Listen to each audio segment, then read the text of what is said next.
Some natures are so sensitive to certain smells, and it would even be a very fine question to study both in its pathological and physiological relation. The priests know the importance of it, they who have introduced aromatics into all their ceremonies. It is to stupefy the senses and to bring on ecstasies, a thing, moreover, very easy in persons of the weaker sex, who are more delicate than the other. Some are cited who faint at the smell of burnt hartshorn, of new bread. "Take care, you'll wake her," said Bovary in a low voice. And not only, the druggist went on, are human beings subject to such anomalies, but animals also. Thus you were not ignorant of the singularly aphrodisiac effect produced by the Nepeta cateria, vulgarly called catmint, on the feline race, and, on the other hand, to quote an example whose authenticity I can answer for, Bridux, one of my old comrades, at present established in the Rue Malplou, possesses a dog that falls into convulsions as soon as you hold out a snuff-box to him. He often even makes the experiment before his friends at his summer house at Guillaume Wood. Would anyone believe that a simple sternutation could produce such ravages on a quadrupedal organism? It is extremely curious, is it not? Yes, said Charles, who was not listening to him. This shows us, went on the other, smiling with benign self-sufficiency, the innumerable irregularities of the nervous system. With regard to Madame, she has always seemed to me, I confess, very susceptible. And so I should by no means recommend to you, my dear friend, any of those so-called remedies that, under the pretense of attacking the symptoms, attack the constitution. No useless physicking. Diet, that is all, sedatives, emollients, dulcification. Then, don't you think that perhaps her imagination should be worked upon? In what way? How? Said Bovary. Ah, that is it. Such is indeed the question. That is the question, as I lately read in a newspaper. But Emma, awaking, cried out, "The letter! The letter!" They thought she was delirious, and she was by midnight. Brain fever had set in. For 43 days Charles did not leave her. He gave up all his patients. He no longer went to bed. He was constantly feeling her pulse, putting on sinapisms and cold water compresses. He sent Justine as far as Neufchâtel for ice. The ice melted on the way. He sent him back again. He called Monsieur Canivet into consultation. He sent for Dr. Lariviere, his old master, from Rouen. He was in despair. What alarmed him most was Emma's prostration, for she did not speak, did not listen, did not even seem to suffer, as if her body and soul were both resting together after all their troubles. About the middle of October she could sit up in bed supported by pillows. Charles wept when he saw her eat her first bread and jelly. Her strength returned to her. She got up for a few hours of an afternoon, and one day, when she felt better, he tried to take her, leaning on his arm, for a walk round the garden. The sand of the paths was disappearing beneath the dead leaves. She walked slowly, dragging along her slippers, and leaning against Charles's shoulder. She smiled all the time. They went thus to the bottom of the garden near the terrace. She drew herself up slowly, shading her eyes with her hand to look. She looked far off, as far as she could, but on the horizon were only great bonfires of grass smoking on the hills. "You will tire yourself, my darling," said Bovary. And, pushing her gently to make her go into the arbour, "sit down on this seat, you'll be comfortable." "Oh, no, not there," she said in a faltering voice. She was seized with giddiness, and from that evening her illness recommenced, with a more uncertain character, it is true, and more complex symptoms. Now she suffered in her heart, then in the chest, the head, the limbs. She had vomitings, in which Charles thought he saw the first signs of cancer. And besides this, The poor fellow was worried about money matters. Chapter 14. To begin with, he did not know how he could pay Monsieur Homais for all the physic supplied by him, and though, as a medical man, he was not obliged to pay for it, he nevertheless blushed a little at such an obligation. Then the expenses of the household, now that the servant was mistress, became terrible. Bills rained in upon the house. The tradesmen grumbled. Monsieur Leroux especially harassed him. In fact, at the height of Emma's illness, the latter, taking advantage of the circumstances to make his bill larger, had hurriedly brought a cloak, the travelling bag, 2 trunks instead of 1, and a number of other things. It was very well for Charles to say he did not want them. The tradesman answered arrogantly that these articles had been ordered, and that he would not take them back. Besides, it would vex Madame in her convalescence. The doctor had better think it over. In short, he was resolved to sue him rather than give up his rights and take back his goods. Charles subsequently ordered them to be sent back to the shop. Felicite forgot he had other things to attend to, then thought no more about them. Monsieur Leroux returned to the charge, and, by turns threatening and whining, so managed that Bovary ended by signing a bill at 6 months. But hardly had he signed this bill than a bold idea occurred to him. It was to borrow 1,000 francs from Leroux. So, with an embarrassed air, he asked if it were possible to get them, adding that it would be for a year, at any interest he wished.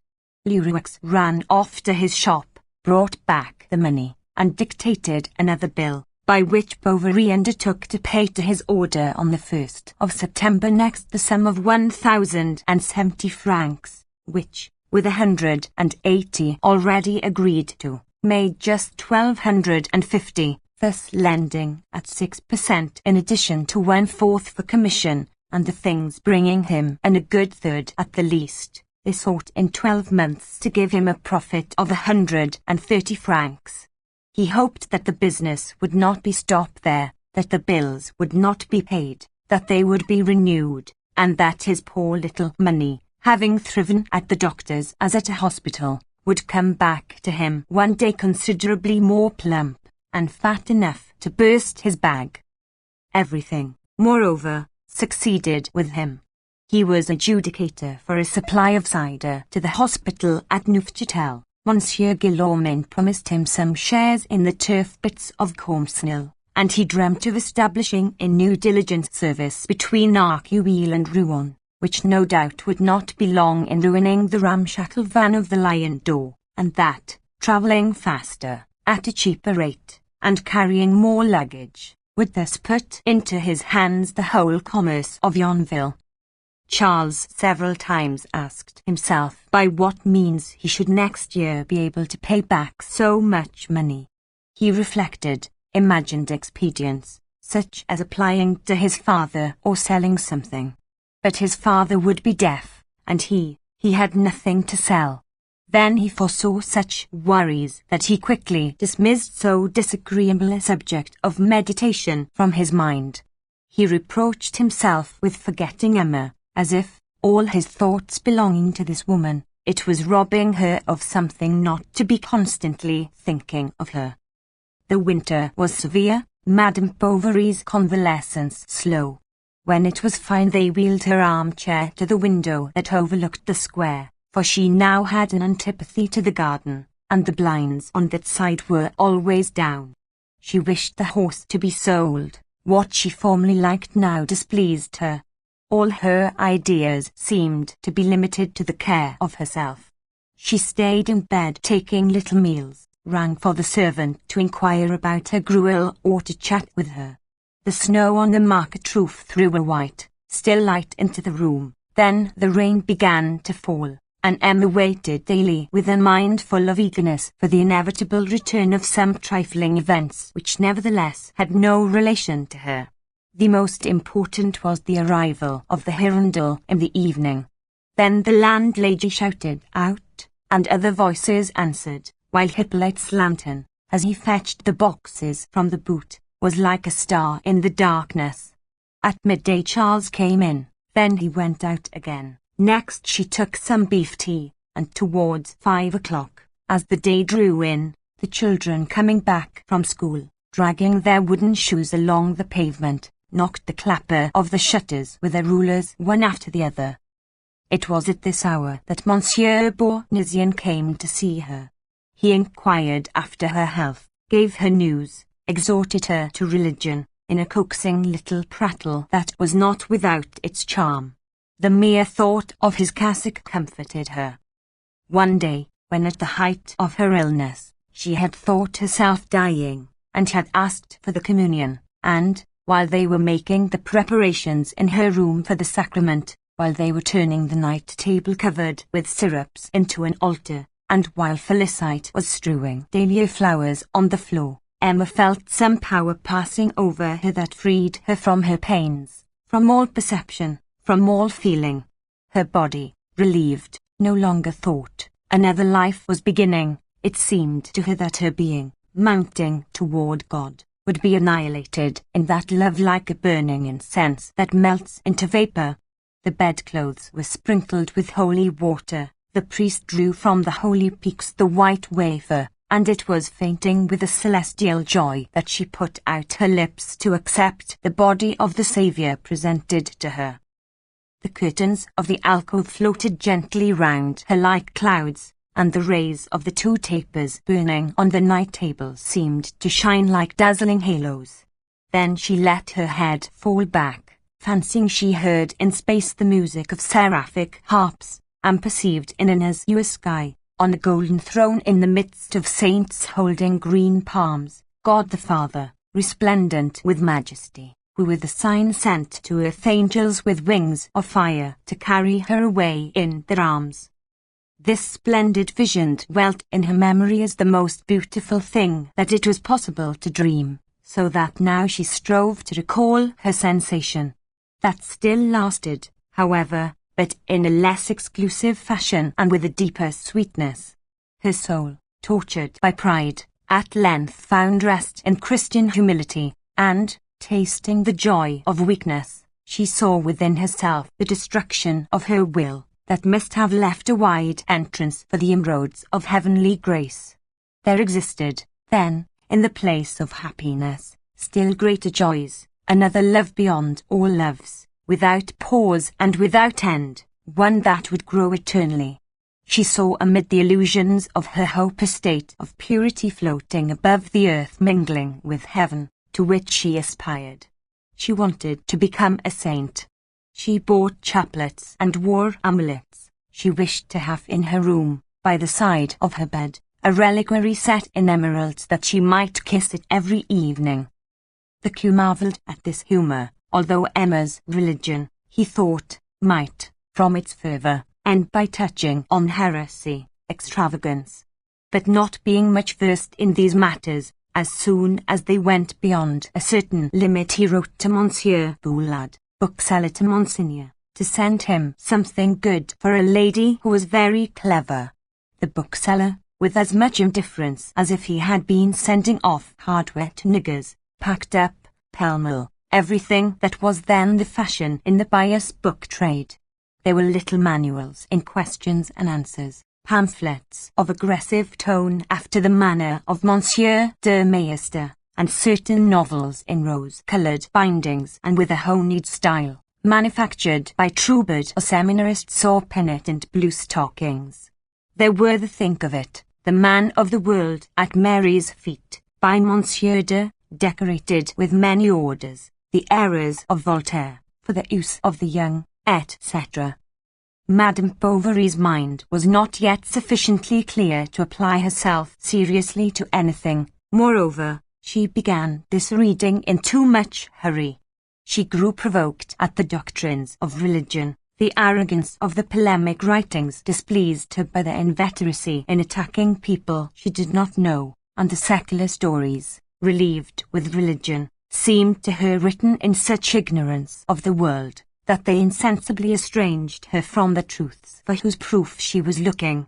Nevertheless, she persevered, and when the volume slipped from her hands, She fancied herself seized with the finest Catholic melancholy that an ethereal soul could conceive.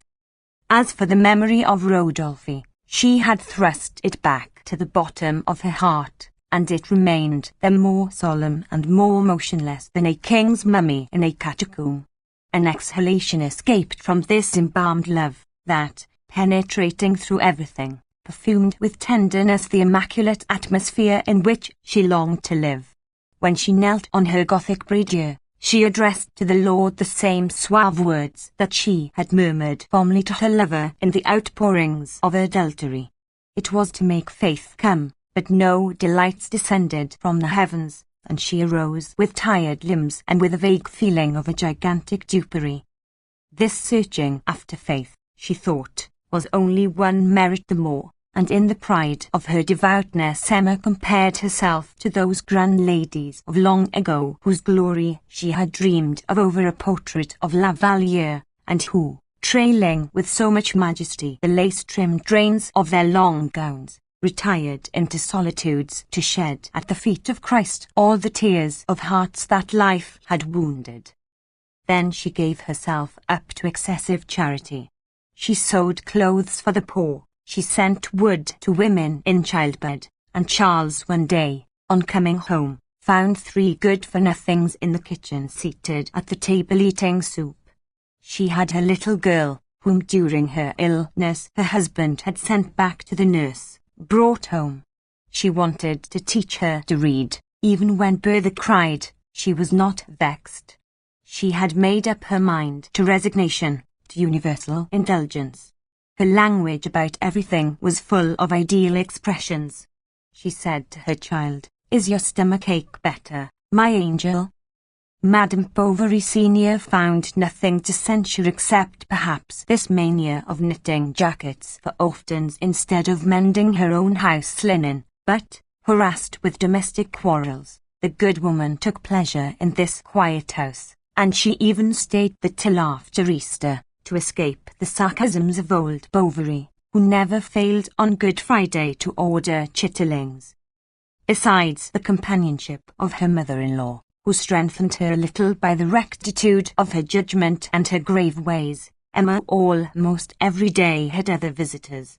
These were Madame Langlois, Madame Caron, Madame Dubreuil, Madame Tavik, and regularly from 2 to 5 o'clock the excellent Madame Homais, who, for her part, had never believed any of the tittle-tattle about her neighbour. The little Homais also came to see her. Justin accompanied them. He went up with them to her bedroom, and remained standing near the door, motionless and mute. Often even Madame Bovary, taking no heed of him, began her toilette. She began by taking out her comb, shaking her head with a quick movement, and when he for the first time saw all this mass of hair that fell to her knees and rolling in black ringlets, it was to him, poor child, like a sudden entrance into something new and strange, whose splendour terrified him. Emma, no doubt, did not notice his silent attentions or his timidity. She had no suspicion that the love vanished from her life was there, palpitating by her side, beneath that coarse holland shirt, in that youthful heart open to the emanations of her beauty. Besides, she now enveloped all things with such indifference. She had words so affectionate with looks so haughty, such contradictory ways, that one could no longer distinguish egotism from charity, or corruption from virtue. One evening, for example, she was angry with a servant who had asked to go out, and stammered as she tried to find some pretext. Then suddenly, "So you love him?" she said. And without waiting for any answer from Felicite, who was blushing, she added, "There. Run along, enjoy yourself." In the beginning of spring she had the garden turned up from end to end, despite Bovary's remonstrances. However, he was glad to see her at last manifest a wish of any kind. As she grew stronger, she displayed more wilfulness. First, she found occasion to expel Mirolit, the nurse, who during her convalescence had contracted the habit of coming too often to the kitchen with her 2 nurslings and her boarder, better off for teeth than a cannibal. Then she got rid of the Homais family, successively dismissed all the other visitors, and even frequented church less assiduously, to the great approval of the druggist, who said to her in a friendly way, "You were going in a bit for the cassock." As formerly, Monsieur Bournisien dropped in every day when he came out after catechism class.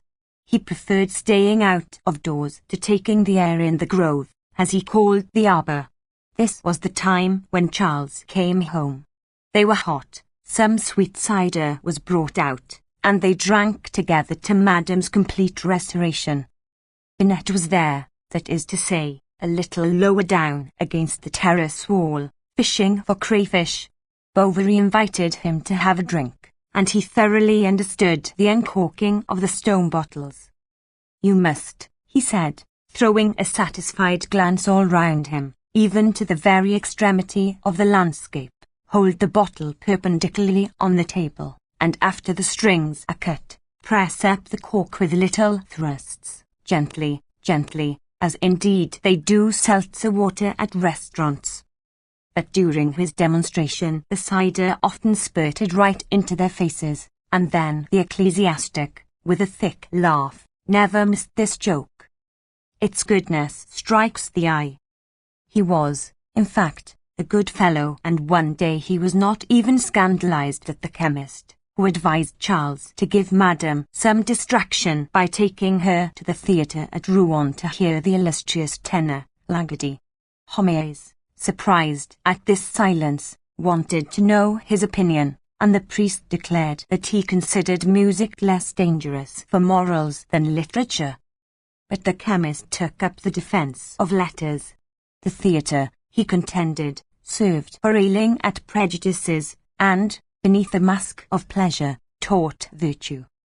Castigat tridendo mores, 16, Monsieur Bournisien. Thus consider the greater part of Voltaire's tragedies. They are cleverly strewn with philosophical reflections that made them a vast school of morals and diplomacy for the people. 16. It corrects customs through laughter. "I," said Binette, "once saw a piece called The Game in de Paris, in which there was the character of an old general that is really hit off to a T. He sets down a young swell who had seduced a working girl, who at the ending—" "Certainly," continued Homais, "there is bad literature as there is bad pharmacy, but to condemn in a lump the most important of the fine arts seems to me a stupidity, a Gothic idea, worthy of the abominable times that imprisoned Galileo." "I know very well," objected the curé, "that there are good works, good authors. However, if it were only those persons of different sexes united in a bewitching apartment, decorated rouge, those lights, those effeminate voices, all this must, in the long run, engender a certain mental libertinage, give rise to immodest thoughts and impure temptations. Such, at any rate, is the opinion of all the fathers." Finally, he added, suddenly assuming a mystic tone of voice while he rolled a pinch of snuff between his fingers, "If the Church has condemned the theatre, she must be right. We must submit to her decrees." "Why," asked the druggist, "should she excommunicate actors? For formerly they openly took part in religious ceremonies."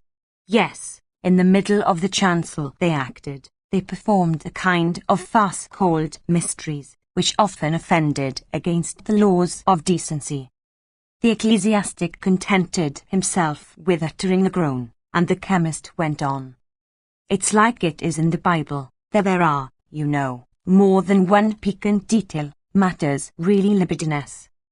And on the gesture of irritation from Monsieur Bournisien, "Ah, you'll admit that it is not a book to place in the hands of a young girl, and I should be sorry if Athalie—" "But it is the Protestants, and not we," cried the other impatiently, "who recommend the Bible." "No matter," said Homais. "I am surprised that in our days, in this century of enlightenment, anyone should still persist in prescribing an intellectual relaxation that is inoffensive, moralizing, and sometimes even hygienic, is it not, Doctor? No doubt, replied the doctor carelessly, either because, sharing the same ideas, he wished to offend no one, or else because he had not any ideas. The conversation seemed at an end when the chemist thought fit to shoot a Parthian arrow. I've known priests who put on ordinary clothes to go and see dancers kicking about. Come, come, said the cure. Ah, I've known some. And separating the words of his sentence, Homais repeated, I have known some. Well, they were wrong, said Bournusian, resigned to anything. By Jove, they go in for more than that, exclaimed the druggist. Sir, replied the ecclesiastic, with such angry eyes that the druggist was intimidated by them. I only mean to say, he replied in less brutal a tone, that toleration is the surest way to draw people to religion. That is true, agreed the good fellow, sitting down again on his chair. But he stayed only a few moments. Then, as soon as he had gone, Monsieur Homais said to the doctor, That's what I call a cockfight. I beat him, did you see? In a way! Now take my advice. Take Madam to the theatre, if it were only for once in your life, to enrage one of these ravens. Hang it! If anyone could take my place, I would accompany you myself. Be quick about it. Lagady is only going to give one performance. He's engaged to go to England at a high salary. From what I hear, he's a regular dog. He's rolling in money. He's taking 3 mistresses and a cook along with him. All these great artists burn the candle at both ends. They require a dissolute life that suits the imagination to some extent. But they die at the hospital because they haven't the sense when young to lay by. Well, a pleasant dinner. Goodbye till tomorrow. The idea of the theatre quickly germinated in Bovary's head, for he at once communicated it to his wife, who at first refused, alleging the fatigue, the worry, the expense. But, for a wonder, Charles did not give in, so sure was he that this recreation would be good for her. He saw nothing to prevent it. His mother had sent them 300 francs, which he had no longer expected. The current debts were not very large, and the falling in of Leroux's bills was still so far off that there was no need to think about them. Besides, imagining that she was refusing from delicacy, he insisted the more, so that by dint of worrying her she at last made up her mind, and the next day at 8 o'clock they set out in the Hirondelle. The druggist, whom nothing whatever kept at Yonville, but who thought himself bound not to budge from it, sighed as he saw them go. Well, a pleasant journey, he said to them, happy mortals that you are. Then addressing himself to Emma, who was wearing a blue silk gown with 4 flounces. You are as lovely as a Venus. You'll cut a figure at Rouen. The diligence stopped at the Creux in the place Boyes in. It was the inn that is in every provincial faubourg, with large stables and small bedrooms, where one sees in the middle of the court chickens pilfering the oats under the muddy gigs of the commercial travellers, a good old house, with worm-eaten balconies that creak in the wind on winter nights, always full of people, noise, and feeding, whose black tables are sticky with coffee and brandy, the thick windows made yellow by the flies, the damp napkins stained with cheap wine, and that always smells of the village, like ploughboys dressed in Sunday clothes, has a cafe on the street, and towards the countryside a kitchen garden. Charles at once set out. He muddled up the stage boxes with the gallery, the pit with the boxes, asked for explanations, did not understand them, was sent from the box office to the acting manager, came back to the inn, returned to the theatre, and thus several times traversed the whole length of the town from the theatre to the boulevard. Madame Bovary bought a bonnet, gloves, and a bouquet. The doctor was much afraid of missing the beginning, and, without having had time to swallow a plate of soup, they presented themselves at the doors of the theatre, which was still closed. Chapter 15. The crowd was waiting against the wall, symmetrically enclosed between the balustrades. At the corner of the neighbouring streets, huge bills repeated in quaint letters Lucy de la Marmalade Opera etc. The weather was fine, the people were hot, perspiration trickled amid the curls, and handkerchiefs taken from pockets were mopping red foreheads, and now and then a warm wind that blew from the river gently stirred the border of the tick awnings hanging from the doors of the public houses. A little lower down, however, one was refreshed by a current of icy air that smelt of tallow, leather, and oil. This was an exhalation from the Rue des Charrettes, full of large black warehouses where they made casks. For fear of seeming ridiculous, Emma before going in wished to have a little stroll in the harbour, and Bovary prudently kept his tickets in his hand, in the pocket of his trousers, which he pressed against his stomach. Her heart began to beat as soon as she reached the vestibule. She involuntarily smiled with vanity on seeing the crowd rushing to the right by the other corridor while she went up the staircase to the reserved seats. She was as pleased as a child to push with her finger the large tapestried door. She breathed in with all her might the dusty smell of the lobbies, and when she was seated in her box she bent forward with the air of a duchess. The theatre was beginning to fill. Opera glasses were taken from their cases, and the subscribers, catching sight of one another, were bowing. They came to seek relaxation in the fine arts after the anxieties of business, but business was not forgotten. They still talked cottons, spirits of wine, or indigo. The heads of old men were to be seen, inexpressive and peaceful, with their hair and complexions looking like silver medals tarnished by steam of lead. The young beaux were strutting about in the pit, showing in the opening of their waistcoats their pink or apple-green cravats, and Madame Bovary from above admired them leaning on their canes with golden knobs in the open palm of their yellow gloves. Now the lights of the orchestra were lit, the lustre let down from the ceiling, throwing by the glimmering of its facets a sudden gaiety over the theatre. Then the musicians came in one after the other, and first there was the protracted hubbub of the basses grumbling, violins squeaking, cornets trumpeting, flutes and flageolets fifing. But 3 knocks were heard on the stage, a rolling of drums began, the brass instruments played some chords, and the curtain rising, discovered a country scene. It was the crossroads of a wood, with a fountain shaded by an oak to the left. Peasants and lords with plaids on their shoulders were singing a hunting song together. Then a captain suddenly came on, who evoked the spirit of evil by lifting both his arms to heaven. Another appeared, they went away, and the hunters started afresh.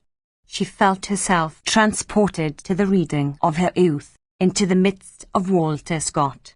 She seemed to hear through the mist the sound of the Scotch bagpipes re-echoing over the heather. Then her remembrance of the novel helping her to understand the libretto, she followed the story phrase by phrase, while vague thoughts that came back to her dispersed at once again with the bursts of music.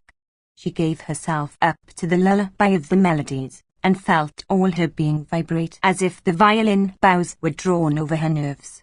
She had not eyes enough to look at the costumes, the scenery, the actors, the painted trees that shook when anyone walked, and the velvet caps, cloaks, swords, all those imaginary things that floated amid the harmony as in the atmosphere of another world.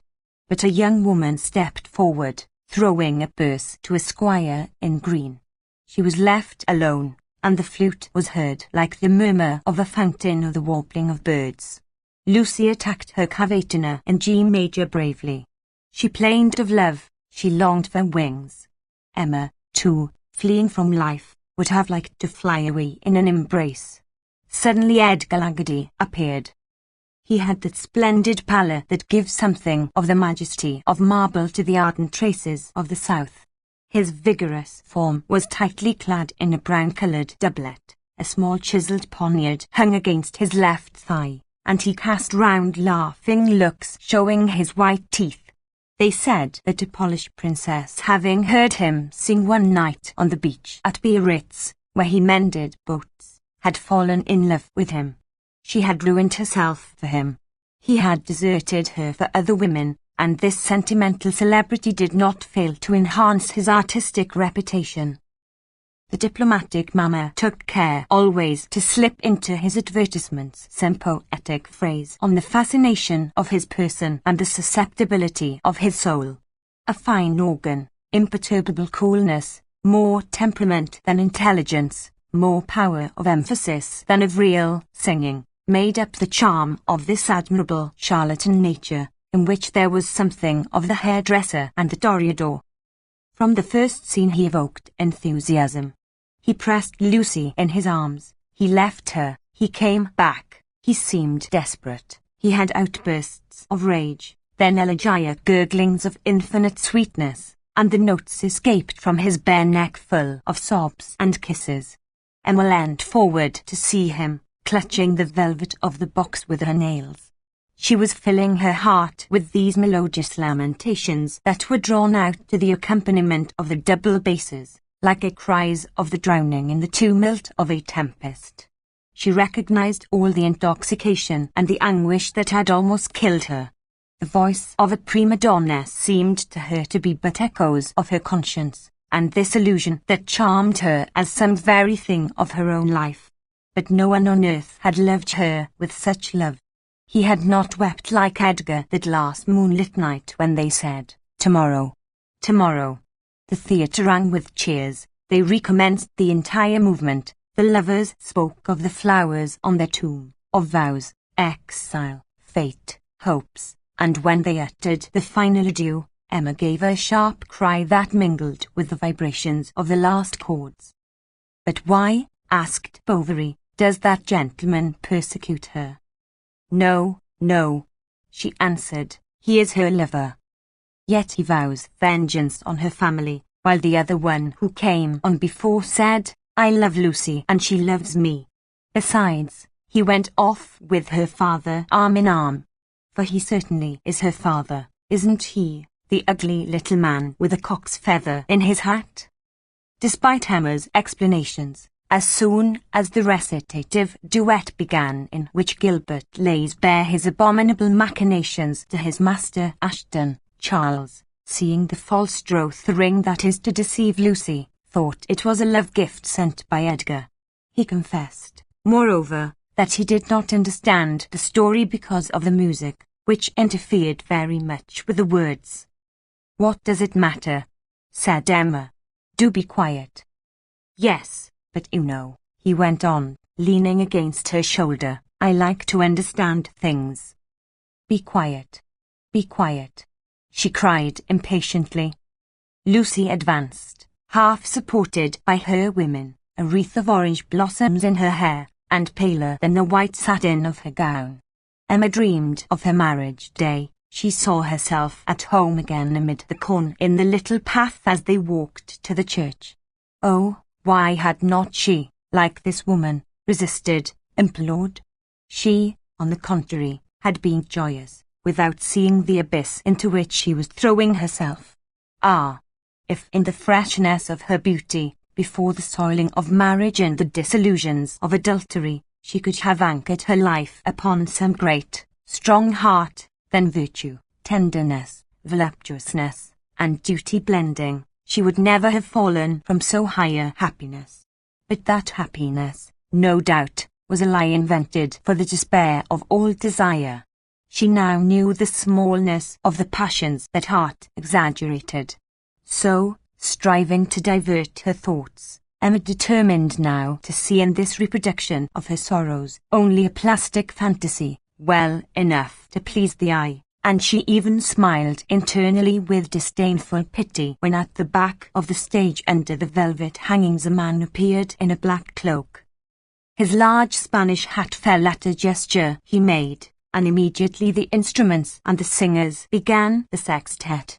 Edgar, flashing with fury, dominated all the others with his clearer voice. Ashton hurled homicidal provocations at him in deep notes. Lucy uttered her shrill plaint, Arthur at one side, his modulated tones in the middle register, and the bass of the minister pealed forth like an organ, while the voices of the women repeating his words took them up in chorus delightfully. They were all in a row gesticulating, and anger, vengeance, jealousy, terror, and stupefaction breathed forth at once from their half-opened mouths. The outraged lover brandished his naked sword, his gipsy ruffle rose with jerks to the movements of his chest, and he walked from right to left with long strides, clanking against the boards the silver-gilt spurs of his soft boots, widening out at the ankles. He, she thought, must have an inexhaustible love to lavish it upon the crowd with such effusion. All her small fault-findings faded before the poetry of the part that absorbed her, and, drawn towards this man by the illusion of the character, she tried to imagine to herself his life, that life resonant, extraordinary, splendid, and that might have been hers if fate had willed it. They would have known one another, loved one another. With him, through all the kingdoms of Europe she would have travelled from capital to capital, sharing his fatigues and his pride, picking up the flowers thrown to him, herself embroidering his costumes.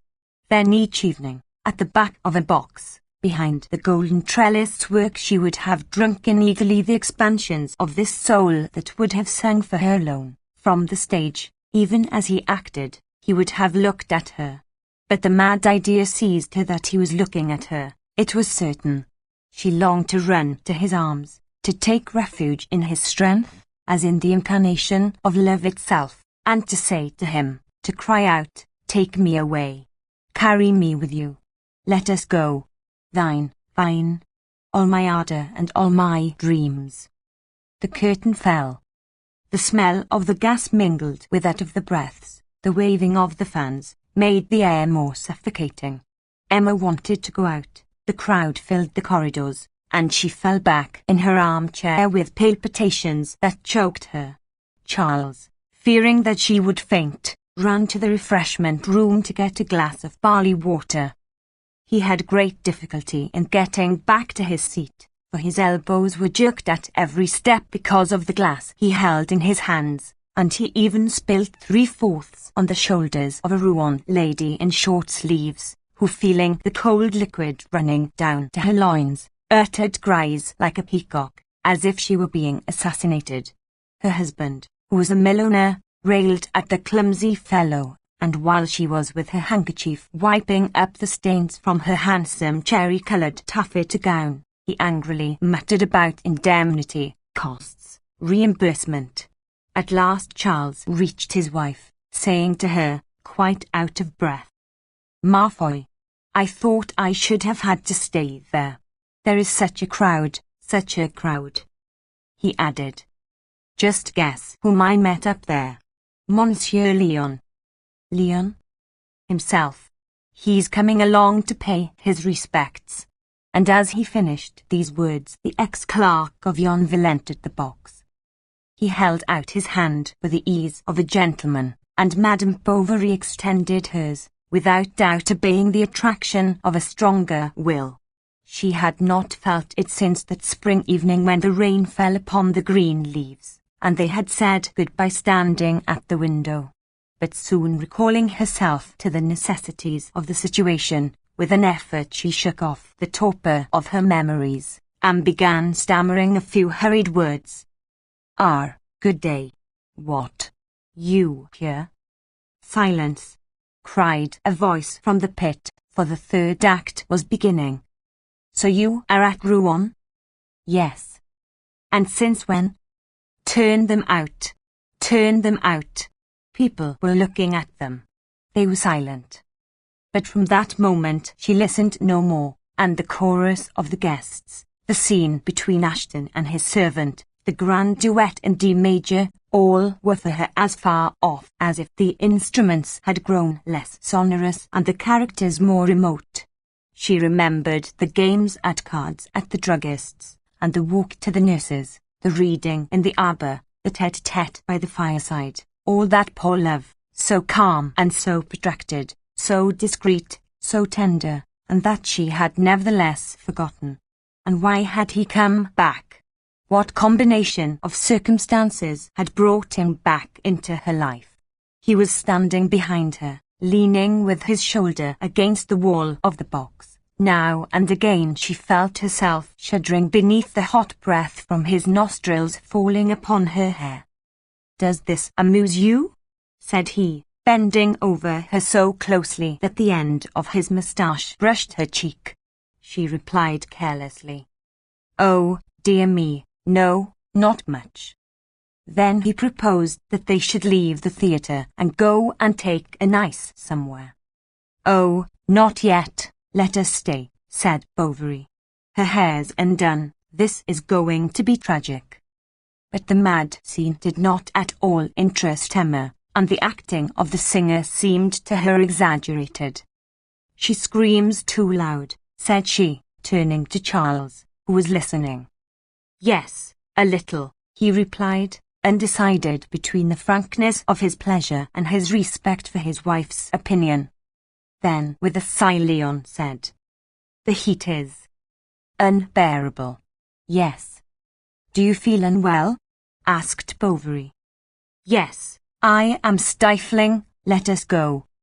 Monsieur Leon put a long lace shawl carefully about her shoulders, and all three went off to sit down in the harbour, in the open air, outside the windows of a café.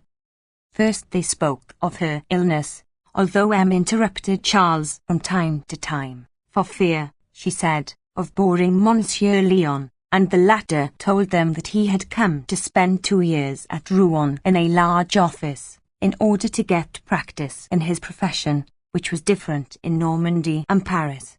Then he inquired after brother, the Homais, mais les Francois, and as they had, in the husband's presence, nothing more to say to one another, the conversation soon came to an end. People coming out of the theatre passed along the pavement, humming or shouting at the top of their voices, "Oh bel ange, ma Lucie." 17, then Leon, playing the dilettante, began to talk music.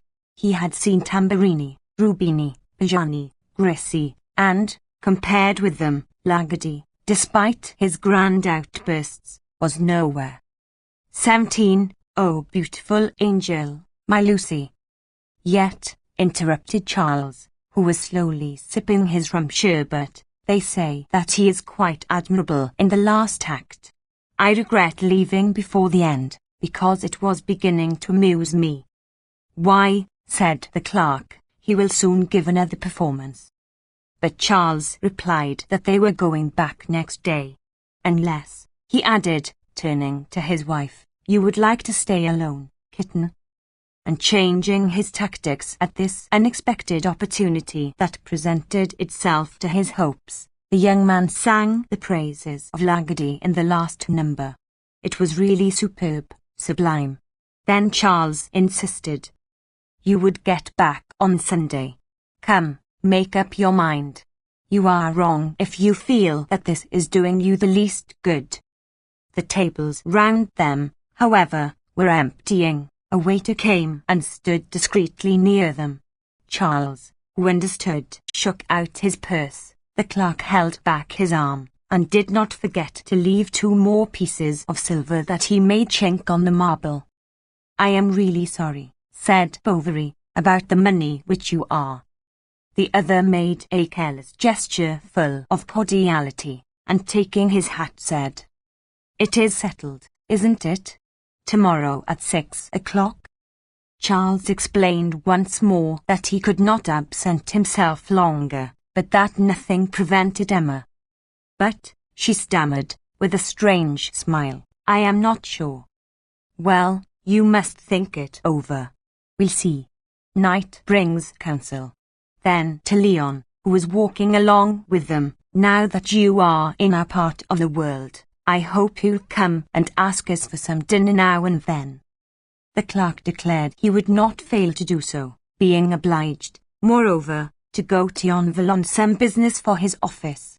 and they parted before the St. Herbland passage just as the clock in the cathedral struck 11:30. Part 3. Chapter 1. Monsieur Léon, while studying law, had gone pretty often to the dancing rooms, where he was even a great success amongst the grisettes, who thought he had a distinguished air. He was the best-mannered of the students. He wore his hair neither too long nor too short, didn't spend all his quarter's money on the first day of the month, and kept on good terms with his professors. As for excesses, he had always abstained from them, as much from cowardice as from refinement. Often when he stayed in his room to read, or else when sitting of an evening under the lime trees of the Luxembourg, he let his coat fall to the ground, and the memory of Emma came back to him. But gradually this feeling grew weaker, and other desires gathered over it, although it still persisted through them all. For Léon did not lose all hope. There was for him, as it were, a vague promise floating in the future, like a golden fruit suspended from some fantastic tree. Then, seeing her again after 3 years of absence, his passion reawakened. He must, he thought, at last make up his mind to possess her. Moreover, his timidity had worn off by contact with his gay companions, and he returned to the provinces, despising everyone who had not with vanished shoes trodden the asphalt of the boulevards. By the side of a Parisienne in her laces, in the drawing-room of some illustrious physician, a person driving his carriage and wearing many orders, the poor clerk would no doubt have trembled like a child. But here, at Rouen, on the harbour, with the wife of this small doctor, he felt at his ease, sure beforehand he would shine. Self-possession depends on its environment. We don't speak on the first floor as on the fourth, and the wealthy woman seems to have, about her, to guard her virtue, all her bank-notes, like a blue iris in the lining of her corset. On leaving the Bovarys the night before, Léon had followed them through the streets at a distance, then having seen them stop at the Croix Rouge, he turned on his heel, and spent the night meditating a plan. So the next day about 5 o'clock he walked into the kitchen of the inn, with a choking sensation in his throat, pale cheeks, and that resolution of cowards that stops at nothing. "The gentleman isn't in," answered a servant. This seemed to him a good omen. He went upstairs. She was not disturbed at his approach. On the contrary, she apologized for having neglected to tell him where they were staying. "Oh, I divined it," said Léon. He pretended he had been guided towards her by chance, by instinct. She began to smile, and at once, to repair his folly, Léon told her that he had spent his morning in looking for her in all the hotels in the town, one after the other. "So you have made up your mind to stay?" he added. "Yes," she said, "and I am wrong. One ought not to accustom oneself to impossible pleasures when there are 1,000 demands upon one." "Oh, I can imagine." "Ah, no, for you are a man." But men too had had their trials, and the conversation went off into certain philosophical reflections. Emma expatiated much on the misery of earthly affections, and the eternal isolation in which the heart remains entombed. To show off, or from a naive imitation of this melancholy which called forth his, the young man declared that he had been awfully bored during the whole course of his studies. The law irritated him, other vocations attracted him, and his mother never ceased worrying him in every one of her letters. As they talked they explained more and more fully the motives of their sadness, working themselves up in their progressive confidence. But they sometimes stopped short of the complete exposition of their thought, and then sought to invent a phrase that might express it all the same. She did not confess her passion for another. He did not say that he had forgotten her. Perhaps he no longer remembered his suppers with girls after masked balls, and no doubt she did not recollect the rendezvous of old when she ran across the fields in the morning to her lover's house. The noises of the town hardly reached them, and the room seemed small, as if on purpose to hem in their solitude more closely. Emma, in a dimity dressing gown, leant her head against the back of the old armchair. The yellow wallpaper formed, as it were, a golden background behind her, and her bare head was mirrored in the glass with the white parting in the middle, and the tip of her ears peeping out from the folds of her hair. "But pardon me," she said. "It is wrong of me. I weary you with my eternal complaints." "No, never, never.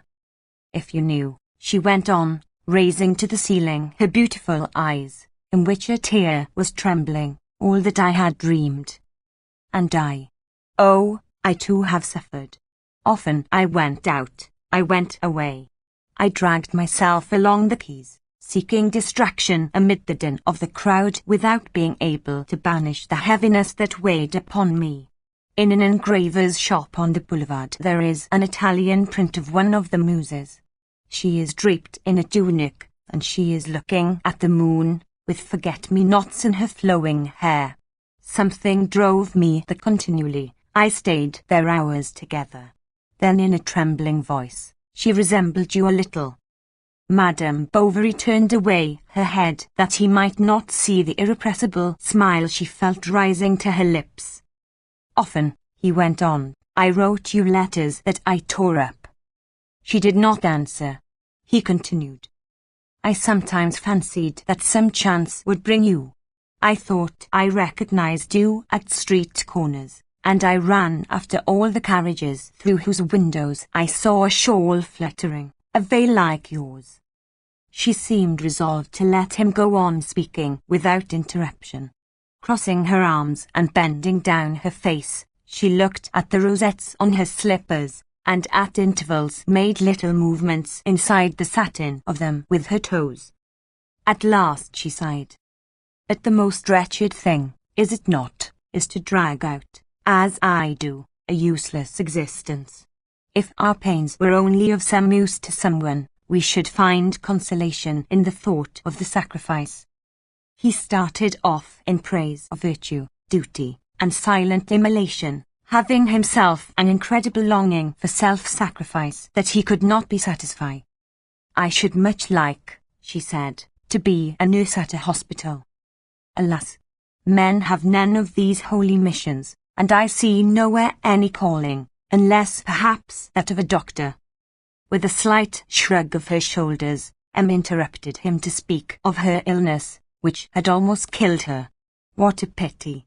She should not be suffering now. Leon at once envied the calm of the tomb, and one evening he had even made his will, asking to be buried in that beautiful rug with velvet stripes he had received from her. For this was how they would have wished to be, each setting up an ideal to which they were now adapting their past life. Besides, speech is a rolling mill that always thins out the sentiment. But at this invention of the rug she asked, "But why?" "Why?" He hesitated. "Because I loved you so." And congratulating himself at having surmounted the difficulty, Leon watched her face out of the corner of his eyes. It was like the sky when a gust of wind drives the clouds across. The mass of sad thoughts that darkened them seemed to be lifted from her blue eyes. Her whole face shone. He waited. "At last," she replied. "I always suspected it." Then they went over all the trifling events of that far-off existence, whose joys and sorrows they had just summed up in one word. They recalled the arbour with clematis, the dresses she had worn, the furniture of her room, the whole of her house. "And our poor cactuses, where are they? The cold killed them this winter. Ah, how I have thought of them, do you know? I often saw them again as of yore, when on the summer mornings the sun beat down upon your blinds, and I saw your two bare arms passing out amongst the flowers. Poor friend," she said, holding out her hand to him. Leon swiftly pressed his lips to it. Then, when he had taken a deep breath, "At that time you were to me I know not what incomprehensible force that took captive my life. Once, for instance, I went to see you, but you, no doubt, do not remember it. I do, she said. Go on. You were downstairs in the anteroom, ready to go out. Standing on the last stair, you were wearing a bonnet with small blue flowers, and without any invitation from you, in spite of myself, I went with you. Every moment, however, I grew more and more conscious of my folly, and I went on walking by you, not daring to follow you completely, and unwilling to leave you. When you went into a shop, I waited in the street, and I watched you through the window taking off your gloves and counting the change on the counter. Then you rang at Madame Tavic's. You were let in, and I stood like an idiot in front of the great heavy door that had closed after you. Madame Bovary, as she listened to him, wondered that she was so old. All these things reappearing before her seemed to widen out her life. It was like some sentimental immensity to which she returned, and from time to time she said in a low voice, her eyes half closed, "Yes, it is true, true, true." They heard 8 strike on the different clocks of the Voisin quarter, which is full of schools, churches, and large empty hotels. They no longer spoke, but they felt as they looked upon each other a buzzing in their heads, as if something sonorous had escaped from the fixed eyes of each of them. They were hand in hand now, and the past, the future, reminiscences and dreams, all were confounded in the sweetness of this ecstasy. Night was darkening over the walls, on which still shone, half hidden in the shade, the coarse colours of 4 bills representing 4 scenes from the Tour de Nesle, with a motto in Spanish and French at the bottom. Through the sash window a patch of dark sky was seen between the pointed roofs. She rose to light 2 wax candles on the drawers, then she sat down again. "Well," said Leon. "Well," she replied. He was thinking how to resume the interrupted conversation, when she said to him, "How is it that no one until now has ever expressed such sentiments to me?" The clerk said that ideal natures were difficult to understand. He from the first moment had loved her, and he despaired when he thought of the happiness that would have been theirs, if thanks to fortune, meeting her earlier, they had been indissolubly bound to one another. "I have sometimes thought of it," she went on. "What a dream," murmured Leon. And fingering gently the blue binding of her long white sash, he added, "And who prevents us from beginning now?" "No, my friend," she replied. "I am too old, you are too young. Forget me. Others will love you, you will love them." "Not as you," he cried. "What a child you are. Come, let us be sensible. I wish it." She showed him the impossibility of their love, and that they must remain, as formerly, on the simple terms of a fraternal friendship. Was she speaking thus seriously? No doubt Emma did not herself know, quite absorbed as she was by the charm of the seduction, and the necessity of defending herself from it, and contemplating the young man with a moved look, she gently repulsed the timid caresses that his trembling hands attempted. "Ah, forgive me," he cried, drawing back. Emma was seized with a vague fear at this shyness, more dangerous to her than the boldness of Rodolphe when he advanced to her open-armed. No man had ever seemed to her so beautiful. An exquisite candour emanated from his being. He lowered his long fine eyelashes, that curled upwards. His cheek, with the soft skin, reddened, she thought, with desire of her person, and Emma felt an invincible longing to press her lips to it. Then, leaning towards the clock as if to see the time. "Ah, how late it is," she said, "how we do chatter." He understood the hint and took up his hat. "It has even made me forget the theatre. And poor Bovary has left me here especially for that. Monsieur Ormes, of the Rue Grand Pont, was to take me and his wife. And the opportunity was lost, as she was to leave the next day." "Really?" said Leon. Yes. But I must see you again, he went on. I wanted to tell you. What? Something important, serious. Oh, no. Besides, you will not go. It is impossible. If you should, listen to me. Then you have not understood me, you have not guessed. Yet you speak plainly, said Emma. Ah, you can jest. Enough. Enough. Oh, for pity's sake, let me see you once, only once. Well, she stopped, then, as if thinking better of it. Oh, not here. Where you will. Will you? She seemed to reflect, then abruptly, tomorrow at 11 o'clock in the cathedral. I shall be there, he cried, seizing her hands, which she disengaged. And as they were both standing up, he behind her, and Emma with her head bent, he stooped over her and pressed long kisses on her neck. You are mad. Ah, you are mad, she said, with sounding little laughs, while the kisses multiplied. Then, bending his head over her shoulder, he seemed to beg the consent of her eyes. They fell upon him full of an icy dignity. Leon stepped back to go out. He stopped on the threshold, then he whispered with a trembling voice, "Tomorrow." She answered with a nod, and disappeared like a bird into the next room. In the evening Emma wrote the clerk an interminable letter, in which she cancelled the rendezvous. All was over. They must not, for the sake of their happiness, meet again. But when the letter was finished, as she did not know Leon's address, she was puzzled. I'll give it to him myself, she said. He will come. The next morning, at the open window, and humming on his balcony, Leon himself vanished, his pumps with several coatings.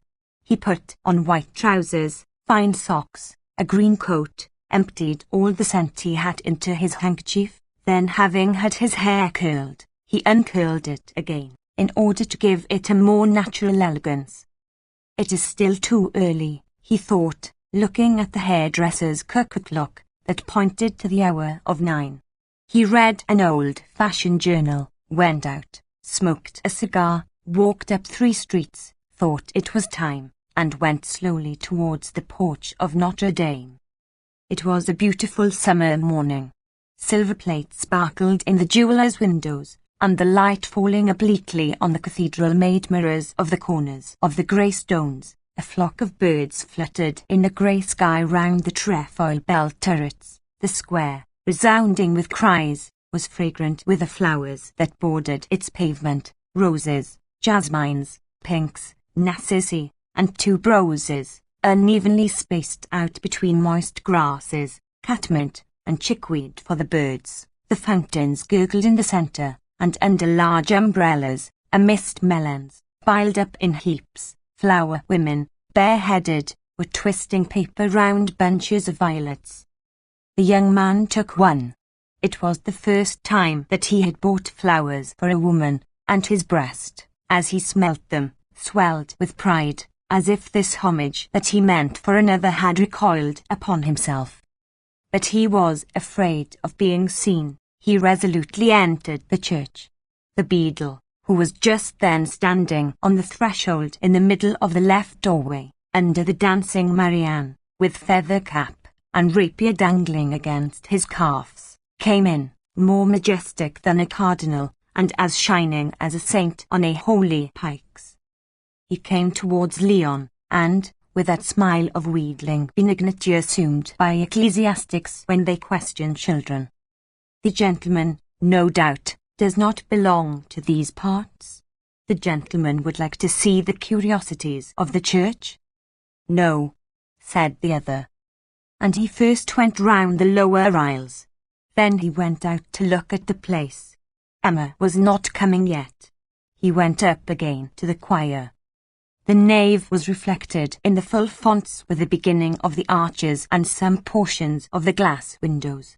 But the reflections of the paintings, broken by the marble rim, were continued farther on upon the flagstones, like a many-coloured carpet. The broad daylight from without streamed into the church in 3 enormous rays from the 3 opened portals. From time to time at the upper end a sacristan passed, making the oblique genuflection of devout persons in a hurry. The crystal lustres hung motionless. In the choir a silver lamp was burning, and from the side chapels and dark places of the church sometimes rose sounds like sighs, with the clang of a closing grating, its echo reverberating under the lofty vault. Leon, with solemn steps, walked along by the walls. Life had never seemed so good to him. She would come directly, charming, agitated, looking back at the glances that followed her, and with her flounced dress, her gold eyeglass, her thin shoes, with all sorts of elegant trifles that he had never enjoyed, and with the ineffable seduction of yielding virtue. The church like a huge boudoir spread around her, the arches bent down to gather in the shade the confession of her love, the windows shone resplendent to illumine her face, and the censers would burn that she might appear like an angel amid the fumes of the sweet-smelling odours. But she did not come. He sat down on a chair, and his eyes fell upon a blue-stained window representing boatmen carrying baskets.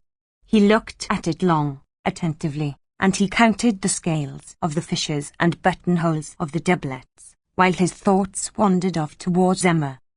The beadle, standing aloof, was inwardly angry at this individual who took the liberty of admiring the cathedral by himself. He seemed to him to be conducting himself in a monstrous fashion, to be robbing him in a sort, and almost committing sacrilege. But a rustle of silk on the flags, the tip of a bonnet, a lined cloak, it was she. Leon rose and ran to meet her. Emma was pale. She walked fast. "Read," she said, holding out a paper to him. "Oh, no." And she abruptly withdrew her hand to enter the chapel of the Virgin, where, kneeling on a chair, she began to pray. The young man was irritated at this bigot fancy. Then he nevertheless experienced a certain charm in seeing her, in the middle of a rendezvous, thus lost in her devotions, like an Andalusian marchioness. Then he grew bored, for she seemed never coming to an end. Emma prayed, or rather strove to pray, hoping that some sudden resolution might descend to her from heaven, and to draw down divine aid. She filled full her eyes with the splendours of the tabernacle. She breathed in the perfumes of the full-blown flowers in the large vases, and listened to the stillness of the church, that only heightened the tumult of her heart.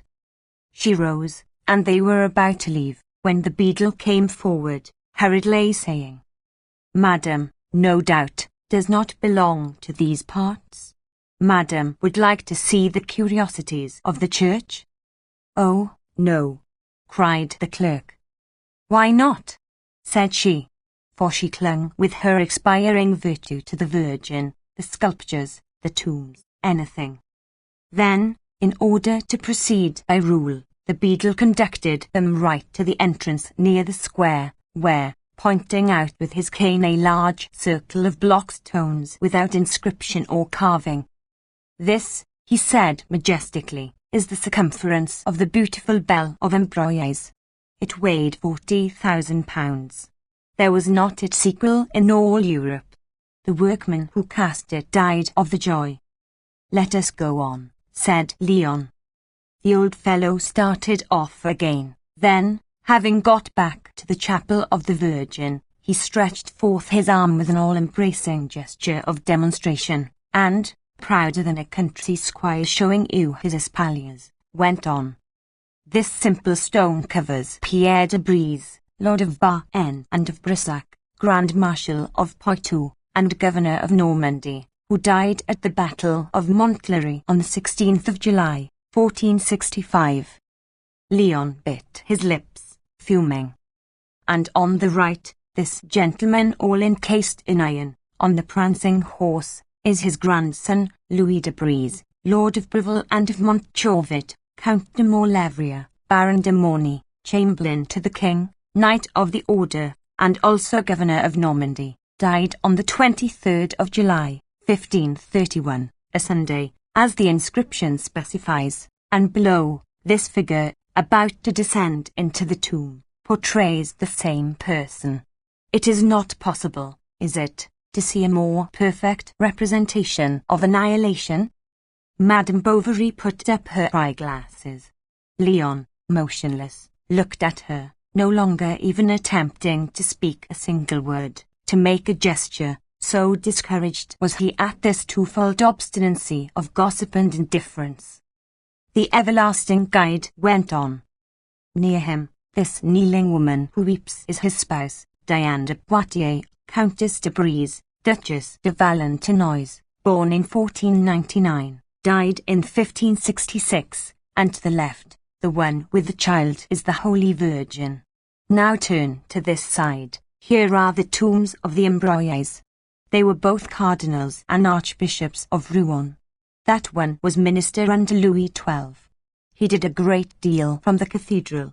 In his will he left 30,000 gold crowns for the poor. And without stopping, still talking, he pushed them into a chapel full of balustrades, some put away, and disclosed a kind of block that certainly might once have been an ill-made statue. Truly, he said with a groan, it adorned the tomb of Richard Coeur de Lion, King of England and Duke of Normandy. It was the Calvinists, sir, who reduced it to this condition. They had buried it for spite in the earth, under the episcopal seat of Monseigneur. See. This is the door by which Monseigneur passes to his house. Let us pass on quickly to see the gargoyle windows. But Leon hastily took some silver from his pocket and seized Emma's arm. The beadle stood dumbfounded, not able to understand this untimely munificence when there were still so many things for the stranger to see. So calling him back, he cried, "Sir, sir, the steeple, the steeple." "No, thank you," said Leon. "You are wrong, sir. It is 440 feet high, 9 less than the Great Pyramid of Egypt. It is all cast, it." Leon was fleeing, for it seemed to him that his love, that for nearly 2 hours now had become petrified in the church like the stones, would vanish like a vapour through that sort of truncated funnel, of oblong cage, of open chimney that rises so grotesquely from the cathedral like the extravagant attempt of some fantastic brazier. "But where are we going?" she said. Making no answer, he walked on with a rapid step, and Madame Bovary was already dipping her finger in the holy water when behind them they heard a panting breath interrupted by the regular sound of a cane. Leon turned back. "Sir, what is it?" And he recognized the beadle, holding under his arms and balancing against his stomach some 20 large sewn volumes. They were works which treated of the cathedral. "Idiot!" growled Leon, rushing out of the church. The lad was playing about the close. "Go and get me a cab." The child bounded off like a ball by the Rue Quatevents. Then they were alone a few minutes, face to face, and a little embarrassed. "Ah, Leon, really, I don't know if I ought," she whispered. Then, with a more serious air, "Do you know, it is very improper." "How so?" replied the clerk. "It is done at Paris." And that, as an irresistible argument, decided her. Still the cab did not come. Leon was afraid she might go back into the church. At last the cab appeared. "At all events, go out by the north porch," cried the beadle, who was left alone on the threshold, so as to see the resurrection, the last judgment, paradise, King David, and the condemned in hell flames. "Where to, sir?" asked the coachman. "Where you like," said Leon, forcing Emma into the cab. And the lumbering machine set out. It went down the Rue Grand Pont, crossed the Place des Arts, the Quai Napoleon, the Pont Neuf, and stopped short before the statue of Pierre Corneille. "Go on," cried a voice that came from within. The cab went on again, and as soon as it reached the Carrefour Lafayette, set off downhill, and entered the station at a gallop. "No, straight on," cried the same voice. The cab came out by the gate, and soon having reached the cause, trotted quietly beneath the elm trees. The coachman wiped his brow, put his leather hat between his knees, and drove his carriage beyond the side alley by the meadow to the margin of the waters. It went along by the river, along the towing path paved with sharp pebbles, and for a long while in the direction of Oisille, beyond the Isles. But suddenly it turned with a dash across Quatremes, Sotteville, La Grande Chaussee, the Rue d'Elbeuf, and made its third halt in front of the Jardin des Plantes. "Get on, will you?"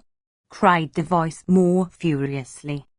And at once resuming its course, it passed by Saint-Sever, by the Quais Curandis, the Quailles, once more over the bridge, by the Place du Champ de Mars, and behind the hospital gardens, where old men in black coats were walking in the sun along the terrace all green with ivy. It went up the boulevard Bovary, along the boulevard Courtois, then the whole of Montana bowed to the Devil Hills. It came back, and then, without any fixed plan or direction, wandered about at hazard. The cab was seen at St. Paul, at Lescure, at Montana-Gargan, at La Rue-Marc and Place du Gaillard-Bois, in the Rue Maladry, Rue de Nandery, before Saint-Domingue, Saint-Vivian, Saint-Maclou, Saint-Nicaise, in front of the customs, at the Violetot, the Trois Pipes, and the monumental cemetery. From time to time the coachman, on his box, cast despairing eyes at the public houses. He could not understand what furious desire for locomotion urged these individuals never to wish to stop. He tried to now and then, and at once exclamations of anger burst forth behind him. Then he lashed his perspiring jades afresh, but indifferent to their jolting, running up against things here and there, not caring if he did, demoralized, and almost weeping with thirst, fatigue, and depression. And on the harbour, in the midst of the drays and casks, and in the streets, at the corners, the good folk opened large wonder-stricken eyes at this sight, so extraordinary in the provinces, a cab with blinds drawn, and which appeared thus constantly shut more closely than a tomb, and tossing about like a vessel. Once in the middle of the day, in the open country, just as the sun beat most fiercely against the old plated lanterns, a bared hand passed beneath the small blinds of yellow canvas, and threw out some scraps of paper that scattered in the wind, and farther off lighted like white butterflies on a field of red clover all in bloom. At about 6 o'clock the carriage stopped in a back street of the Voisin quarter, and a woman got out, who walked with her veil down, and without turning her head. Chapter 2. On reaching the inn, Madame Bovary was surprised not to see the diligence. Yvette, who had waited for her 53 minutes, had at last started. Yet nothing forced her to go, but she had given her word that she would return that same evening. Moreover, Charles expected her, and in her heart she felt already that cowardly docility that is for some women at once the chastisement and atonement of adultery.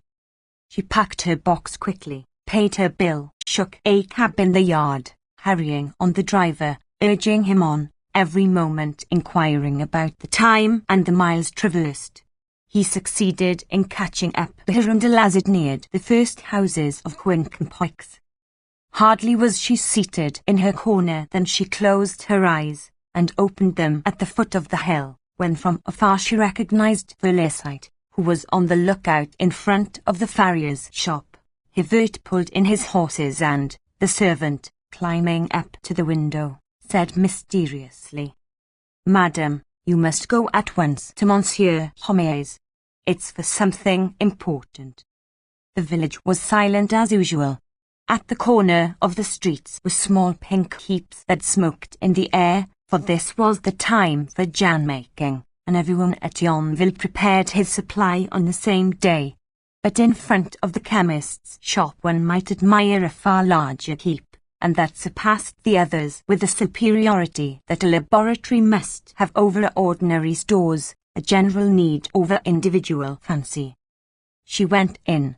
The large armchair was upset, and even the fennel de Rouen lay on the ground, outspread between two pestles.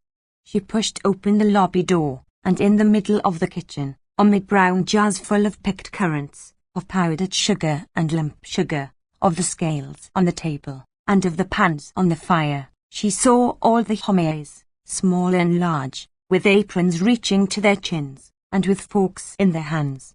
Justine was standing up with bowed head, and the chemist was screaming. "Who told you to go and fetch it in the Capharnaum? What is it? What is the matter?" "What is it?" replied the druggist. "We are making preserves. They are simmering, but they were about to boil over, because there is too much juice, and I ordered another pan." Then he, from indolence, from laziness, went and took, hanging on its nail in my laboratory, the key of the Capharnaum. It was thus the druggist called a small room under the leads, full of the utensils and the goods of his trade. He often spent long hours there alone, labelling, decanting, and doing up again, and he looked upon it not as a simple store, but as a veritable sanctuary, whence there afterwards issued, elaborated by his hands, all sorts of pills, pelusses, infusions, lotions, and potions, that would bear far and wide his celebrity. No one in the world set foot there, and he respected it so, that he swept it himself. Finally, if the pharmacy, open to all comers, was the spot where he displayed his pride, the Capharnaum was the refuge where, egoistically concentrating himself, Homais delighted in the exercise of his predilections, so that Justine's thoughtlessness seemed to him a monstrous piece of irreverence, and, redder than the currants, he repeated, "Yes, from the Capharnaum, the key that locks up the acids and caustic alkalis. To go and get a spare pan, a pan with a lid, and that I shall perhaps never use. Everything is of importance in the delicate operations of our art. But, devil take it, one must make distinctions, and not employ for almost domestic purposes that which is meant for pharmaceutical. It is as if one were to carve a fowl with a scalpel, as if a magistrate." "Now be calm," said Madame Homais. And Athalie, pulling at his coat, cried, "Papa, Papa." "No, let me alone," went on the druggist, "let me alone, hang it. My word, one might as well set up for a grocer. That's it. Go it. Respect nothing. Break, smash, let loose the leeches, burn the mallow paste, pickle the gherkins in the window jars, tear up the bandages." "I thought you had," said Emma. "Presently. Do you know to what you exposed yourself? Didn't you see anything in the corner, on the left, on the third shelf? Speak, answer, articulate something." "I don't know," stammered the young fellow. "Ah, you don't know? Well, then, I do know. You saw a bottle of blue glass, sealed with yellow wax, that contains a white powder, on which I have even written dangerous. And do you know what is in it? Arsenic. And you go and touch it. You take a pan that was next to it." "Next to it?" cried Madame Homais, clasping her hands. "Arsenic. You might have poisoned us all." And the children began howling as if they already had frightful pains in their entrails. "Or poison a patient," continued the druggist. "Do you want to see me in the prisoner's dock with criminals, in a court of justice? To see me dragged to the scaffold?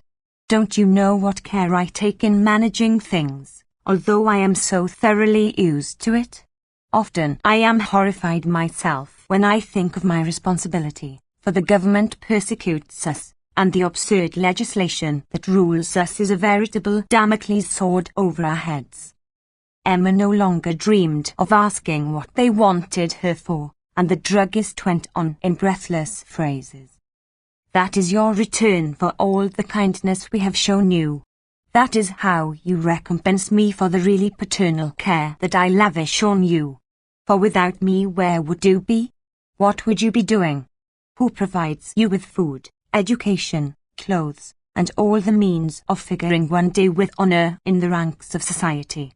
But you must pull hard at the oar if you're to do that, and get, as people say, callosities upon your hands. Fabricando fit Faber, age quod agas. 18. 18. The worker lives by working, do what he will. He was so exasperated he quoted Latin. He would have quoted Chinese or Greenlandish had he known those two languages, for he was in one of those crises in which the whole soul shows indistinctly what it contains, like the ocean, which, in the storm, opens itself from the seaweeds on its shores down to the sands of its abysses. And he went on. I am beginning to repent terribly of having taken you up. I should certainly have done better to have left you to rot in your poverty and the dirt in which you were born. Oh, you'll never be fit for anything but to herd animals with horns. You have no aptitude for science. You hardly know how to stick on a label. And there you are, dwelling with me snug as a parson, living in clover, taking your ease.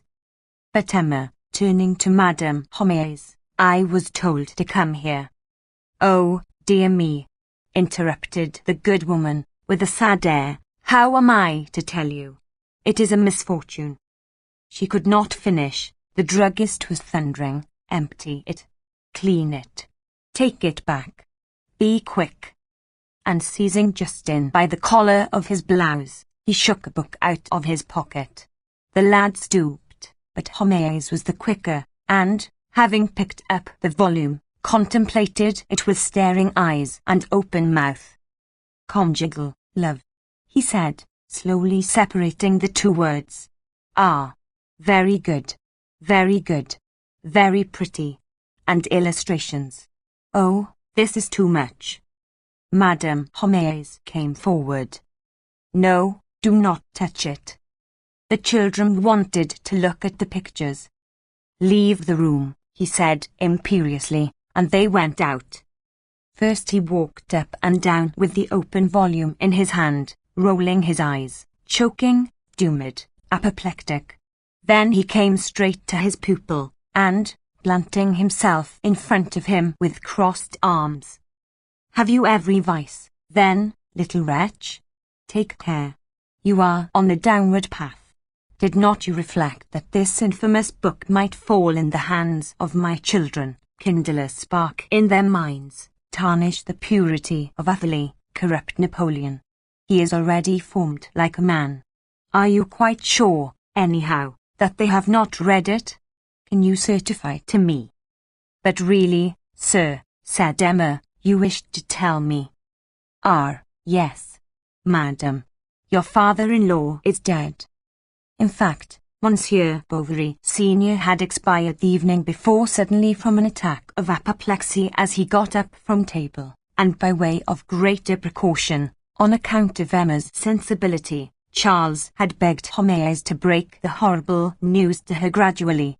Homais had thought over his speech. He had rounded, polished it, made it rhythmical. It was a masterpiece of prudence and transitions, of subtle turns and delicacy, but anger had got the better of rhetoric. Emma, giving up all chance of hearing any details, left the pharmacy, for Monsieur Homais has taken up the thread of his vituperations. However, he was growing calmer, and was now grumbling in a paternal tone whilst he fanned himself with his skullcap. It is not that I entirely disapprove of the work. Its author was a doctor.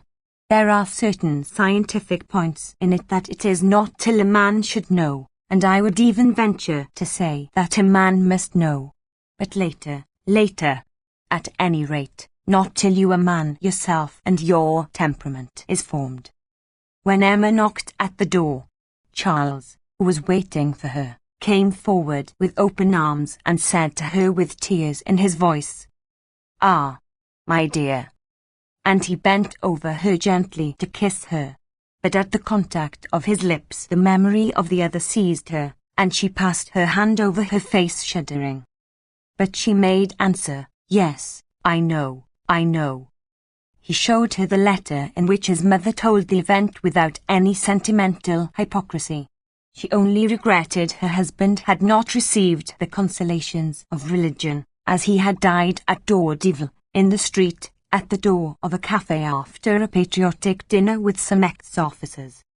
Emma gave him back the letter, then at dinner, for appearance's sake, she affected a certain repugnance. But as he urged her to try, she resolutely began knitting, while Charles opposite her sat motionless in a dejected attitude. Now and then he raised his head and gave her a long look full of distress. Once he sighed, "I should have liked to see him again."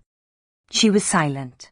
At last, understanding that she must say something, "How old was your father?" she asked. 58. "Ah." And that was all. A quarter of an hour after he added, "My poor mother.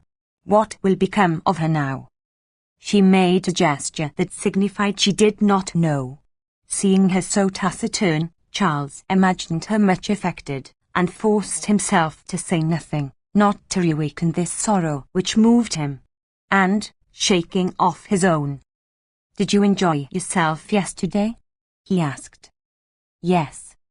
When the cloth was removed, Bovary did not rise, nor did Emma, and as she looked at him, the monotony of the spectacle drove little by little all pity from her heart.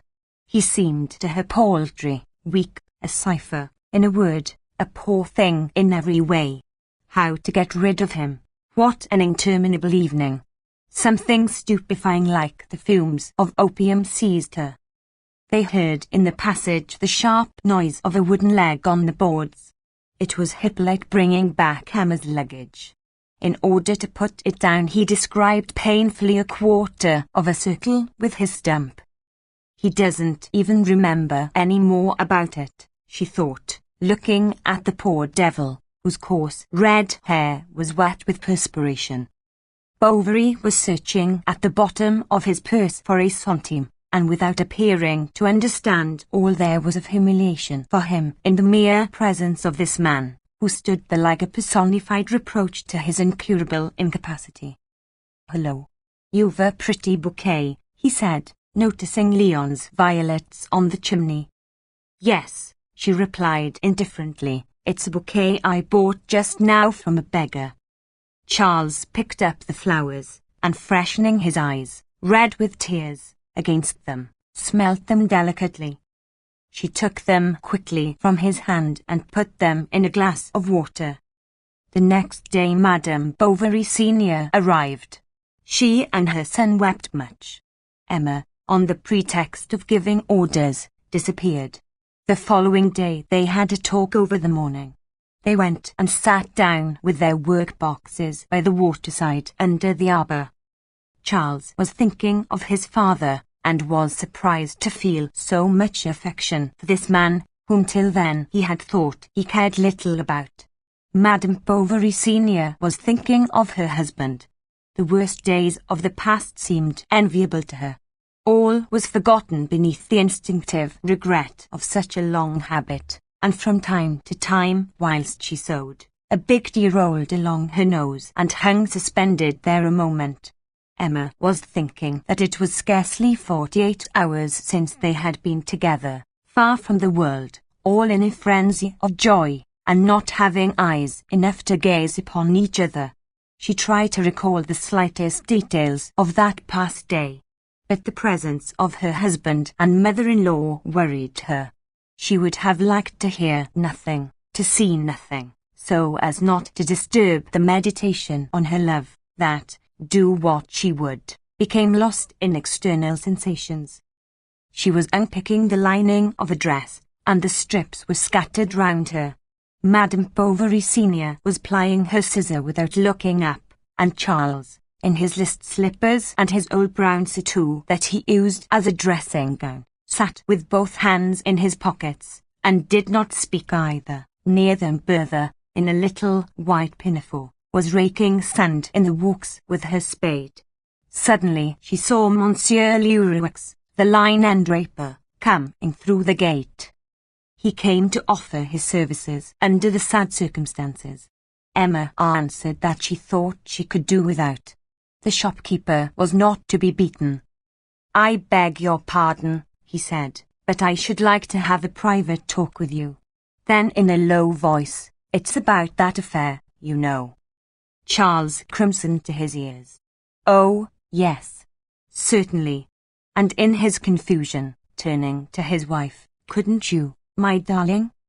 She seemed to understand him, for she rose, and Charles said to his mother, "It is nothing particular.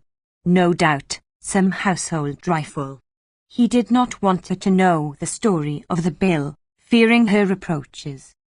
As soon as they were alone, Monsieur Leroux in sufficiently clear terms began to congratulate Emma on the inheritance, then to talk of indifferent matters, of the espaliers, of the harvest, and of his own health, which was always so-so, always having ups and downs.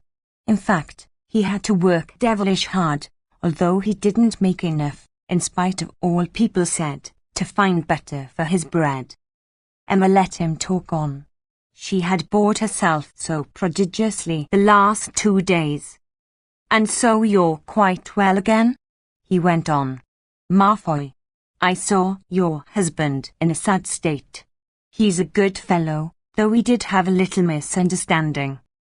She asked what misunderstanding, for Charles had said nothing of the dispute about the goods supplied to her.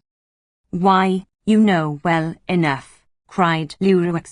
"It was about your little fancies, the travelling drunks." He had drawn his hat over his eyes, and, with his hands behind his back, smiling and whistling, he looked straight at her in an unbearable manner. Did he suspect anything? She was lost in all kinds of apprehensions. At last, however, he went on. "We made it up, all the same, and I've come again to propose another arrangement." This was to renew the bill Bovary had signed. The doctor, of course, would do as he pleased. He was not to trouble himself, especially just now, when he would have a lot of worry. And he would do better to give it over to someone else, to you, for example. With the power of attorney it could be easily managed, and then we, you and I, would have our little business transactions together. She did not understand. He was silent. Then, passing to his trade, Leroux declared that Madame must require something. He would send her a black beige, 12 yards, just enough to make a gown. "The one you've on is good enough for the house, but you want another for calls. I saw that the very moment that I came in. I've the eye of an American." He did not send the stuff, he brought it. Then he came again to measure it. He came again on other pretexts, always trying to make himself agreeable, useful, infifing himself, as Homais would have said, and always dropping some hint to Emma about the power of attorney. He never mentioned the bill. She did not think of it. Charles, at the beginning of her convalescence, had certainly said something about it to her, but so many emotions had passed through her head that she no longer remembered it. Besides, she took care not to talk of any money questions. Madame Bovary seemed surprised at this, and attributed the change in her ways to the religious sentiments she had contracted during her illness. But as soon as she was gone, Emma greatly astounded Bovary by her practical good sense. It would be necessary to make inquiries, to look into mortgages, and see if there were any occasion for a sale by auction or a liquidation. She quoted technical terms casually, pronounced the grand words of order, the future, foresight, and constantly exaggerated the difficulties of settling his father's affairs so much, that at last one day she showed him the rough draft of a power of attorney to manage and administer his business, arrange all loans, sign and endorse all bills, pay all sums, etc. She had profited by Leroux's lessons. Charles naively asked her where this paper came from. Monsieur Guillaumin, and with the utmost coolness she added, I don't trust him overmuch. Notaries have such a bad reputation. Perhaps we ought to consult. We only know no one. Unless Leon, replied Charles, who was reflecting. But it was difficult to explain matters by letter. Then she offered to make the journey, but he thanked her. She insisted. It was quite a contest of mutual consideration. At last she cried with affected waywardness, No, I will go. How good you are, he said, kissing her forehead. The next morning she set out in the Hirondelle to go to Rouen to consult Monsieur Leon, and she stayed the 3 days. Chapter 3. They were 3 full, exquisite days, a true honeymoon. They were at the Hotel de Boulogne, on the harbour, and they lived there, with drawn blinds and closed doors, with flowers on the floor, and iced syrups were brought them early in the morning. Towards evening they took a covered boat and went to dine on one of the islands. It was the time when one hears by the side of the dockyard the caulking mallets sounding against the hull of vessels.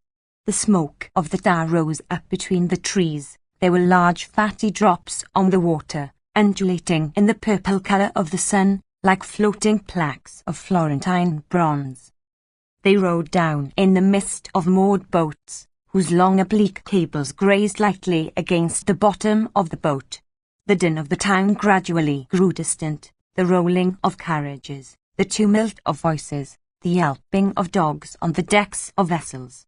She took off her bonnet, and they landed on their island.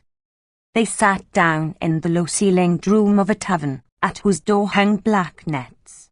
They ate fried smelts, cream and cherries. They lay down upon the grass, they kissed behind the poplars, and they would fain, like 2 Robinsons, have lived forever in this little place, which seemed to them in their beatitude the most magnificent on earth. It was not the first time that they had seen trees, a blue sky, meadows, that they had heard the water flowing and the wind blowing in the leaves, but, no doubt, they had never admired all this, as if nature had not existed before, or had only begun to be beautiful since the gratification of their desires. At night they returned. The boat glided along the shores of the islands.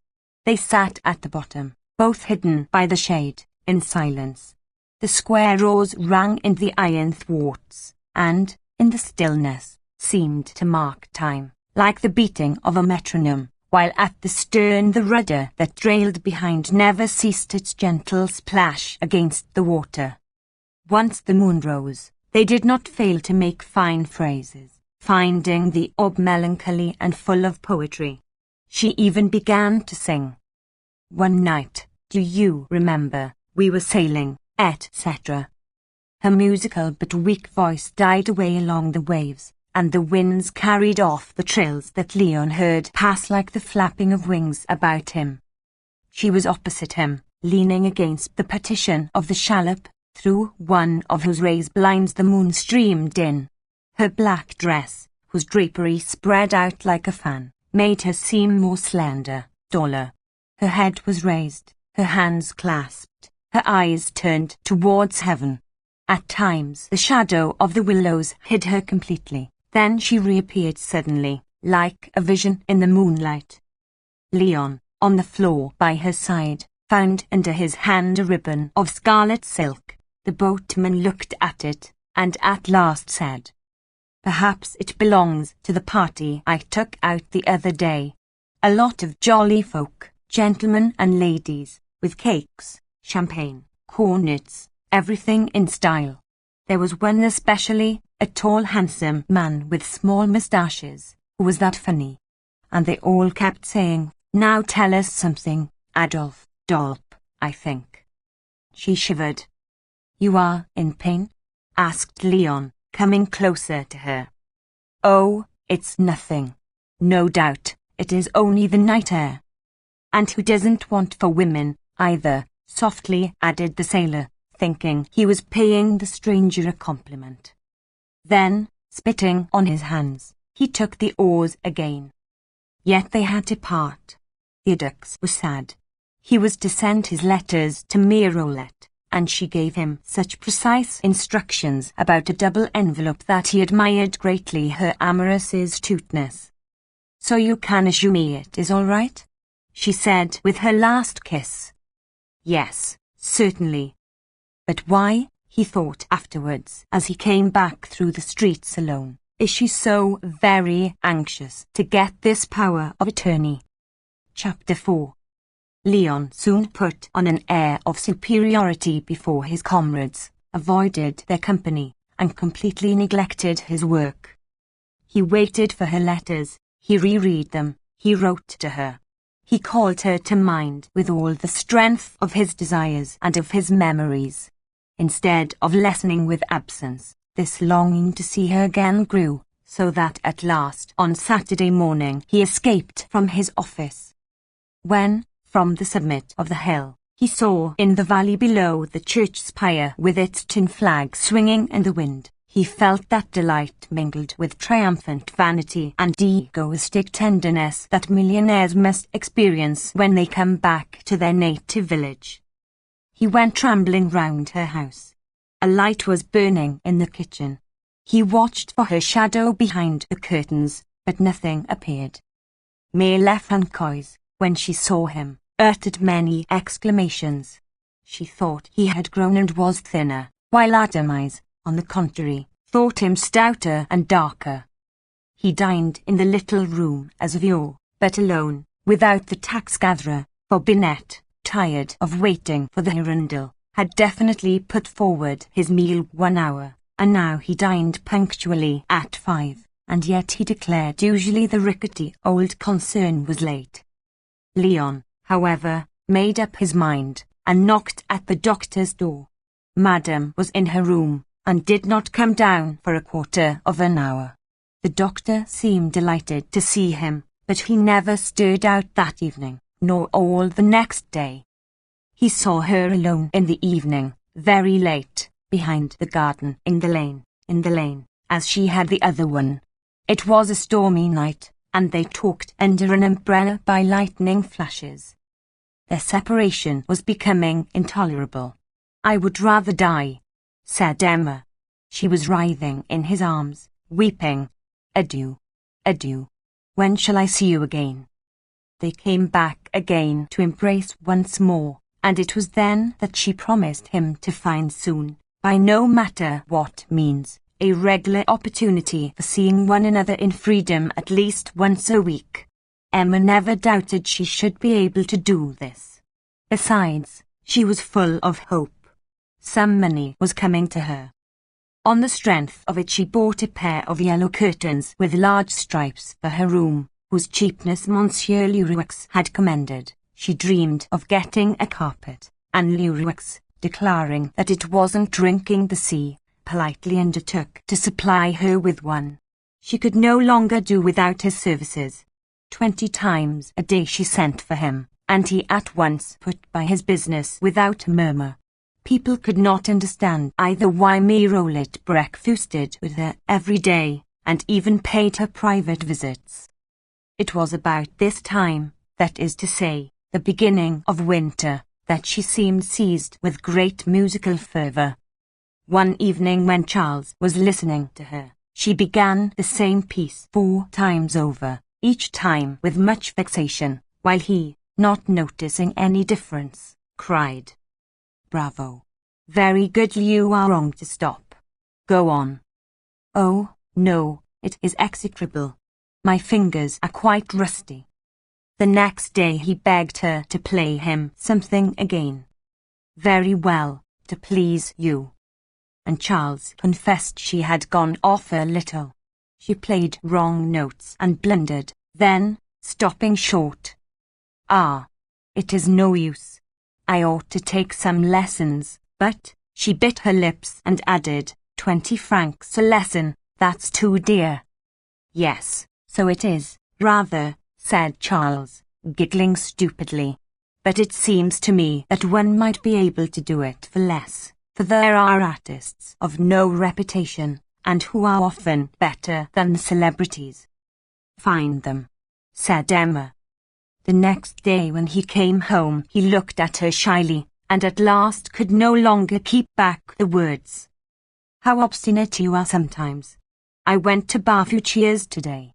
Well, Madame Libet assured me that her 3 young ladies who are at La Misericorde have lessons at 50 sous apiece, and that from an excellent mistress."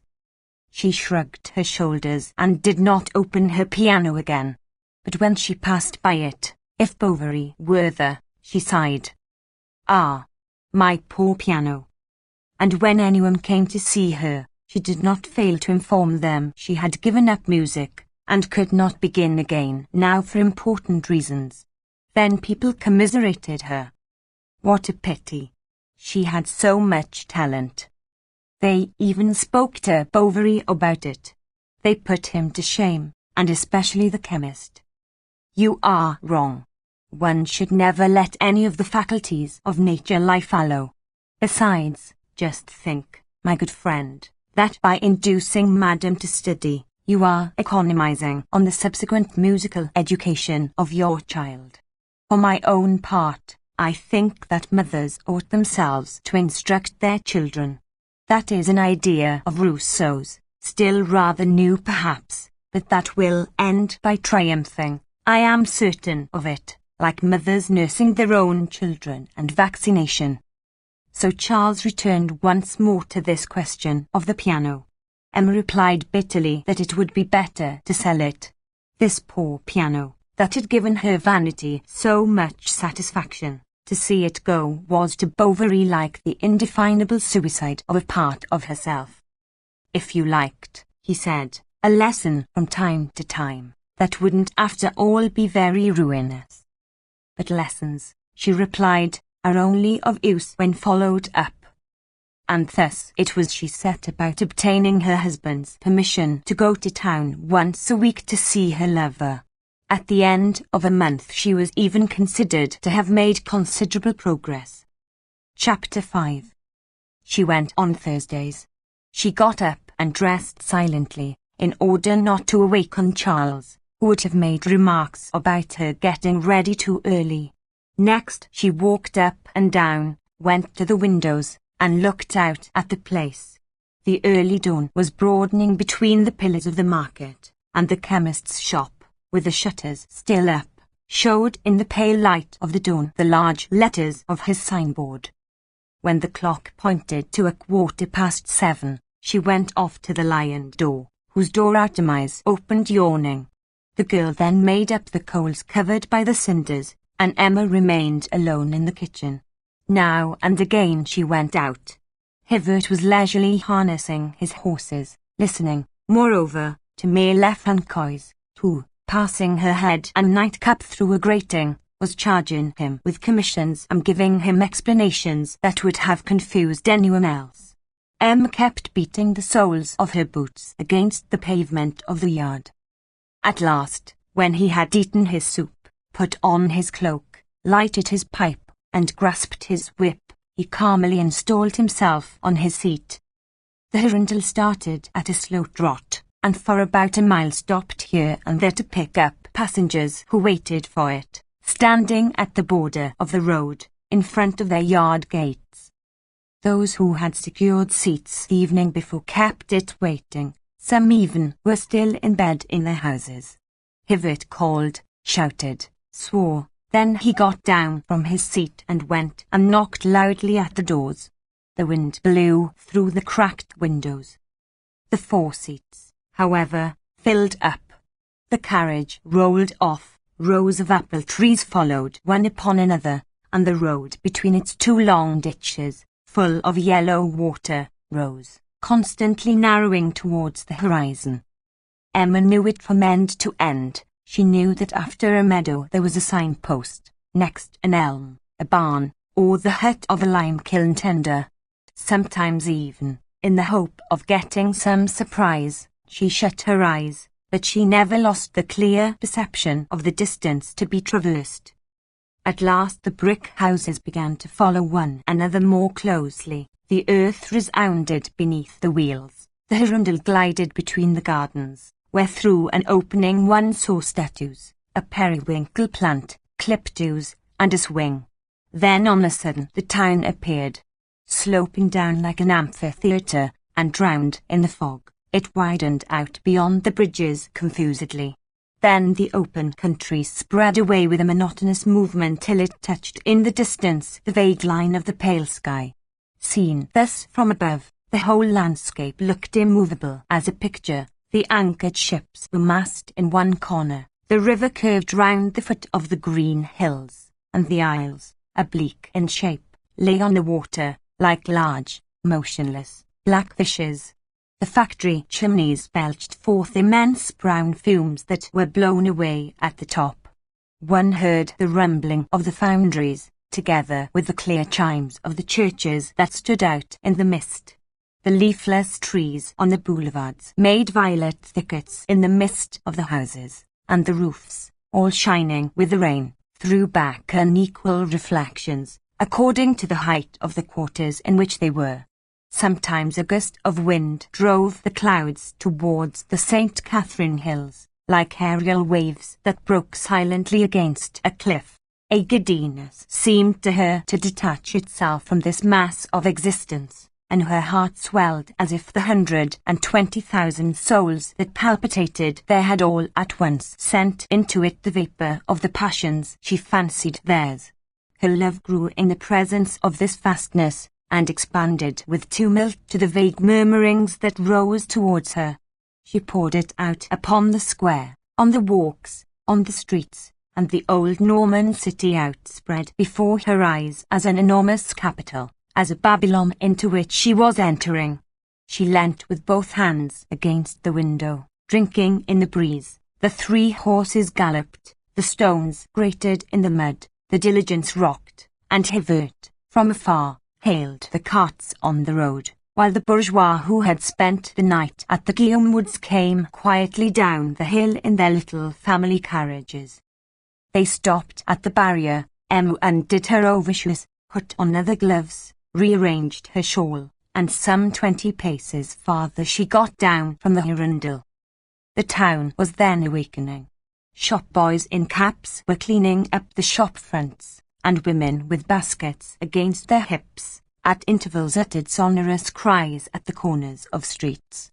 She walked with downcast eyes, close to the walls, and smiling with pleasure under her lowered black veil.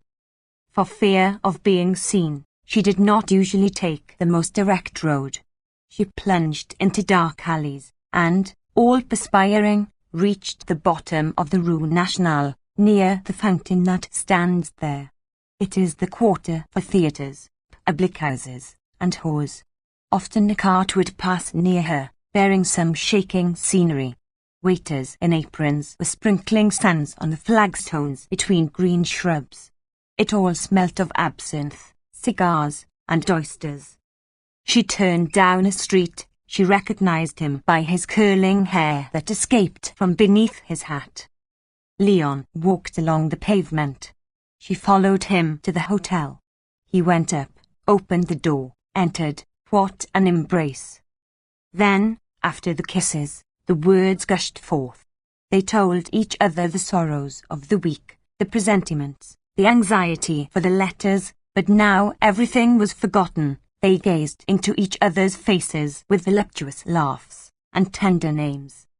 The bed was large, of mahogany, in the shape of a boat. The curtains were in red levantine that hung from the ceiling and bulged out too much towards the bell-shaped bedside, and nothing in the world was so lovely as her brown head and white skin standing out against this purple colour, when, with a movement of shame, she crossed her bare arms, hiding her face in her hands. The warm room, with its discreet carpet, its gay ornaments, and its calm light, seemed made for the intimacies of passion. The curtain rods, ending in arrows, their brass pegs, and the great balls of the fire dogs shone suddenly when the sun came in. On the chimney between the candelabra there were 2 of those pink shells in which one hears the murmur of the sea if one holds them to the ear. How they loved that dear room, so full of gaiety, despite its rather faded splendour. They always found the furniture in the same place, and sometimes hairpins, that she had forgotten the Thursday before, under the pedestal of the clock. They lunched by the fireside on a little round table, inlaid with rosewood. Em carved, put bits on his plate with all sorts of coquettish ways, and she laughed with a sonorous and libertine laugh when the froth of the champagne ran over from the glass to the rings on her fingers. They were so completely lost in the possession of each other that they thought themselves in their own house, and that they would live there till death, like two spouses eternally young. They said our room, our carpet. She even said my slippers, a gift of Leon's, a whim she had had. They were pink satin, bordered with swan's down. When she sat on his knees, her leg, then too short, hung in the air, and the dainty shoe, that had no back to it, was held only by the toes to her bare foot. He for the first time enjoyed the inexpressible delicacy of feminine refinements. He had never met this grace of language, this reserve of clothing, these poses of the weary dove. He admired the exaltation of her soul and the lace on her petticoat. Besides, was she not a lady and a married woman, a real mistress, in fine? By the diversity of her humour, in turn mystical or mirthful, talkative, taciturn, passionate, careless, she awakened in him 1,000 desires, called up instincts or memories. She was the mistress of all the novels, the heroine of all the dramas, the vague she of all the volumes of verse. He found again on her shoulder the amber colouring of the odalisque bathing. She had the long waist of feudal chatelaines, and she resembled the pale woman of Barcelona. But above all she was the angel. Often looking at her, it seemed to him that his soul, escaping towards her, spread like a wave about the outline of her head, and descended drawn down into the whiteness of her breast. He knelt on the ground before her, and with both elbows on her knees looked at her with a smile, his face upturned. She bent over him, and murmured, as if choking with intoxication, "Oh, do not move. Do not speak. Look at me. Something so sweet comes from your eyes that helps me so much." She called him child. "Child, do you love me?" And she did not listen for his answer in the haste of her lips that fastened to his mouth. On the clock there was a bronze Cupid, who smirked as he bent his arm beneath a golden garland. They had laughed at it many a time, but when they had to part everything seemed serious to them. Motionless in front of each other, they kept repeating, "Till Thursday, till Thursday." Suddenly she seized his head between her hands, kissed him hurriedly on the forehead, crying, "Adieu," and rushed down the stairs. She went to a hairdresser's in the Rue de la Comédie to have her hair arranged. Night fell. The gas was lighted in the shop. She heard the bell at the theatre calling the mamas to the performance, and she saw, passing opposite, men with white faces and women in faded gowns going in at the stage door. It was hot in the room, small, and too low where the stove was hissing in the mist of wigs and pomades. The smell of the tongs, together with the greasy hands that handled her head, soon stunned her, and she dozed a little in her wrapper. Often, as he did her hair, the man offered her tickets for a masked ball. Then she went away. She went up the streets, reached the Croix Rouge, put on her overshoes that she had hidden in the morning under the seat, and sank into her place among the impatient passengers. Some got out at the foot of the hill. She remained alone in the carriage. At every turning all the lights of the town were seen more and more completely, making a great luminous vapour about the dim houses. Emma knelt on the cushions and her eyes wandered over the dazzling light. She sobbed, called on Leon, sent him tender words and kisses lost in the wind. On the hillside a poor devil wandered about with his stick in the mist of the diligences. A mass of rags covered his shoulders, and an old staved-in beaver, turned out like a basin, hid his face, but when he took it off he discovered in the place of eyelids empty and bloody orbits. The flesh hung in red shreds, and there flowed from it liquids that congealed into green scale down to the nose, whose black nostrils sniffed convulsively. To speak to you, he threw back his head with an idiotic laugh. Then his bluish eyeballs, rolling constantly at the temples, beat against the edge of the open wound. He sang a little song as he followed the carriages. Maids and the warmth of a summer's day. Dream of love, and of love always. And all the rest was about birds and sunshine and green leaves. Sometimes he appeared suddenly behind Emma, bareheaded, and she drew back with a cry. Hivert made fun of him. He would advise him to get a booth at the Saint Romain fair, or else ask him, laughing, how his young woman was. Often they had started when, with a sudden movement, his hat entered the diligence through the small window, while he clung with his other arm to the footboard, between the wheels splashing mud. His voice, feeble at first and quavering, grew sharp. It resounded in the night like the indistinct moan of a vague distress, and through the ringing of the bells, the murmur of the trees, and the rumbling of the empty vehicle, it had a far-off sound that disturbed Emma. It went to the bottom of her soul, like a whirlwind in an abyss, and carried her away into the distances of a boundless melancholy. But Hivert, noticing a weight behind, gave the blind man sharp cuts with his whip. The thong lashed his wounds, and he fell back into the mud with a yell. Then the passengers in the Hirondelle ended by falling asleep, some with open mouths, others with lower chins, leaning against their neighbour's shoulder, or with their arm passed through the strap, oscillating regularly with the jolting of the carriage, and the reflection of the lantern swinging without, on the crupper of the wheeler, penetrating into the interior through the chocolate calico curtains, threw sanguineous shadows over all these motionless people. Emma, drunk with grief, shivered in her clothes, feeling her feet grow colder and colder, and death in her soul. Charles at home was waiting for her. The Hirondelle was always late on Thursdays. Madame arrived at last, and scarcely kissed the child. The dinner was not ready. No matter. She excused the servant. This girl now seemed allowed to do just as she liked. Often her husband, noting her pallor, asked if she were unwell. No, said Emma. But, he replied, you seem so strange this evening. Oh, it's nothing. Nothing. There were even days when she had no sooner come in than she went up to her room, and Justin, happening to be there, moved about noiselessly, quicker at helping her than the best of maids. He put the matches ready, the candlestick, a book, arranged her nightgown, turned back the bedclothes. Come, said she, that will do. Now you can go. For he stood there, his hands hanging down and his eyes wide open, as if enmeshed in the innumerable threads of a sudden reverie.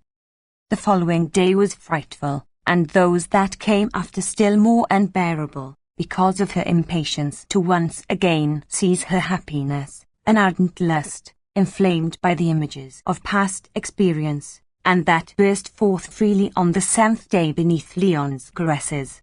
His ardours were hidden beneath outbursts of wonder and gratitude. Emma tasted this love in a discreet, absorbed fashion, maintained it by all the artifices of her tenderness, and trembled a little lest it should be lost later on. She often said to him, with her sweet, melancholy voice, "Ah, you too, you will leave me. You will marry. You will be like all the others." He asked, "What others?" "Why, like all men," she replied. Then added, repulsing him with a languid movement, "You are all evil." One day, as they were talking philosophically of earthly disillusions, to experiment on his jealousy, or yielding, perhaps, to an overstrong need to pour out her heart, she told him that formerly, before him, she had loved someone.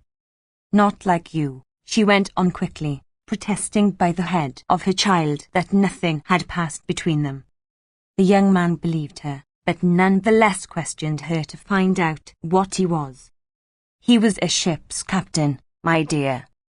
Was this not preventing any inquiry, and, at the same time, assuming a higher ground through this pretended fascination exercised over a man who must have been of warlike nature and accustomed to receive homage?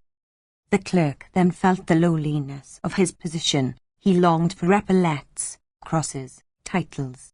All that would please her. He gathered that from her spendthrift habits. Emma nevertheless concealed many of these extravagant fancies, such as her wish to have a blue tilbury to drive into Rouen, drawn by an English horse and driven by a groom in top boots. It was Justin who had inspired her with this whim, by begging her to take him into her service as valet de chambre, 19, and if the privation of it did not lessen the pleasure of her arrival at each rendezvous, it certainly augmented the bitterness of the return. 19. Manservant. Often, when they talked together of Paris, she ended by murmuring, "Ah, how happy we should be there." "Are we not happy?" gently answered the young man, passing his hands over her hair. "Yes, that is true," she said. "I am mad. Kiss me." To her husband she was more charming than ever. She made him pistachio creams, and played him waltzes after dinner. So he thought himself the most fortunate of men, and Emma was without uneasiness, when, one evening suddenly he said, "It is Mademoiselle l'Empereur, isn't it, who gives you lessons?" "Yes." "Well, I saw her just now," Charles went on, "at Madame Leach's. I spoke to her about you, and she doesn't know you." This was like a thunderclap. "However," she replied quite naturally. "Ah, no doubt she forgot my name." "But perhaps," said the doctor, "there are several demoiselles l'Empereur at Rouen who are music mistresses." "Possibly." Then quickly, "But I have my receipts here. See." And she went to the writing table, ransacked all the drawers, rummaged the papers, and at last lost her head so completely that Charles earnestly begged her not to take so much trouble about those wretched receipts. "Oh, I will find them," she said. And, in fact, on the following Friday, as Charles was putting on one of his boots in the dark cabinet where his clothes were kept, he felt a piece of paper between the leather and his sock. He took it out and read. "Received, for 3 months' lessons and several pieces of music, the sum of 63 francs. Félicie l'Empereur, professor of music." How the devil did it get into my boots? "It must," she replied, "have fallen from the old box of bills that is on the edge of the shelf." From that moment her existence was but one long tissue of lies, in which she enveloped her love as in veils to hide it. It was a want, a mania, a pleasure carried to such an extent that if she said she had the day before walked on the right side of a road, one might know she had taken the left. One morning, when she had gone, as usual, rather lightly clothed, it suddenly began to snow, and as Charles was watching the weather from the window, he caught sight of Monsieur Bournisien in the chaise of Monsieur Tavic, who was driving him to Rouen. Then he went down to give the priest a thick shawl that he was to hand over to Emma as soon as he reached the Croix Rouge. When he got to the inn, Monsieur Bournisien asked for the wife of the Onville doctor. The landlady replied that she very rarely came to her establishment. So that evening, when he recognized Madame Bovary in the Hirondelle, the Q told her his dilemma, without, however, appearing to attach much importance to it, for he began praising a preacher who was doing wonders at the cathedral, and whom all the ladies were rushing to hear. Still, if he did not ask for any explanation, others, later on, might prove less discreet. So she thought well to get down each time at the Croix Rouge, so that the good folk of her village who saw her on the stairs should suspect nothing. One day, however, Monsieur Leroux met her coming out of the Hotel de Boulogne on Leon's arm, and she was frightened, thinking he would gossip. He was not such a fool. But 3 days after he came to her room, shut the door, and said, "I must have some money." She declared she could not give him any. Leroux burst into lamentations and reminded her of all the kindnesses he had shown her. In fact, of the 2 bills signed by Charles, Emma up to the present had paid only one. As to the second, the shopkeeper, at her request, had consented to replace it by another, which again had been renewed for a long date. Then he drew from his pocket a list of goods not paid for, to wit, the curtains, the carpet, the material for the armchairs, several dresses, and divers articles of dress, the bills for which amounted to about 2,000 francs. She bowed her head. He went on, "But if you haven't any ready money, you have an estate." And he reminded her of a miserable little hovel situated at Barneville, near Aumale, that brought in almost nothing.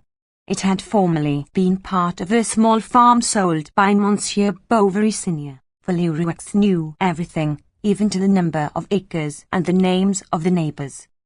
"If I were in your place," he said, "I should clear myself of my debts, and have money left over." She pointed out the difficulty of getting a purchaser. He held out the hope of finding one, but she asked him how she should manage to sell it. "Haven't you your power of attorney?" he replied. The phrase came to her like a breath of fresh air. "Leave me the bill," said Emma. "Oh, it isn't worthwhile," answered Leroux. He came back the following week and boasted of having, after much trouble, at last discovered a certain Langlois, who, for a long time, had had an eye on the property, but without mentioning his price. "Never mind the price," she cried. But they would, on the contrary, have to wait, to sound the fellow. The thing was worth the journey, and, as she could not undertake it, he offered to go to the place to have an interview with Langlois. On his return he announced that the purchaser proposed 4,000 francs. Emma was radiant at this news. "Frankly," he added, "that's a good price." She drew half the sum at once, and when she was about to pay her account the shopkeeper said, "It really grieves me, on my word, to see you depriving yourself all at once of such a big sum as that." Then she looked at the bank-notes, and dreaming of the unlimited number of rendezvous represented by those 2,000 francs, she stammered, What? Oh," he went on, laughing good-naturedly, "one puts anything one likes on receipts. Don't you think I know what household affairs are?" And he looked at her fixedly, while in his hand he held 2 long papers that he slid between his nails. At last, opening his pocket-book, he spread out on the table 4 bills to order, each for 1,000 francs. "Sign these," he said, "and keep it all." She cried out, scandalized. "But if I give you the surplus," replied Monsieur Leroux impudently, "is that not helping you?" And taking a pen he wrote at the bottom of the account, "Received of Madame Bovary 4,000 francs. Now who can trouble you, since in 6 months you will draw the arrears for your cottage, and I don't make the last bill due till after you've been paid?" Emma grew rather confused in her calculations, and her ears dingled as if gold pieces, bursting from their bags, rang all round her on the floor. At last Leroux explained that he had a very good friend, Vincart, a broker at Rouen, who would discount these 4 bills. Then he himself would hand over to Madame the remainder after the actual debt was paid. But instead of 2,000 francs he brought only 1,800, for the friend Vincart, which was only fair, has deducted 200 francs for commission and discount. Then he carelessly asked for a receipt. You understand, in business, sometimes. And with the date, if you please, with the date. A horizon of realizable whims opened out before Emma. She was prudent enough to lay by 1,000 crowns, with which the first 3 bills were paid when they fell due, but the 4th, by chance, came to the house on a Thursday, and Charles, quite upset, patiently awaited his wife's return for an explanation. If she had not told him about this bill, it was only to spare him such domestic worries. She sat on his knees, caressed him, cooed to him, gave him a long enumeration of all the indispensable things that had been got on credit. Really, you must confess, considering the quantity, it isn't too dear. Charles, at his wit's end, soon had recourse to the eternal Lurex, who swore he would arrange matters if the doctor would sign him 2 bills, one of which was for 700 francs, payable in 3 months. In order to arrange for this, he wrote his mother a pathetic letter. Instead of sending a reply, she came herself, and when Emma wanted to know whether he had got anything out of her, "Yes," he replied, "but she wants to see the account." The next morning at daybreak Emma ran to Lurex to beg him to make out another account for not more than 1,000 francs, for to show the one for 4,000 it would be necessary to say that she had paid 2/3, and confess, consequently, the sale of the estate, a negotiation admirably carried out by the shopkeeper, and which, in fact, was only actually known later on. Despite the low price of each article, Madame Bovary Senior, of course, thought the expenditure extravagant. "Couldn't you do without a carpet? Why have you covered the armchairs? In my time there was a single armchair in a house, for elderly persons. At any rate it was so at my mother's, who was a good woman, I can tell you. Everybody can't be rich. No fortune can hold out against waste. I should be ashamed to coddle myself as you do. And yet I am old. I need looking after. And there, fitting up gowns. Frills. What? Silk for lining at 2 francs, when you can get jaconet for 10 sous, or even for 8, that would do well enough." Emma, lying on the lounge, replied as quietly as possible, "Ah, madam, enough, enough." The other went on lecturing her, predicting they would end in the workhouse. But it was Bovary's fault. Luckily he had promised to destroy that power of attorney. "What?" "Ah, he swore he would," went on the good woman. Emma opened the window, called Charles, and the poor fellow was obliged to confess the promise torn from him by his mother. Emma's disappeared, then came back quickly, and majestically handed her a thick piece of paper. "Thank you," said the old woman, and she threw the power of attorney into the fire. Emma began to laugh, a strident, piercing, continuous laugh. She had an attack of hysterics. "Oh, my God!" cried Charles. "Ah, you really are wrong. You come here and make scenes with her." His mother, shrugging her shoulders, declared it was all put on. But Charles, rebelling for the first time, took his wife's part, so that Madame Bovary, Senior, said she would leave. She went the very next day, and on the threshold, as he was trying to detain her, she replied, "No, no, you love her better than me, and you are right. It is natural. For the rest, so much the worse. You will see. Good day, for I am not likely to come soon again, as you say, to make scenes." Charles, nevertheless, was very crestfallen before Emma, who did not hide the resentment she still felt at his want of confidence, and it needed many prayers before she would consent to have another power of attorney. He even accompanied her to Monsieur Guillaumin to have a second one, just like the other, drawn up. "I understand," said the notary. "A man of science can't be worried with the practical details of life." And Charles felt relieved by this comfortable reflection, which gave his weakness the flattering appearance of higher preoccupation. And what an outburst the next Thursday at the hotel in the room with Leon. She laughed, cried, sang, sent for sherbets, wanted to smoke cigarettes, seemed to him wild and extravagant, but adorable, superb. He did not know what recreation of her whole being drove her more and more to plunge into the pleasures of life. She was becoming irritable, greedy, voluptuous, and she walked about the streets with him carrying her head high, without fear, so she said, of compromising herself.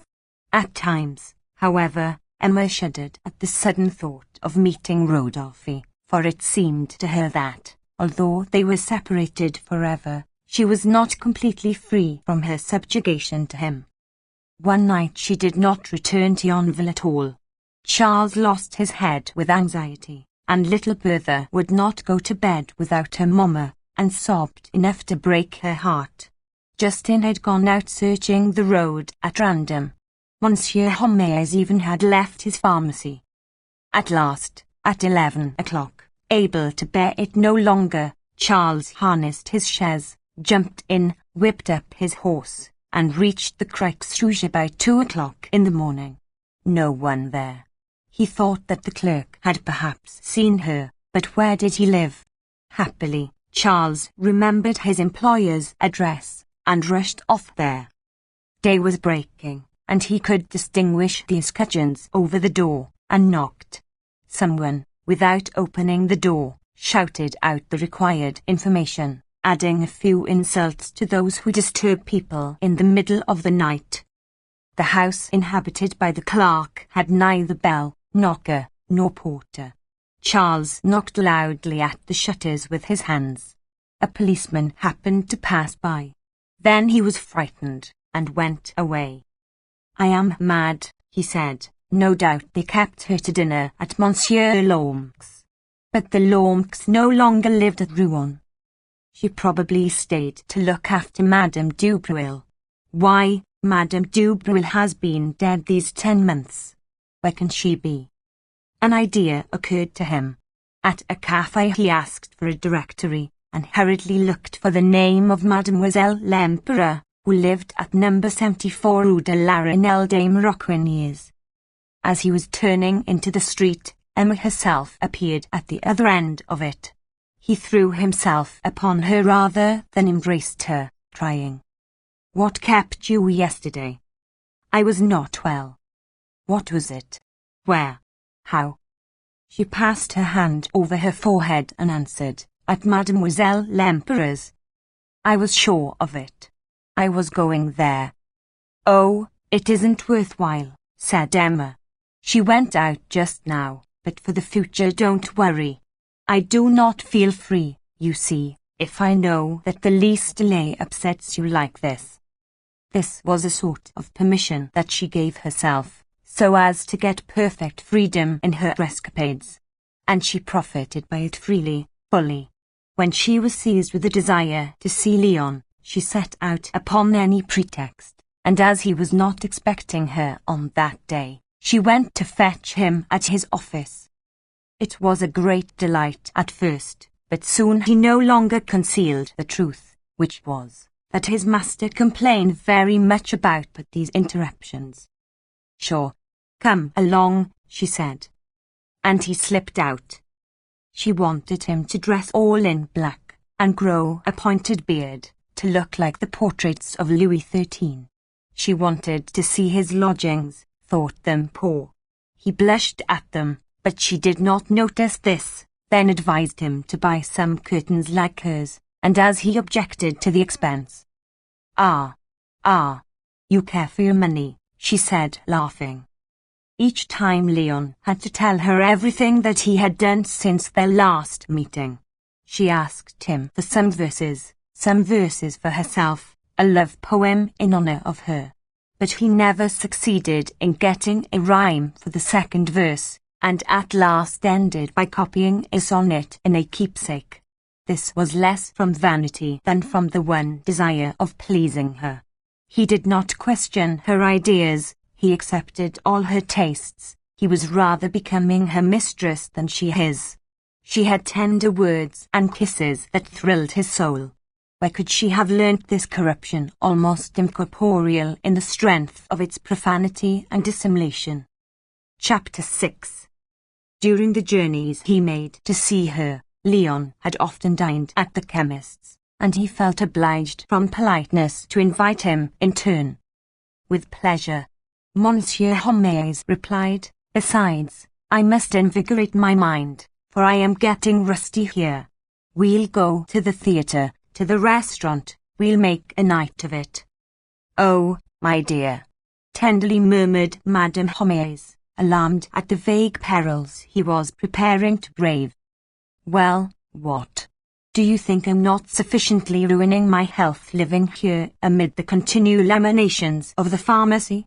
But there. That is the way with women. They are jealous of science, and then are opposed to our taking the most legitimate distractions. No matter. Count upon me. One of these days I shall turn a patron, and we'll go the pace together.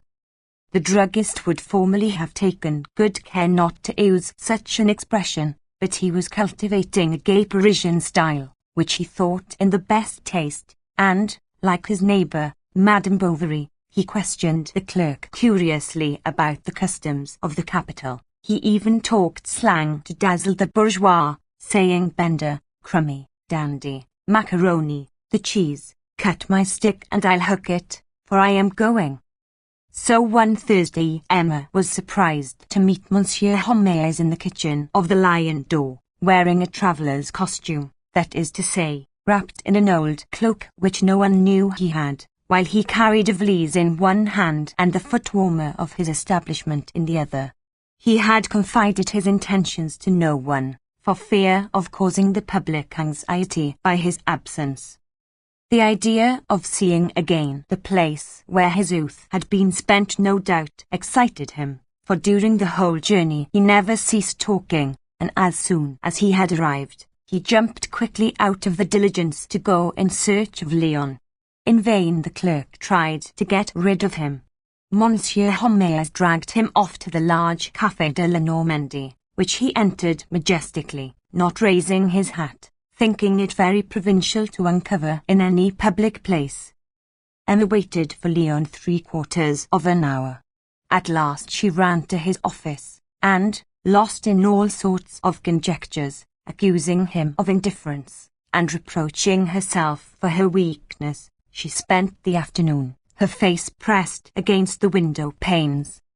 At 2 o'clock they were still at a table opposite each other. The large room was emptying. The stovepipe, in the shape of a palm tree, spread its gilt leaves over the white ceiling, and near them, outside the window, in the bright sunshine, a little fountain gurgled in a white basin, where, in the midst of watercress and asparagus, 3 torpid lobsters stretched across to some quails that lay heaped up in a pile on their sides. Homais was enjoying himself, although he was even more intoxicated with the luxury than the rich fare. The pomade wine all the same rather excited his faculties, and when the omelette au rhum 20 appeared, he began propounding immoral theories about women. What seduced him above all else was chic. He admired an elegant toilette in a well-furnished apartment, and as to bodily qualities, he didn't dislike a young girl. 20 in rum. Leon watched the clock in despair. The druggist went on drinking, eating, and talking. "You must be very lonely," he said suddenly, "here at Rouen. To be sure your lady love doesn't live far away." And the other blushed. "Come now, be frank. Can you deny that at Yonville?" The young man stammered something. "At Madame Bovary's, you're not making love to—" "To whom?" "The servant." He was not joking, but vanity getting the better of all prudence, Leon, in spite of himself, protested. Besides, he only liked dark women. "I approve of that," said the chemist. "They have more passion." And whispering into his friend's ear, he pointed out the symptoms by which one could find out if a woman had passion. He even launched into an ethnographic digression. The German was vaporish, the French woman licentious, the Italian passionate. "And negresses?" asked the clerk. "They are in artistic taste," said Homais. "Waiter, 2 cups of coffee." "Are we going?" at last asked Leon impatiently. But before leaving he wanted to see the proprietor of the establishment and made him a few compliments. Then the young man, to be alone, alleged he had some business engagement. "Ah, I will escort you," said Homais. And all the while he was walking through the streets with him he talked of his wife, his children, of their future, and of his business, told him in what a decayed condition it had formerly been, and to what a degree of perfection he had raised it. Arrived in front of the Hotel de Boulogne, Leon left him abruptly, ran up the stairs, and found his mistress in great excitement. At mention of the chemist she flew into a passion. He, however, piled up good reasons. It wasn't his fault. Didn't she know Homais? Did she believe that he would prefer his company? But she turned away. He drew her back, and, sinking on his knees, clasped her waist with his arms in a languorous pose, full of concupiscence and supplication. She was standing up. Her large flashing eyes looked at him seriously, almost terribly. Then tears obscured them. Her red eyelids were lowered. She gave him her hands, and Leon was pressing them to his lips when a servant appeared to tell the gentleman that he was wanted. "You will come back?" she said. "Yes." "But when?" "Immediately." "It's a trick," said the chemist, when he saw Leon. "I wanted to interrupt this visit that seemed to me to annoy you. Let's go and have a glass of Garis at Bridoux." Leon vowed that he must get back to his office. Then the druggist joked him about quill drivers and the law. "Leave Cujas and Buffalo alone a bit. Who the devil prevents you? Be a man. Let's go to Bridoux. You'll see his dog. It's very interesting." And as the clerk still insisted, "I'll go with you. I'll read a paper while I wait for you, or turn over the leaves of a code." Leon, bewildered by Emma's anger, Monsieur Homais' chatter, and, perhaps, by the heaviness of the luncheon, was undecided, and, as it were, fascinated by the chemist, who kept repeating, "Let's go to Bridoux. It's just by here, in the Rue Malpalu." Then, through cowardice, through stupidity, through that indefinable feeling that drags us into the most distasteful acts, he allowed himself to be led off to Bridoux, whom they found in his small yard, superintending 3 workmen, who panted as they turned the large wheel of a machine for making seltzer water. Homais gave them some good advice. He embraced Bridoux. They took some Garis. 20 times Leon tried to escape, but the other seized him by the arm, saying, "Presently. I'm coming. We'll go to the Ferme de Rouen to see the fellows there. I'll introduce you to Thornassin." At last he managed to get rid of him, and rushed straight to the hotel. Emma was no longer there. She had just gone in a fit of anger. She detested him now. This failing to keep the rendezvous seemed to her an insult, and she tried to rake up other reasons to separate herself from him. He was incapable of heroism, weak, banal, more spiritless than a woman, avaricious too, and cowardly. Then, growing calmer, she at length discovered that she had, no doubt, calumniated him. But the disparaging of those we love always alienates us from them to some extent. We must not touch our idols. The guilt sticks to our fingers. They gradually came to talking more frequently of matters outside their love, and in the letters that Emma wrote him she spoke of flowers, verses, the moon and the stars, naive resources of a waning passion striving to keep itself alive by all external aids. She was constantly promising herself a profound felicity on her next journey. Then she confessed to herself that she felt nothing extraordinary. This disappointment quickly gave way to a new hope, and Emma returned to him more inflamed, more eager than ever. She undressed brutally, tearing off the thin laces of her corset that nestled around her hips like a gliding snake. She went on tiptoe, barefooted, to see once more that the door was closed, then, pale, serious, and, without speaking, with one movement, she threw herself upon his breast with a long shudder. Yet there was upon that brow covered with cold drops, on those quivering lips, in those wild eyes, in the strain of those arms, something vague and dreary that seemed to Leon to glide between them subtly as if to separate them. He did not dare to question her, but, seeing her so skilled, she must have passed, he thought, through every experience of suffering and of pleasure. What had once charmed now frightened him a little. Besides, he rebelled against his absorption, daily more marked, by her personality. He begrudged Emma this constant victory.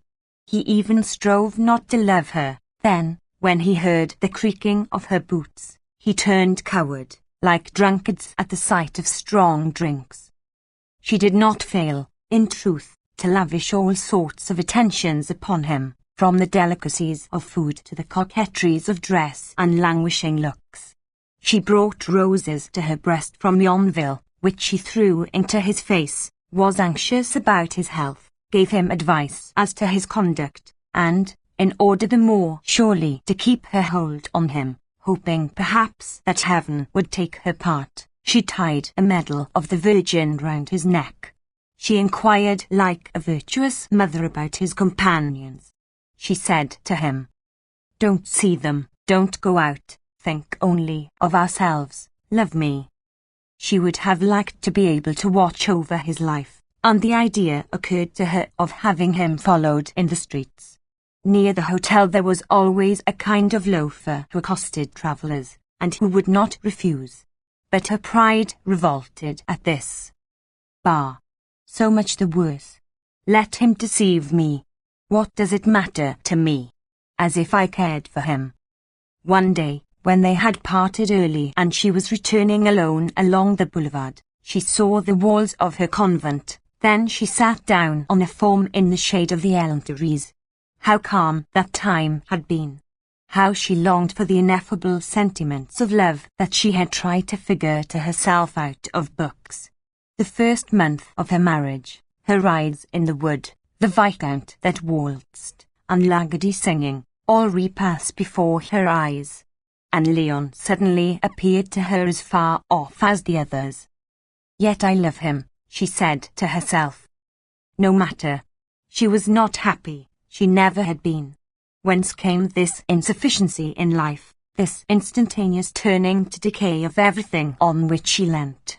But if there was somewhere a being strong and beautiful, a valiant nature, full at once of exaltation and refinement, a poet's heart in an angel's form, the lyre with sounding chords ringing out elegiac epithalamia to heaven, why, perchance, should she not find him? Ah! How impossible! Besides, nothing was worth the trouble of seeking it. Everything was a lie. Every smile hid a yawn of boredom, every joy a curse, all pleasure satiety, and the sweetest kisses left upon your lips only the unattainable desire for a greater delight. A metallic clank droned through the air, and 4 strokes were heard from the convent clock. 4 o'clock. And it seemed to her that she had been there on that form an eternity. But an infinity of passions may be contained in a minute, like a crowd in a small space. Emma lived all absorbed in hers, and troubled no more about money matters than an archduchess. Once, however, a wretched-looking man, rubicund and bald, came to her house, saying he had been sent by Monsieur Vincat of Rouen. He took out the pins that held together the side pockets of his long green overcoat, stuck them into his sleeve, and politely handed her a paper.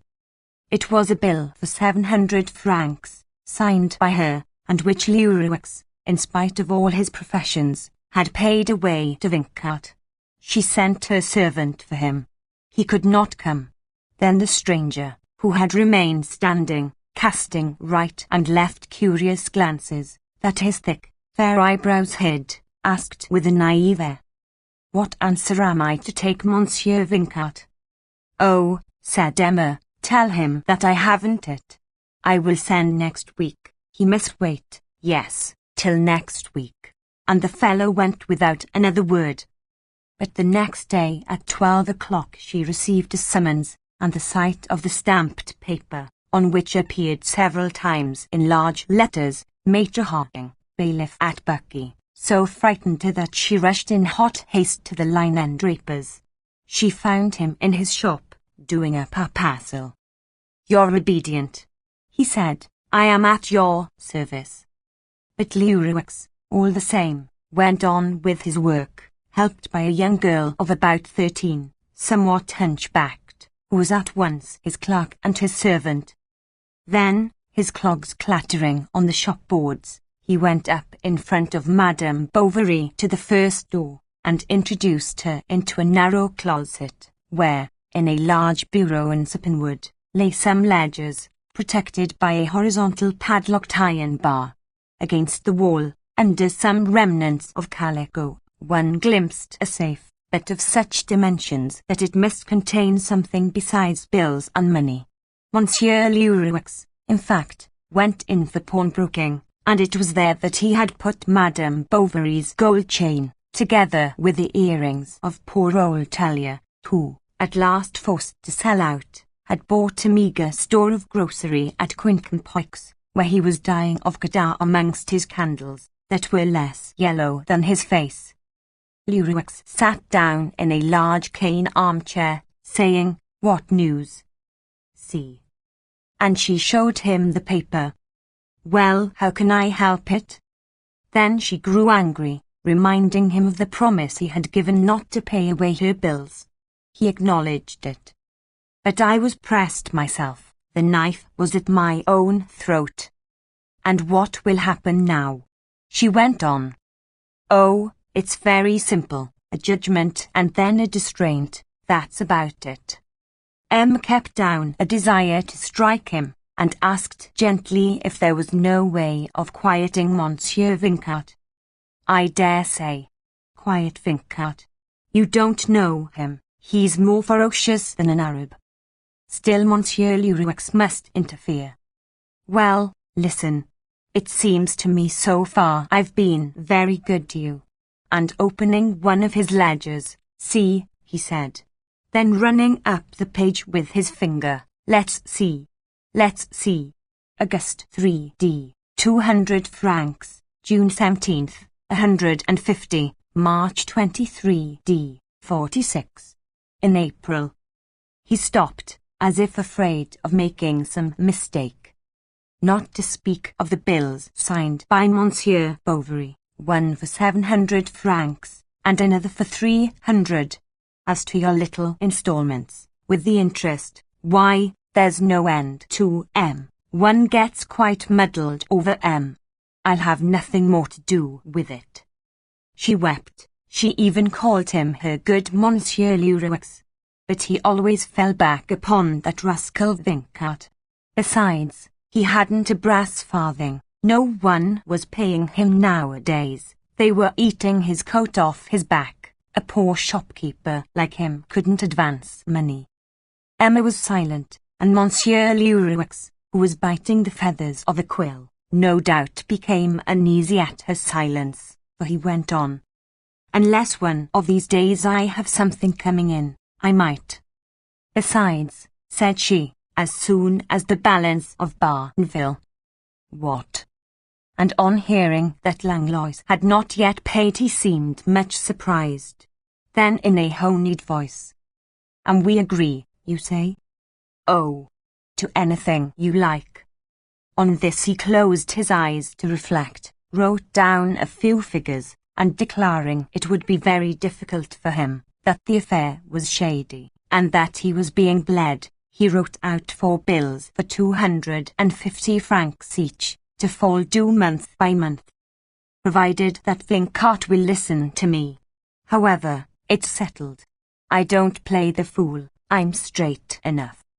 Next he carelessly showed her several new goods, not one of which, however, was in his opinion worthy of Madame.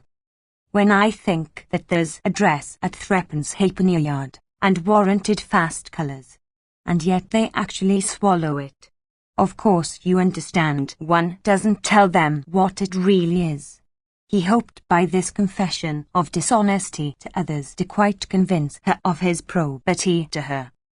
Then he called her back to show her 3 yards of guipure that he had lately picked up at a sale. "Isn't it lovely?" said Lurix. "It is very much used now for the backs of armchairs. It's quite the rage." And, more ready than a juggler, he wrapped up the guipure in some blue paper and put it in Emma's hands. "But at least let me know." "Yes, another time," he replied, turning on his heel. That same evening she urged Bovary to write to his mother, to ask her to send as quickly as possible the whole of the balance due from the father's estate. The mother-in-law replied that she had nothing more, the winding up was over, and there was due to them besides Barneville an income of 600 francs, that she would pay them punctually. Then Madame Bovary sent in accounts to 2 or 3 patients, and she made large use of this method, which was very successful. She was always careful to add a postscript. "Do not mention this to my husband, you know how proud he is. Excuse me. Yours obediently." There were some complaints, she intercepted them.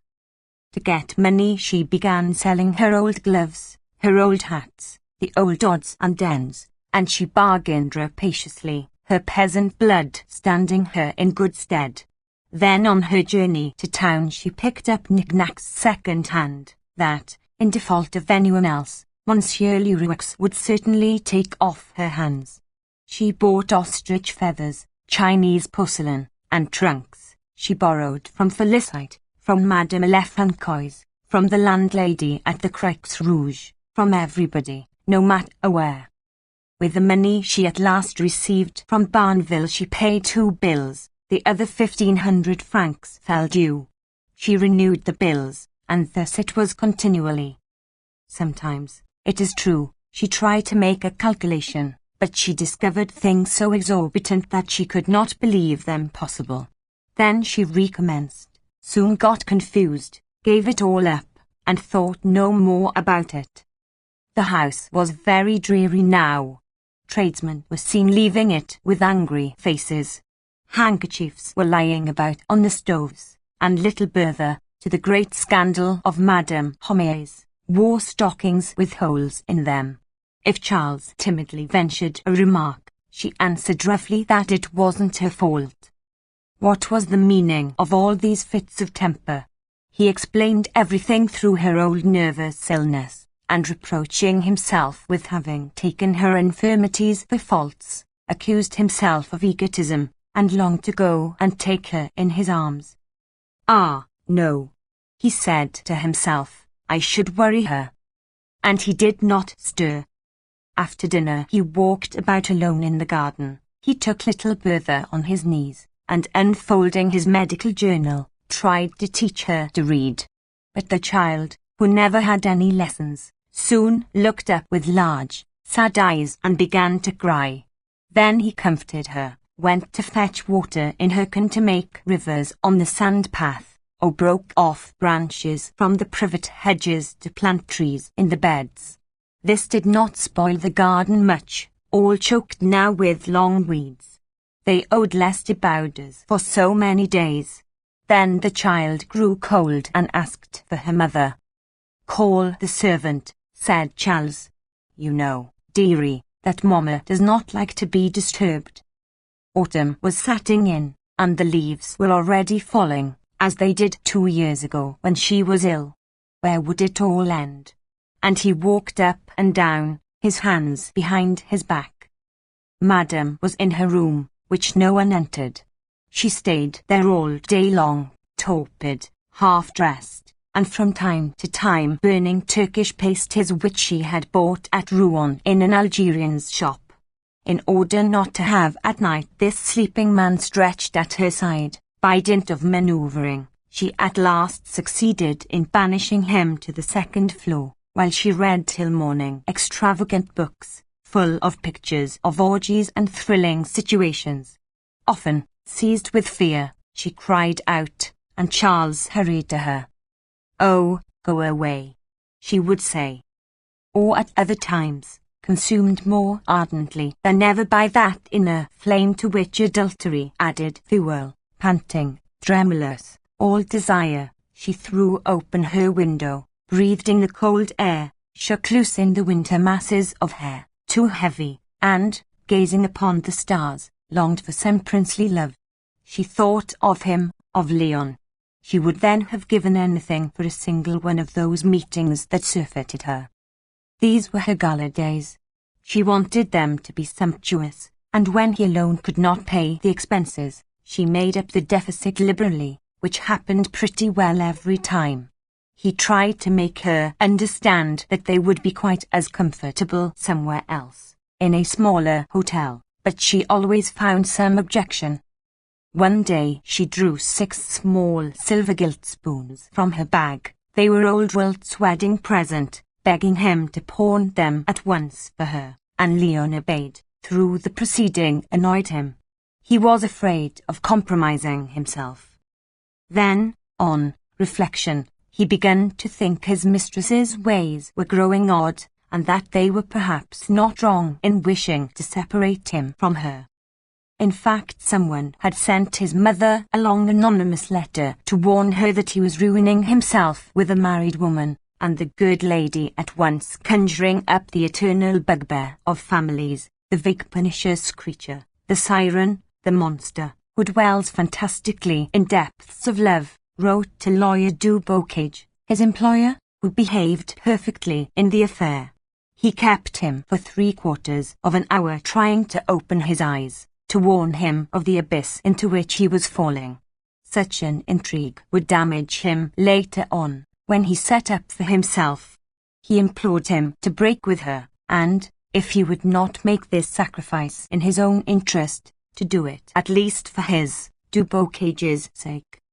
At last Leon swore he would not see Emma again, and he reproached himself with not having kept his word, considering all the worry and lectures this woman might still draw down upon him, without reckoning the jokes made by his companions as they sat round the stove in the morning. Besides, he was soon to be head clerk. It was time to settle down. So he gave up his flute, exalted sentiments, and poetry, for every bourgeois in the flush of his youth, were it but for a day, a moment, has believed himself capable of immense passions, of lofty enterprises. The most mediocre libertine has dreamed of sultanas. Every notary bears within him the debris of a poet. He was bored now when Emma suddenly began to sob on his breast, and his heart, like the people who can only stand a certain amount of music, dozed to the sound of a love whose delicacies he no longer noted. They knew one another too well for any of those surprises of possession that increase its joys 100-fold. She was as sick of him as he was weary of her. Emma found again in adultery all the platitudes of marriage. But how to get rid of him? Then, though she might feel humiliated at the baseness of such enjoyment, she clung to it from habit or from corruption, and each day she hungered after them the more, exhausting all felicity in wishing for too much of it. She accused Leon of her baffled hopes, as if he had betrayed her, and she even longed for some catastrophe that would bring about their separation, since she had not the courage to make up her mind to it herself. She none the less went on writing him love letters, in virtue of the notion that a woman must write to her lover. But whilst she wrote, it was another man she saw, a phantom fashioned out of her most ardent memories, of her finest reading, her strongest lusts, and at last he became so real, so tangible, that she palpitated wondering, without, however, the power to imagine him clearly, so lost was he, like a god, beneath the abundance of his attributes. He dwelt in that azure land where silk ladders hung from balconies under the breath of flowers, in the light of the moon. She felt him near her. He was coming, and would carry her right away in a kiss. Then she fell back exhausted, for these transports of vague love wearied her more than great debauchery. She now felt constant ache all over her. Often she even received summonses, stamped paper that she barely looked at. She would have liked not to be alive, or to be always asleep. On Mid-Lent she did not return to Yonville, but in the evening went to a masked ball.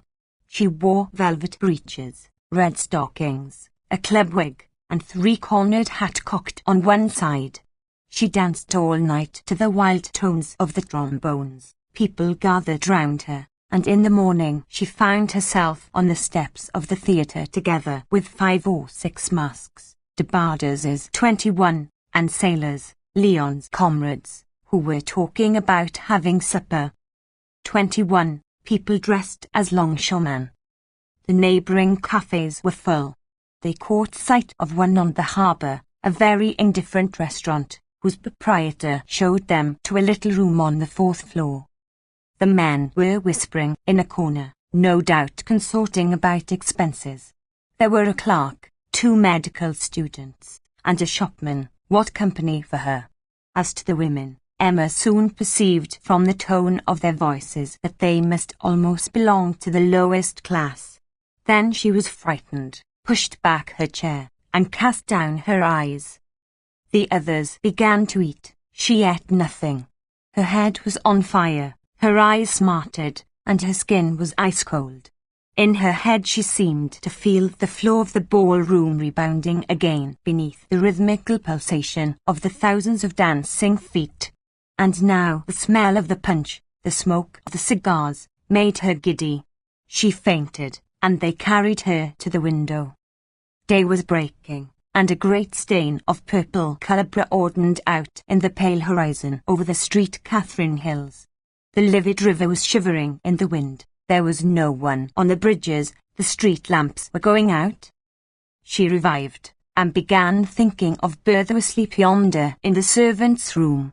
Then a cart filled with long strips of iron passed by, and made a deafening metallic vibration against the walls of the houses. She slipped away suddenly, threw off her costume, told Leon she must get back, and at last was alone at the Hotel de Boulogne. Everything, even herself, was now unbearable to her. She wished that, taking wing like a bird, she could fly somewhere, far away to regions of purity, and grow young again. She went out, crossed the boulevard, the place called Choyes, and the Faubourg, as far as an open street that overlooked some gardens. She walked rapidly, the fresh air calming her, and, little by little, the faces of the crowd, the masks, the quadrilles, the lights, the supper, those women, all disappeared like mists fading away. Then, reaching the Croix Rouge, she threw herself on the bed in her little room on the 2nd floor, where there were pictures of the Tour de Nesle. At 4 o'clock Yvette woke her. When she got home, Felicite showed her behind the clock a grey paper. She read, "In virtue of the seizure in execution of a judgment." What judgment? As a matter of fact, the evening before another paper had been brought that she had not yet seen, and she was stunned by these words. "By order of the King, law and justice, to Madame Bovary." Then, skipping several lines, she read, "Within 24 hours, without fail, at what? To pay the sum of 8,000 francs. And there was even at the bottom, she will be constrained thereto by every form of law, and notably by a writ of distraint on her furniture and effects." What was to be done? In 24 hours, tomorrow. Leroux, she thought, wanted to frighten her again, for she saw through all his devices, the object of his kindnesses. What reassured her was the very magnitude of the sum. However, by dint of buying and not paying, of borrowing, signing bills, and renewing these bills that grew at each new falling in, she had ended by preparing a capital for Monsieur Leroux, which he was impatiently awaiting for his speculations. She presented herself at his place with an off-hand air. "You know what has happened to me? No doubt it's a joke." "How so?" He turned away slowly, and, folding his arms, said to her, "My good lady, did you think I should go on to all eternity being your purveyor and banker, for the love of God?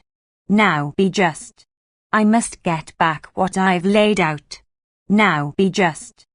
She cried out against the debt. Ah, so much the worse. The court has admitted it. There's a judgment. It's been notified to you. Besides, it isn't my fault. It's Vincart's. Could you not? Oh, nothing whatever. But still, now talk it over. And she began beating about the bush. She had known nothing about it. It was a surprise. Whose fault is that? Said Leroux, bowing ironically. While I'm slaving like a nigger, you go gallivanting about. Ah, no lecturing. It never does any harm, he replied. She turned coward. She implored him. She even pressed her pretty white and slender hand against the shopkeeper's knee. There, that'll do. Anyone think you wanted to seduce me? You are a wretch, she cried. Oh, oh, go it, go it. I will show you up. I shall tell my husband. All right. I too. I'll show your husband something. And Leroux drew from his strong box the receipt for 1,800 francs that she had given him when Vincart has discounted the bills. Do you think, he added, that he'll not understand your little theft, the poor dear man? She collapsed, more overcome than if felled by the blow of a poleaxe. He was walking up and down from the window to the bureau, repeating all the while, Ah, I'll show him. I'll show him. Then he approached her, and in a soft voice said, It isn't pleasant, I know, but, after all, no bones are broken, and, since that is the only way that is left for you paying back my money. But where am I to get any? Said Emma, wringing her hands. Bah, when one has friends like you. And he looked at her in so keen, so terrible a fashion, that she shuddered to her very heart.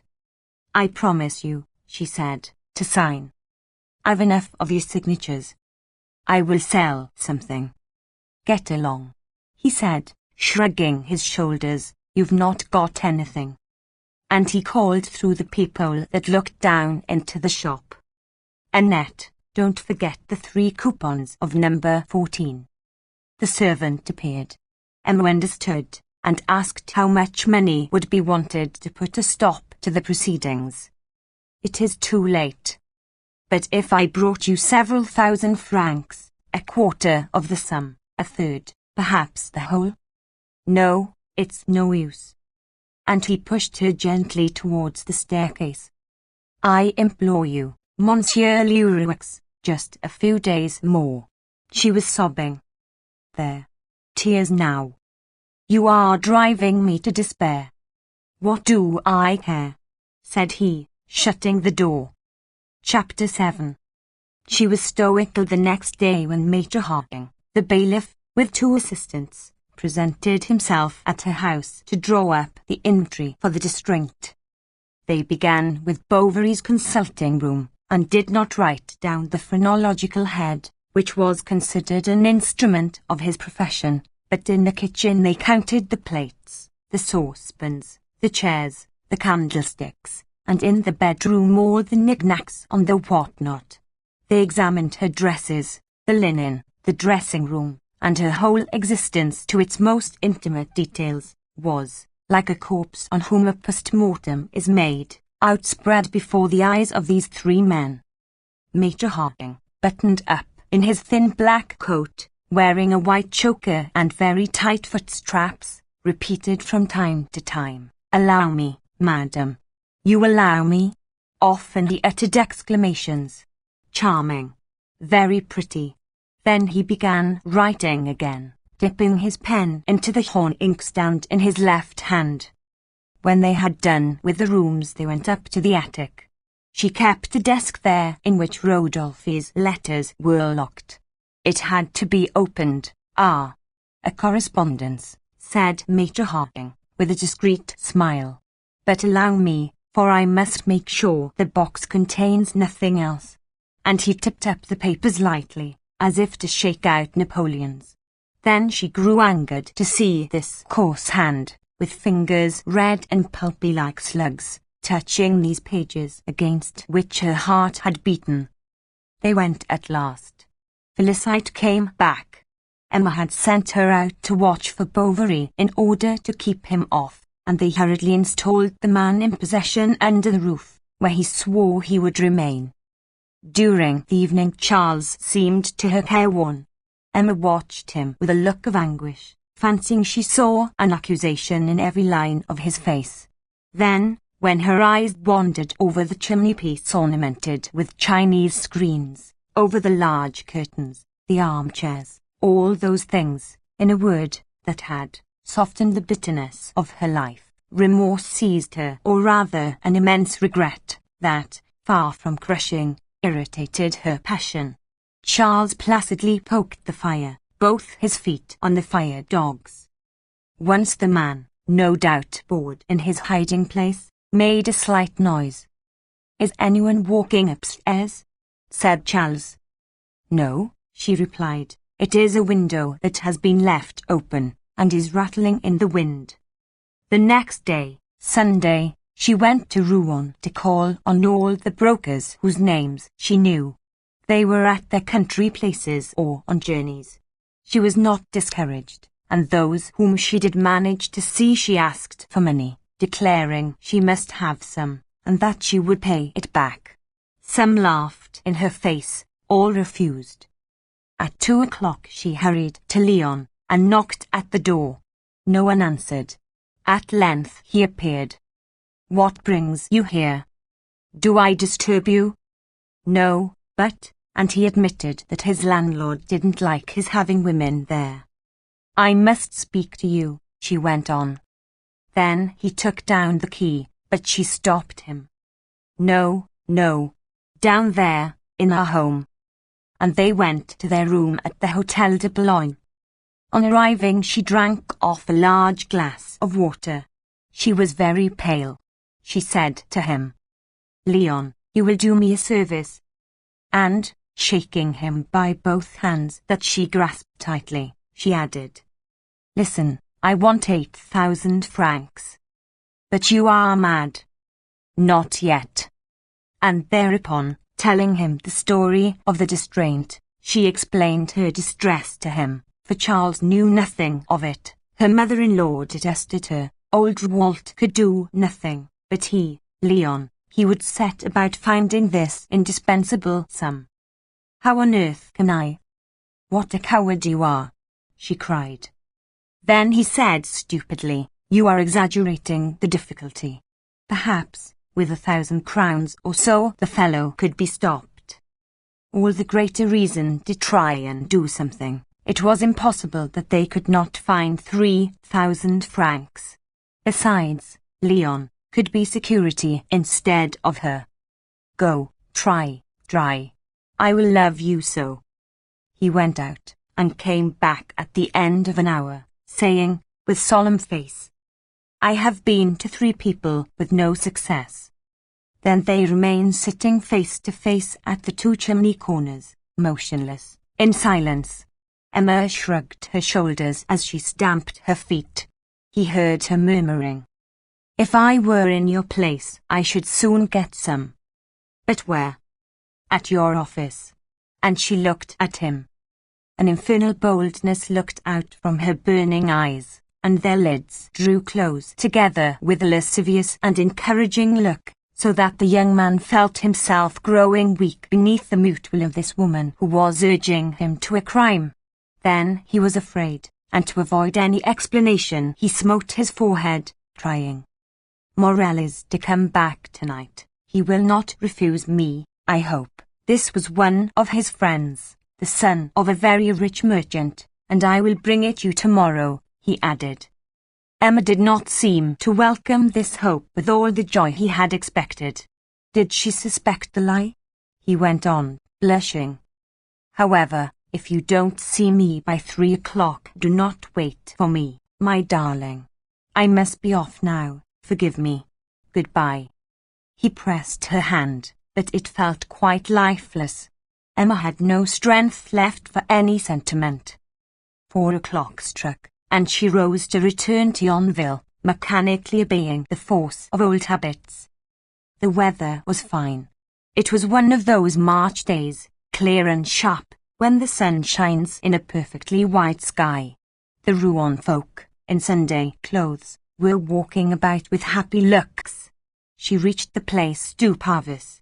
People were coming out after Vespers. The crowd flowed out through the 3 doors like a stream through the 3 arches of a bridge, and in the middle one, more motionless than a rock, stood the beadle. Then she remembered the day when, all anxious and full of hope, she had entered beneath this large nave that had opened out before her, less profound than her love, and she walked on weeping beneath her veil, giddy, staggering, almost fainting. "Take care," cried a voice issuing from the gate of a courtyard that was thrown open. She stopped to let pass a black horse, pawing the ground between the shafts of a tilbury, driven by a gentleman in sable furs. Who was it? She knew him. The carriage darted by and disappeared. Why, it was he, the Viscount. She turned away. The street was empty. She was so overwhelmed, so sad, that she had to lean against a wall to keep herself from falling. Then she thought she had been mistaken. Anyhow, she did not know. All within her and around her was abandoning her.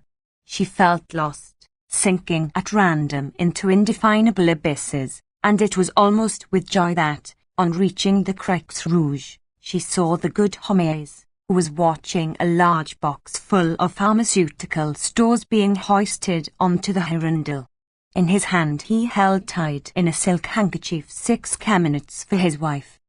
Madame Homais was very fond of these small, heavy turban-shaped loaves, that are eaten in Lent with salt butter, the last vestige of Gothic food that goes back, perhaps, to the time of the Crusades, and with which the robust Normans gorged themselves of yore, fancying they saw on the table, in the light of the yellow torches, between tankards of hippocras and huge boars' heads, the heads of Saracens to be devoured. The druggist's wife crunched them up as they had done, heroically, despite her wretched teeth. And so whenever Homais journeyed to town, he never failed to bring her home some that he bought at the great baker's in the Rue Massacre. "Charmed to see you," he said, offering Emma a hand to help her into the Hirondelle. Then he hung up his caminots to the cords of the netting, and remained bareheaded in an attitude pensive and Napoleonic. But when the blind man appeared as usual at the foot of the hill, he exclaimed, "I can't understand why the authorities tolerate such culpable industries. Such unfortunates should be locked up and forced to work. Progress, my word, creeps at a snail's pace. We are floundering about in mere barbarism." The blind man held out his hat, that flapped about at the door, as if it were a bag in the lining that had come unnailed. "This," said the chemist, "is a scrofulous affection."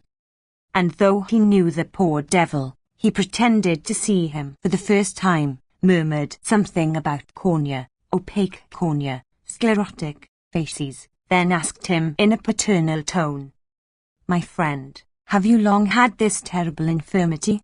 Instead of getting drunk at the public, you do better to die yourself." He advised him to take good wine, good beer, and good joints. The blind man went on with his song. He seemed, moreover, almost idiotic. At last Monsieur Homais opened his purse. "Now there's a sou. Give me back 2 lads, and don't forget my advice. You'll be the better for it."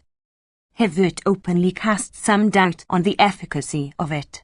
But the druggist said that he would cure himself with an antiphlogistic pomade of his own composition, and he gave his address, Monsieur Homais, near the market, pretty well known. "Now," said Hibbert, "for all this trouble you'll give us your performance." The blind man sank down on his haunches, with his head thrown back, whilst he rolled his greenish eyes, lolled out his tongue, and rubbed his stomach with both hands as he uttered a kind of hollow yell like a famished dog. Emma, filled with disgust, threw him over her shoulder a 5-franc piece. It was all her fortune. It seemed to her very fine thus to throw it away. The coach had gone on again when suddenly Monsieur Homais leant out through the window, crying. No farinaceous saw milk food, wear wool next the skin, and expose the diseased parts to the smoke of juniper berries. The sight of the well-known objects that defiled before her eyes gradually diverted Emma from her present trouble. An intolerable fatigue overwhelmed her, and she reached her home stupefied, discouraged, almost asleep. Come what may come, she said to herself. And then, who knows? Why, at any moment could not some extraordinary event occur? Leroux even might die. At 9 o'clock in the morning she was awakened by the sound of voices in the place. There was a crowd round the market reading a large bill fixed to one of the posts, and she saw Justin, who was climbing onto a stone and tearing down the bill. But at this moment the rural guard seized him by the collar. Monsieur Homais came out of his shop, and Mille Frangos, in the midst of the crowd, seemed to be perorating. "Madam, madam," cried Felicite, running in, "it's abominable." And the poor girl, deeply moved, handed her a yellow paper that she had just torn off the door. Emma read with a glance that all her furniture was for sale. Then they looked at one another silently. The servant and mistress had no secret one from the other. At last Felicite sighed. "If I were you, madam, I should go to Monsieur Guillaumin. Do you think?" And this question meant to say, "You who know the house through the servant, has the master spoken sometimes of me? Yes, you'll do well to go there." She dressed, put on her black gown, and her hood with jet beads, and that she might not be seen, there was still a crowd on the place. She took the path by the river, outside the village. She reached the notary's gate quite breathless. The sky was sombre, and a little snow was falling. At the sound of the bell, Theodore in a red waistcoat appeared on the steps. He came to open the door almost familiarly, as to an acquaintance, and showed her into the dining room. A large porcelain stove crackled beneath the cactus that filled up the niche in the wall, and in black wood frames against the oak-stained paper hung Steuben's Esmeralda and Scopin's Potiphar. The ready-laid table, the 2 silver chafing dishes, the crystal doorknobs, the parquet and the furniture, all shone with a scrupulous English cleanliness. The windows were ornamented at each corner with stained glass. "Now this," thought Emma, "is the dining room I ought to have." The notary came in pressing his palm-leaf dressing gown to his breast with his left arm, while with the other hand he raised and quickly put on again his brown velvet cap, pretentiously cocked on the right side, whence looked out the ends of 3 fair curls drawn from the back of the head, following the line of his bald skull. After he had offered her a seat, he sat down to breakfast, apologizing profusely for his rudeness. "I have come," she said, "to beg you, sir." "What, madam?" "I am listening." And she began explaining her position to him. Monsieur Guillaumin knew it, being secretly associated with a linen draper, from whom he always got capital for the loans on mortgages that he was asked to make. So he knew, and better than she herself, the long story of the bills, small at first, bearing different names as endorsers, made out at long dates, and constantly renewed up to the day when, gathering together all the protested bills, the shopkeeper had bidden his friend Vincat take in his own name all the necessary proceedings, not wishing to pass for a tiger with his fellow citizens. She mingled her story with recriminations against Leroux, to which the notary replied from time to time with some insignificant word. Eating his cutlet and drinking his tea, he buried his chin in his sky-blue cravat, into which were thrust 2 diamond pins, held together by a small gold chain, and he smiled a singular smile, in a sugary, ambiguous fashion.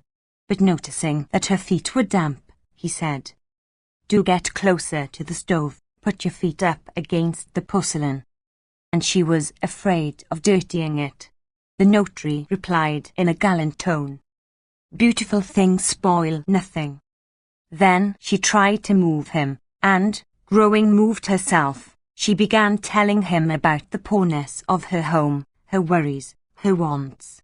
He could understand that, an elegant woman, and, without leaving off eating, he had turned completely round towards her, so that his knee brushed against her boot, whose sole curled round as it smoked against the stove.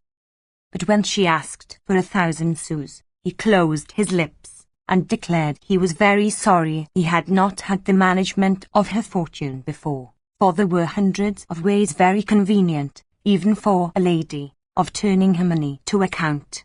They might, either in the turf pits of Grumsnil or building ground at Havre, almost without risk, have ventured on some excellent speculations, and he let her consume herself with rage at the thought of the fabulous sums that she would certainly have made. "How was it," he went on, "that you didn't come to me?" "I hardly know," she said. "Why, hey? Did I frighten you so much? It is I, on the contrary, who ought to complain. We hardly know one another, yet I am very devoted to you. You do not doubt that, I hope?"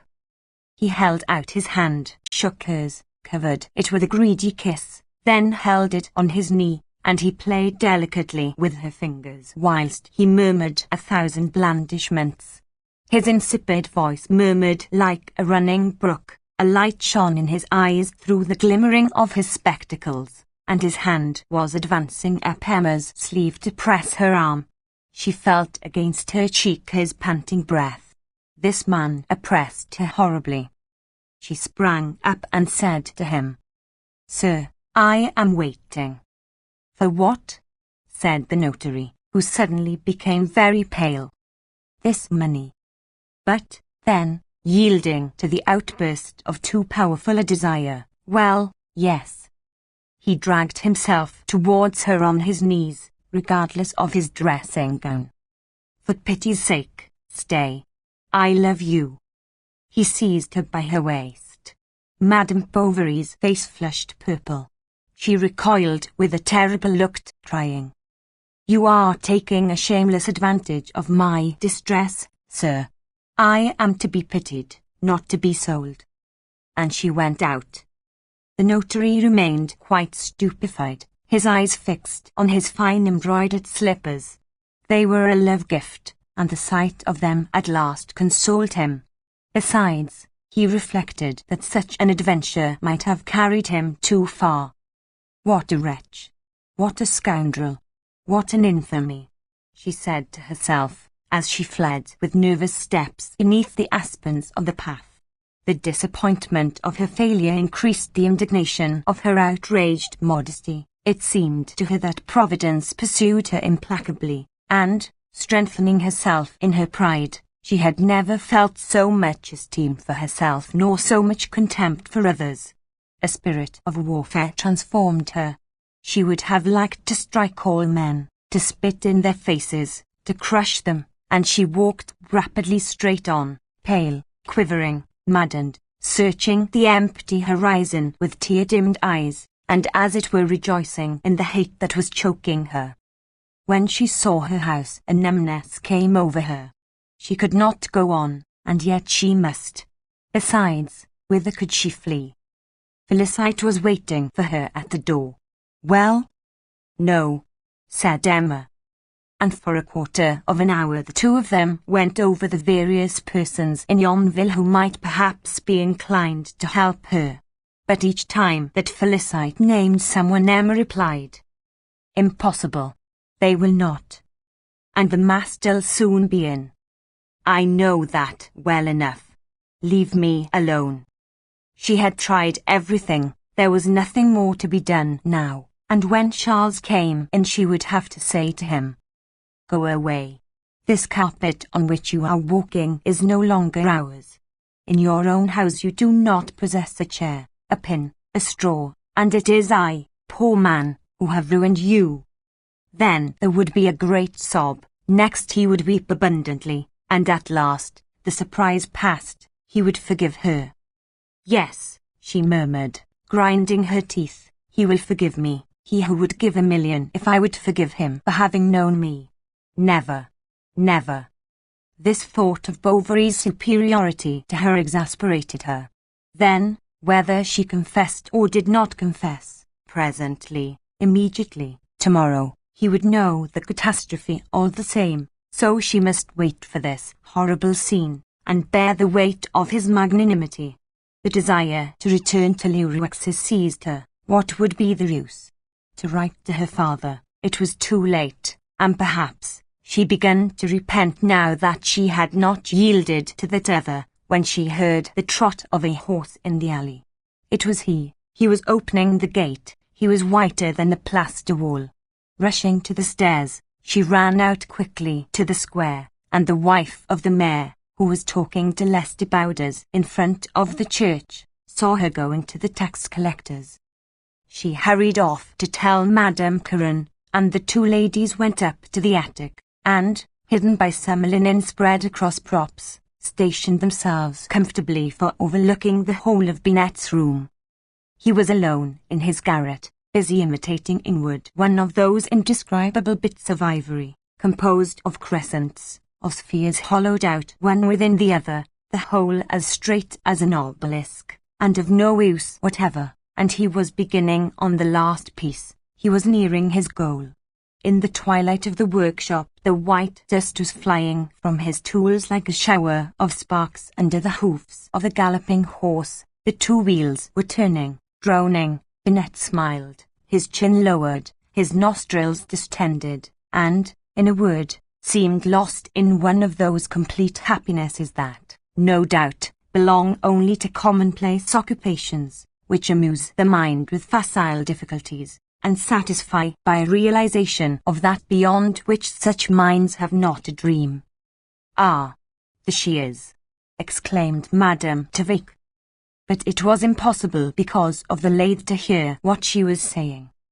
At last these ladies thought they made out the word francs, and Madame Tavik whispered in a low voice, "She is begging him to give her time for paying her taxes."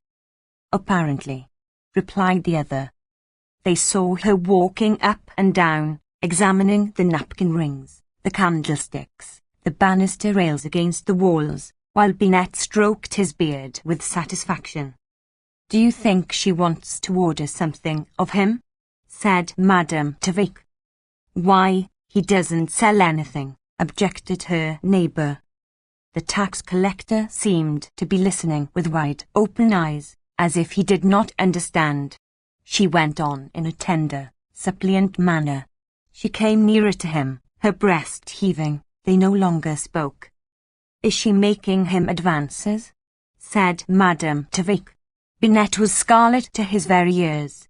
She took hold of his hands. "Oh, it's too much."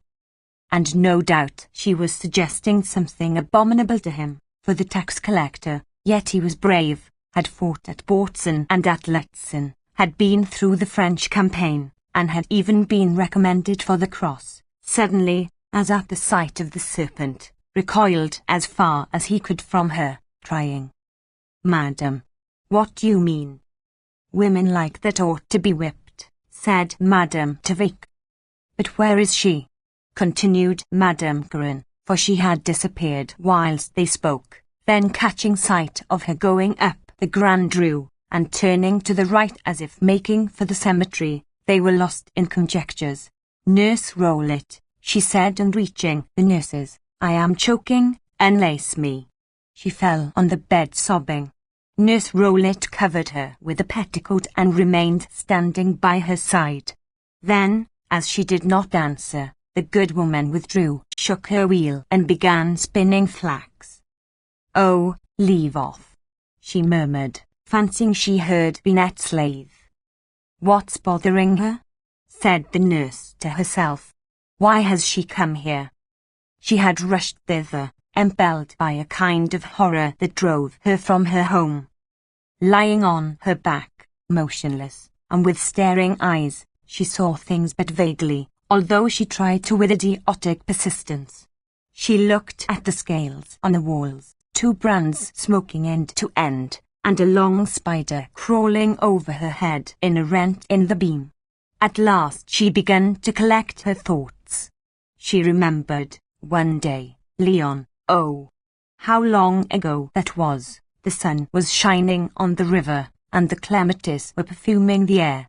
Then, carried away as by a rushing torrent, she soon began to recall the day before. "What time is it?" she asked. Mirolit went out, raised the fingers of her right hand to that side of the sky that was brightest, and came back slowly, saying, "Nearly 3. "Ah, thanks, thanks." For he would come, he would have found some money. But he would, perhaps, go down yonder, not guessing she was here, and she told the nurse to run to her house to fetch him. "Be quick." "But, my dear lady, I'm going. She wondered now that she had not thought of him from the first. Yesterday he had given his word, he would not break it. And she already saw herself at Lurawix's spreading out her 3 banknotes on his bureau. Then she would have to invent some story to explain matters to Bovary. What should it be? The nurse, however, was a long while gone. But, as there was no clock in the cot, Emma feared she was perhaps exaggerating the length of time. She began walking round the garden. Step by step, she went into the path by the hedge, and returned quickly, hoping that the woman would have come back by another road. At last, weary of waiting, assailed by fears that she thrust from her, no longer conscious whether she had been here a century or a moment, she sat down in a corner, closed her eyes, and stopped her ears. The gate grated. She sprang up. Before she had spoken, Mirolit said to her, "There is no one at your house." "What?" "Oh, no one. And the doctor is crying. He is calling for you. They're looking for you." Emma answered nothing. She gasped as she turned her eyes about her, while the peasant woman, frightened at her face, drew back instinctively, thinking her mad. Suddenly she struck her brow and uttered a cry, for the thought of Rodolphe, like a flash of lightning in a dark night, had passed into her soul. He was so good, so delicate, so generous.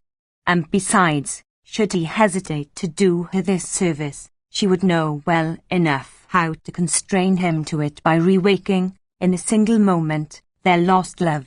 So she set out towards La Huchette, not seeing that she was hastening to offer herself to that which but a while ago had so angered her, not in the least conscious of her prostitution. Chapter 8. She asked herself as she walked along, "What am I going to say? How shall I begin?" And as she went on she recognized the thickets, the trees, the sea rushes on the hill, the chateau yonder. All the sensations of her first tenderness came back to her, and her poor aching heart opened out amorously. A warm wind blew in her face, the melting snow fell drop by drop from the buds to the grass. She entered, as she used to, through the small park gate. She reached the avenue bordered by a double row of dense lime trees. They were swaying their long whispering branches to and fro.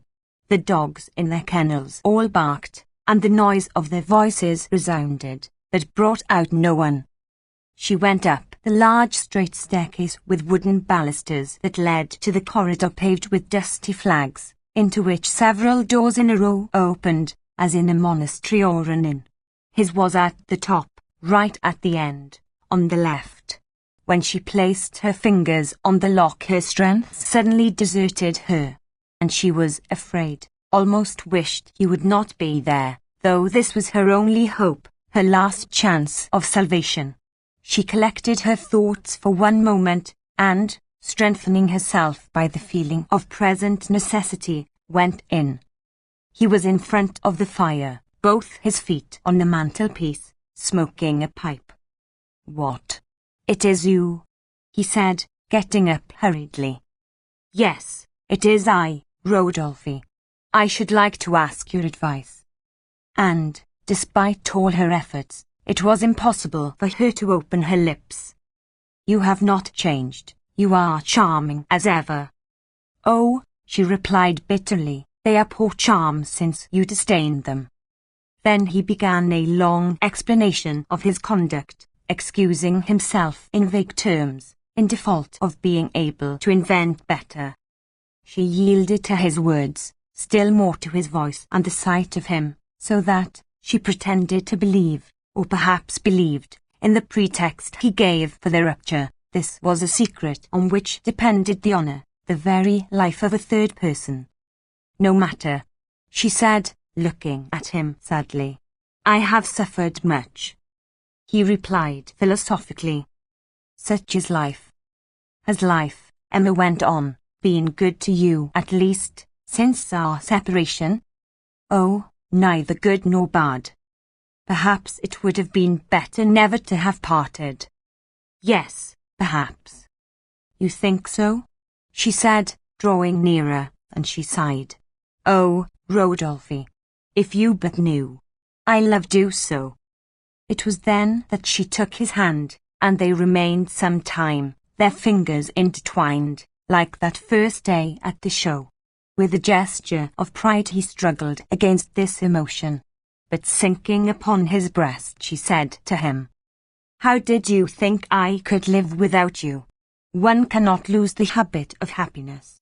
I was desolate. I thought I should die. I will tell you about all that and you will see. And you fled from me. For all the 3 years, he had carefully avoided her in consequence of that natural cowardice that characterizes the stronger sex. Emma went on, with dainty little nods, more coaxing than an amorous kitten. You love others, confess it. Oh, I understand them, dear. I excuse them. You probably seduced them as you seduced me. You are indeed a man. You have everything to make one love you. But we'll begin again, won't we? We will love one another. See. I am laughing. I am happy. Oh, speak.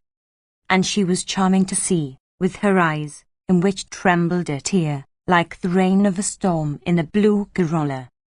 He had drawn her upon his knees, and with the back of his hand was caressing her smooth hair, wherein the twilight was mirrored like a golden arrow one last ray of the sun.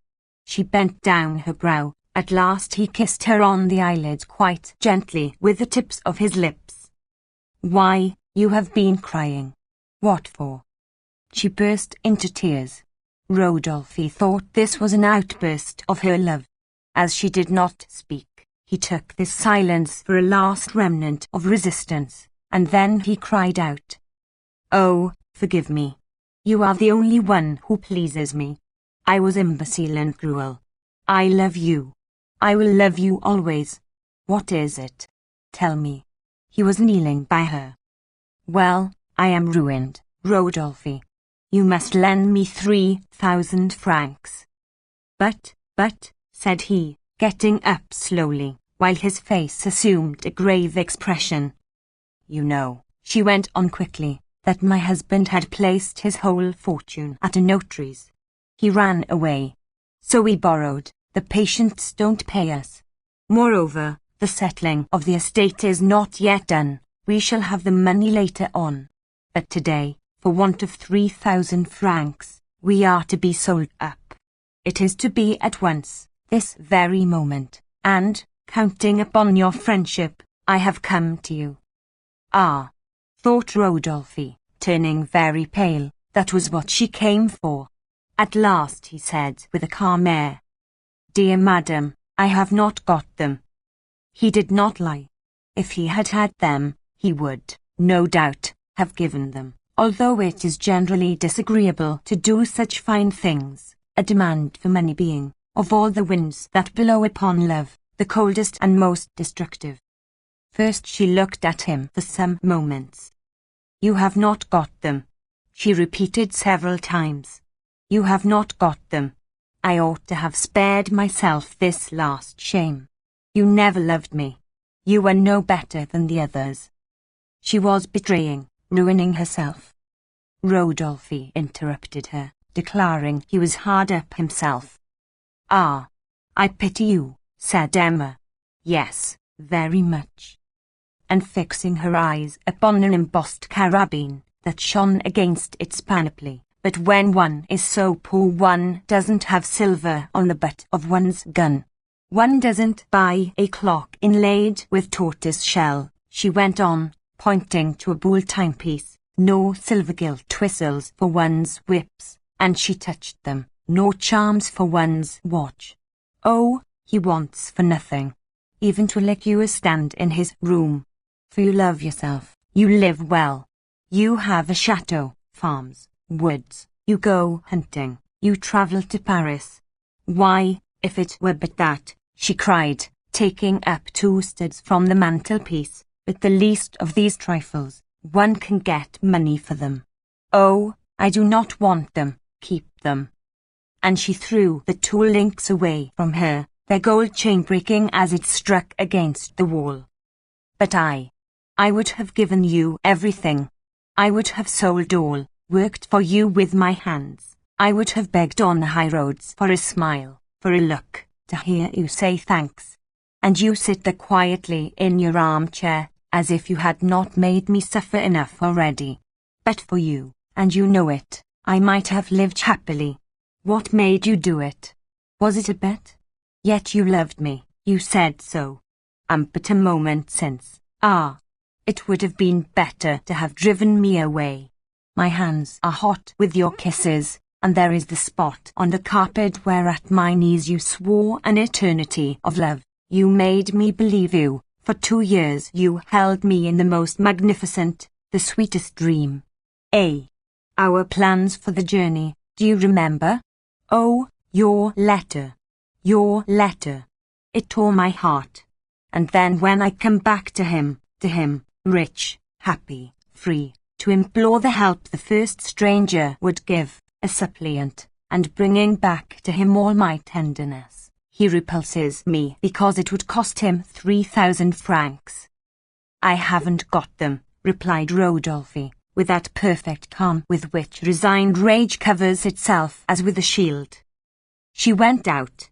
The walls trembled, the ceiling was crushing her, and she passed back through the long alley, stumbling against the heaps of dead leaves scattered by the wind.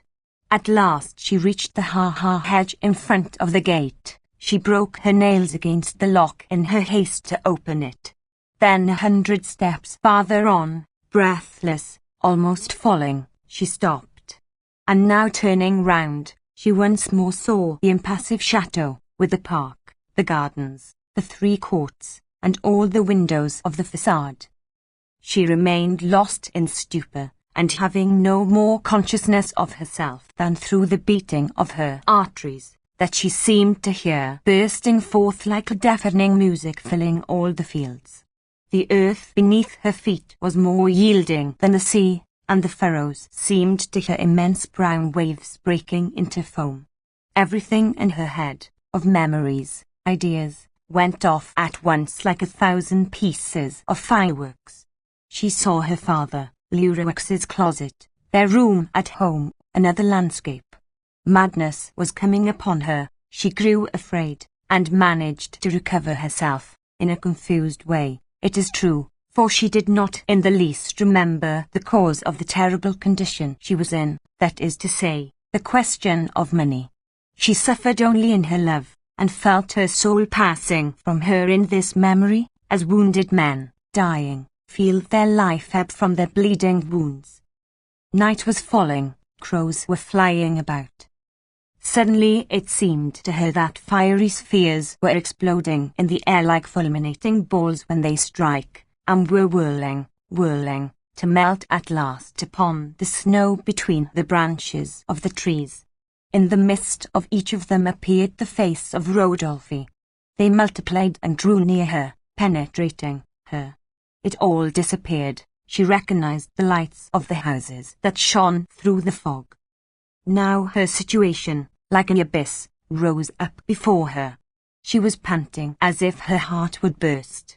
Then, in an ecstasy of heroism that made her almost joyous, she ran down the hill, crossed the cowplank, the footpath, the alley, the market, and reached the chemist's shop.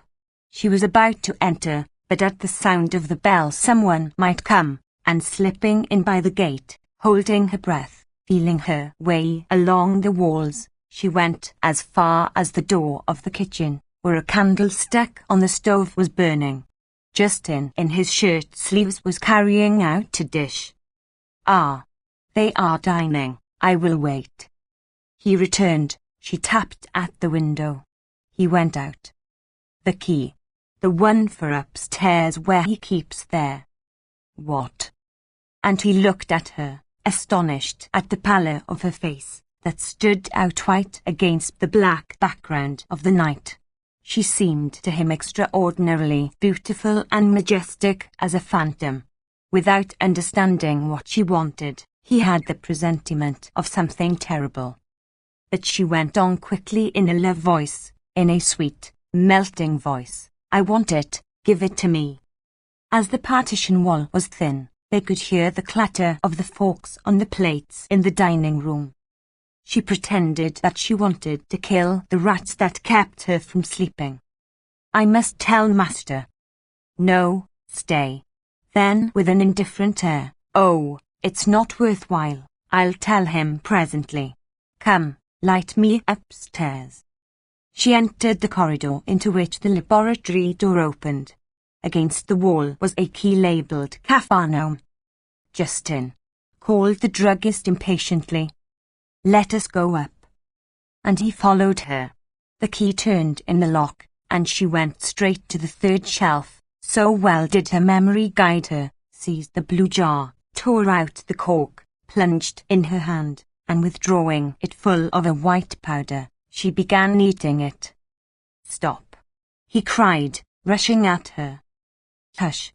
Someone will come." He was in despair, was calling out.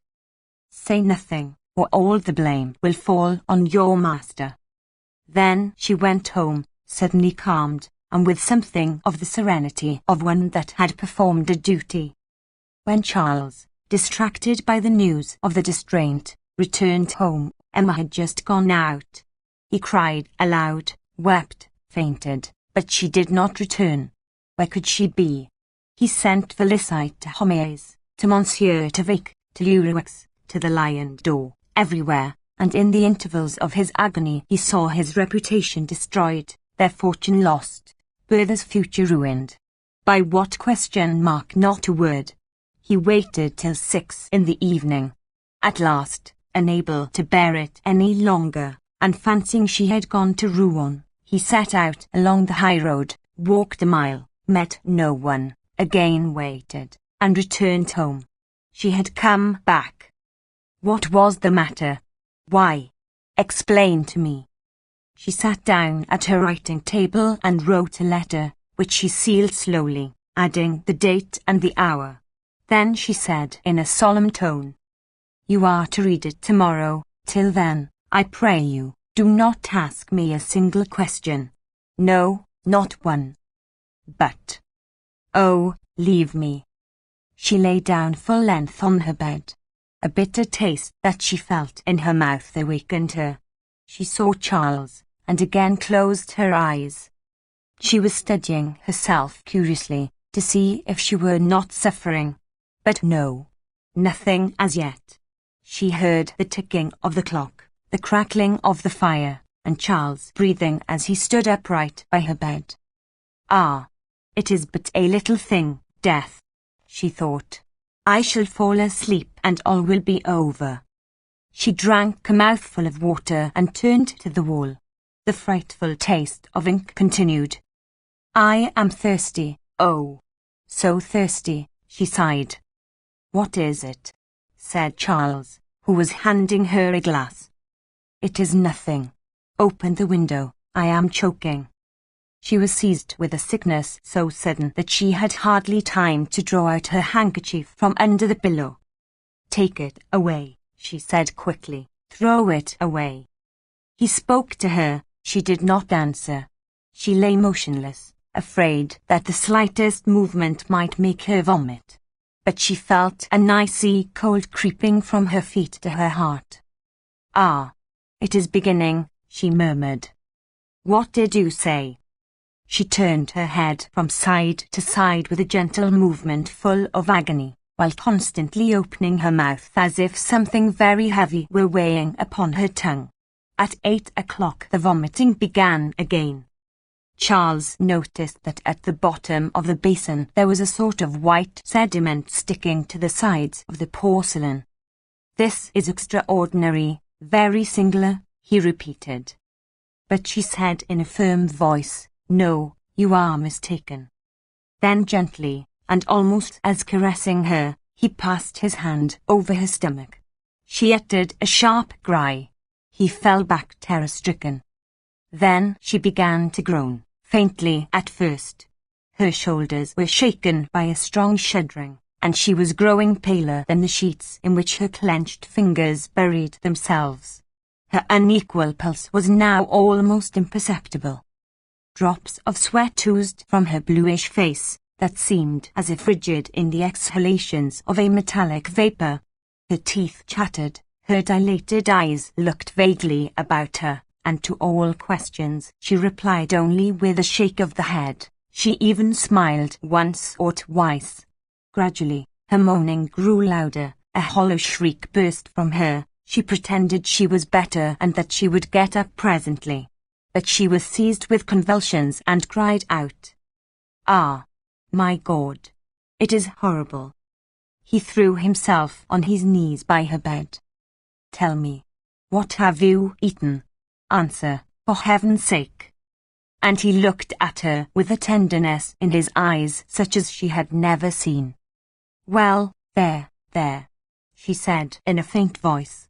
He flew to the writing table, tore open the seal, and read aloud, "Accuse no one." He stopped, passed his hands across his eyes, and read it over again. "What? Help, help." He could only keep repeating the word, "Poisoned, poisoned." Félicite ran to Homais, who proclaimed it in the marketplace. Madame Lefrancois heard it at the Lion door. Some got up to go and tell their neighbours, and all night the village was on the alert. Distraught, faltering, reeling, Charles wandered about the room. He knocked against the furniture, tore his hair, and the chemist had never believed that there could be so terrible a sight. He went home to write to Monsieur Canivet and to Dr. Lariviere. He lost his head, and made more than 15 rough copies. Hippolyte went to Neufchâtel, and Justin so spurred Bovary's horse that he left it foundered and 3 parts dead by the hill at Bois-Guillaume. Charles tried to look up his medical dictionary, but could not read it. The lines were dancing. "Be calm," said the druggist. "We have only to administer a powerful antidote." "What is the poison?" Charles showed him the letter. It was arsenic. "Very well," said Homais. "We must make an analysis." For he knew that in cases of poisoning an analysis must be made, and the other, who did not understand, answered, "Oh, do anything. Save her." Then going back to her, he sank upon the carpet, and lay there with his head leaning against the edge of her bed, sobbing. "Don't cry," she said to him. "Soon I shall not trouble you any more." "Why was it? Who drove you to it?" She replied, "It had to be, my dear." "Weren't you happy? Is it my fault? I did all I could." "Yes, that is true. You are good, you." And she passed her hand slowly over his hair.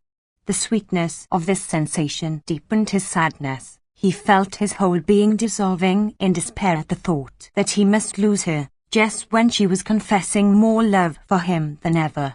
And he could think of nothing. He did not know. He did not dare. The urgent need for some immediate resolution gave the finishing stroke to the turmoil of his mind. So she had done, she thought, with all the treachery and meanness and numberless desires that had tortured her. She hated no one now. A twilight dimness was settling upon her thoughts, and, of all earthly noises, Emma heard none but the intermittent lamentations of this poor heart, sweet and indistinct like the echo of a symphony dying away. "Bring me the child," she said, raising herself on her elbow. "You are not worse, are you?" asked Charles. "No, no." The child, serious, and still half asleep, was carried in on the servant's arm in her long white nightgown, from which her bare feet peeped out. She looked wonderingly at the disordered room, and half closed her eyes, dazzled by the candles burning on the table. They reminded her, no doubt, of the morning of New Year's Day and Mid-Lent, when thus awakened early by candlelight she came to her mother's bed to fetch her presents, for she began saying, "But where is it, Mamma?" And as everybody was silent, "But I can't see my little stocking." Felicite held her over the bed while she still kept looking towards the mantelpiece. "Has nurse taken it?" she asked. And at this name, that carried her back to the memory of her adulteries and her calamities, Madame Bovary turned away her head, as at the loathing of another bitterer poison that rose to her mouth. But Bertha remained perched on the bed. "Oh, how big your eyes are, Mamma! How pale you are! How hot you are!" Her mother looked at her. "I am frightened," cried the child, recoiling. Emma took her hand to kiss it. The child struggled. "That will do. Take her away," cried Charles, who was sobbing in the alcove. Then the symptoms ceased for a moment. She seemed less agitated, and at every insignificant word, at every respiration, a little more easy. He regained hope. At last, when Canivet came in, he threw himself into his arms. "Ah, it is you. Thanks. You are good. But she is better. See. Look at her." His colleague was by no means of this opinion, and, as he said of himself, never beating about the bush, he prescribed an emetic in order to empty the stomach completely. She soon began vomiting blood. Her lips became drawn.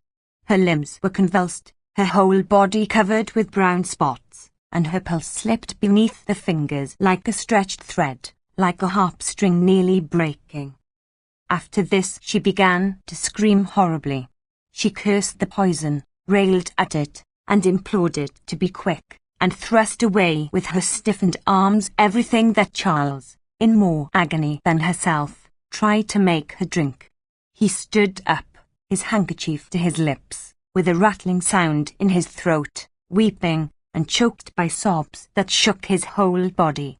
Felicite was running hither and thither in the room.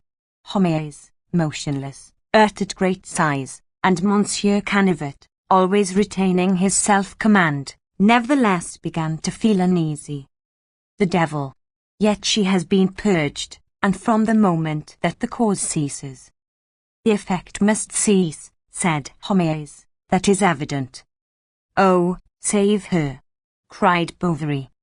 And, without listening to the chemist, who was still venturing the hypothesis, "It is perhaps a salutary paroxysm," Canivet was about to administer some theriac, when they heard the cracking of a whip, all the windows rattled, and a post-chaise drawn by 3 horses abreast, up to their ears in mud, drove at a gallop round the corner of the market.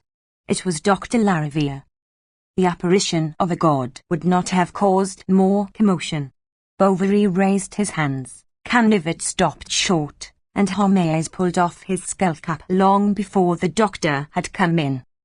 He belonged to that great school of surgery begotten of Bichat, to that generation, now extinct, of philosophical practitioners, who, loving their art with a fanatical love, exercised it with enthusiasm and wisdom. Everyone in his hospital trembled when he was angry, and his students so revered him that they tried, as soon as they were themselves in practice, to imitate him as much as possible, so that in all the towns about they were found wearing his long wadded merino overcoat and black frock coat, whose buttoned cuffs slightly covered his brawny hands, very beautiful hands, and that never knew gloves, as though to be more ready to plunge into suffering, disdainful of honours, of titles, and of academies, like one of the old night hospiters, generous, fatherly to the poor, and practising virtue without believing in it. He would almost have passed for a saint if the keenness of his intellect had not caused him to be feared as a demon. His glance, more penetrating than his bestiaries, looked straight into your soul, and dissected every lie athwart all assertions and all reticences. And thus he went along, full of that debonair majesty that is given by the consciousness of great talent, of fortune, and of 40 years of a laborious and irreproachable life. He frowned as soon as he had passed the door when he saw the cadaverous face of Emma stretched out on her back with her mouth open. Then, while apparently listening to Canivet, he rubbed his fingers up and down beneath his nostrils, and repeated, "Good, good." But he made a slow gesture with his shoulders. Bovary watched him. They looked at one another, and this man, accustomed as he was to the sight of pain, could not keep back a tear that fell on his shirt frill. He tried to take Canivet into the next room. Charles followed him. "She is very ill, isn't she? If we put on sinapisms, anything. Oh, think of something, you who have saved so many." Charles caught him in both his arms, and gazed at him wildly, imploringly, half fainting against his breast. "Come, my poor fellow, courage. There is nothing more to be done." And Dr. Lariviere turned away. "You are going?" "I will come back." He went out only to give an order to the coachman, with Monsieur Canivet, who did not care either to have Emma die under his hands. The chemist rejoined them on the place. He could not by temperament keep away from celebrities, so he begged Monsieur Lariviere to do him the signal honour of accepting some breakfast. He sent quickly to the Lion d'Or for some pigeons, to the butcher's for all the cutlets that were to be had, to Tavake for cream, and to Lestibouder's for eggs, and the druggist himself aided in the preparations, while Madame Homais was saying as she pulled together the strings of her jacket, "You must excuse us, sir, for in this poor place, when one hasn't been told the night before." "Wine glasses," whispered Homais. "If only we were in town, we could fall back upon stuffed trotters." "Be quiet. Sit down, doctor." He thought fit, after the first few mouthfuls, to give some details as to the catastrophe. "We first had a feeling of siccity in the pharynx, then intolerable pains at the epigastrium, supererogation, coma." "But how did she poison herself?" "I don't know, doctor, and I don't even know where she can have procured the arsenious acid." Justin, who was just bringing in a pile of plates, began to tremble. "What's the matter?" said the chemist. At this question the young man dropped the whole lot on the ground with a crash. "Imbecile!" cried Homais, awkward lout. "Blockhead! Confounded ass!" But suddenly controlling himself, "I wished, doctor, to make an analysis, and primo I delicately introduced a tube." "You would have done better," said the physician, "to introduce your fingers into her throat." His colleague was silent, having just before privately received a severe lecture about his emetic, so that this good Canivet, so arrogant and so verbose at the time of the clubfoot, was today very modest. He smiled without ceasing in an approving manner. Homais dilated in amphitrionic pride, and the affecting thought of Bovary vaguely contributed to his pleasure by a kind of egotistic reflex upon himself. Then the presence of the doctor transported him. He displayed his erudition, cited Belmel cantharids, uppers, the manchineel, vipers.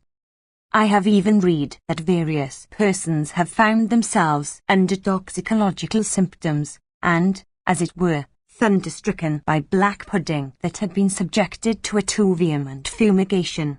At least, this was stated in a very fine report drawn up by one of our pharmaceutical chiefs, one of our masters, the illustrious cadet Agassiz. Madame Homais reappeared, carrying one of those shaky machines that are heated with spirits of wine, for Homais liked to make his coffee at table, having, moreover, terrified it, pulverized it, and mixed it himself. "Sakaram, doctor," said he, offering the sugar. Then he had all his children brought down, anxious to have the physician's opinion on their constitutions. At last Monsieur Lariviere was about to leave, when Madame Homais asked for a consultation about her husband. He was making his blood too thick by going to sleep every evening after dinner. "Oh, it isn't his blood that's too thick," said the physician. And, smiling a little at his noticed joke, the doctor opened the door.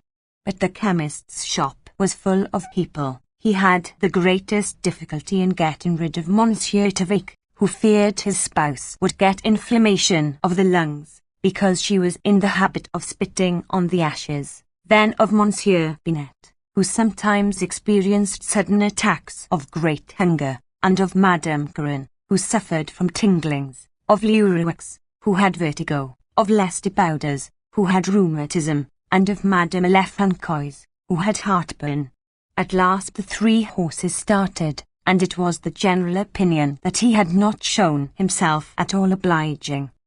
Public attention was distracted by the appearance of Monsieur Bournisien, who was going across the market with a holy oil. Homais, as was due to his principles, compared priests to ravens attracted by the odour of death. The sight of an ecclesiastic was personally disagreeable to him, for the cassock made him think of the shroud, and he detested the one from some fear of the other. Nevertheless, not shrinking from what he called his mission, he returned to Bovary's in company with Canivet, whom Monsieur Lariviere, before leaving, had strongly urged to make this visit, and he would, but for his wife's objections, have taken his 2 sons with him, in order to accustom them to great occasions, that this might be a lesson, an example, a solemn picture, that should remain in their heads later on. The room when they went in was full of mournful solemnity. On the work table, covered over with a white cloth, there were 5 or 6 small balls of cotton in a silver dish, near a large crucifix between 2 lighted candles. Emma, her chin sunken upon her breast, had her eyes inordinately wide open, and her poor hands wandered over the sheets with that hideous and soft movement of the dying, that seems as if they wanted already to cover themselves with a shroud. Pale as a statue and with eyes red as fire, Charles, not weeping, stood opposite her at the foot of the bed, while the priest, bending one knee, was muttering words in a low voice. She turned her face slowly, and seemed filled with joy on seeing suddenly the violet stole, no doubt finding again, in the midst of a temporary lull in her pain, the lost voluptuousness of her first mystical transports, with the visions of eternal beatitude that were beginning.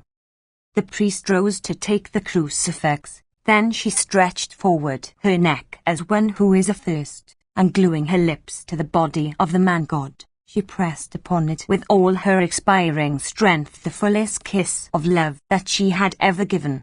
Then he recited the Miserita and the Indulgentiam, dipped his right thumb in the oil, and began to give extreme unction. First upon the eyes, that had so coveted all worldly pomp, then upon the nostrils, that had been greedy of the warm breeze and amorous odours, then upon the mouth, that had uttered lies, that had curled with pride and cried out in lewdness, then upon the hands that had delighted in sensual touches, and finally upon the soles of the feet, so swift of view, when she was running to satisfy her desires, and that would now walk no more. The curé wiped his fingers, threw the bit of cotton dipped in oil into the fire, and came and sat down by the dying woman, to tell her that she must now blend her sufferings with those of Jesus Christ and abandon herself to the divine mercy. Finishing his exhortations, he tried to place in her hand a blessed candle, symbol of the celestial glory with which she was soon to be surrounded. Emma, too weak, could not close her fingers, and the taper, but for Monsieur Bournisien, would have fallen to the ground. However, she was not quite so pale, and her face had an expression of serenity as if the sacrament had cured her. The priest did not fail to point this out. He even explained to Bovary that the Lord sometimes prolonged the life of persons when he thought it meet for their salvation, and Charles remembered the day when, so near death, she had received the communion. Perhaps there was no need to despair, he thought. In fact, she looked around her slowly, as one awakening from a dream. Then in a distinct voice she asked for her looking-glass, and remained some time bending over it, until the big tears fell from her eyes. Then she turned away her head with a sigh and fell back upon the pillows.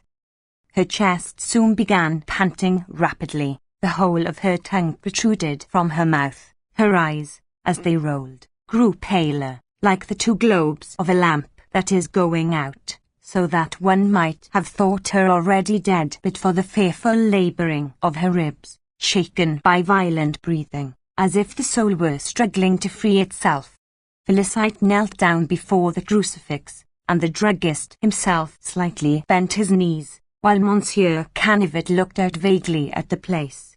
Bournisien had again begun to pray, his face bowed against the edge of the bed, his long black cassock trailing behind him in the room. Charles was on the other side, on his knees, his arms outstretched towards Emma. He had taken her hands and pressed them, shuddering at every beat of her heart, as at the shaking of a falling ruin.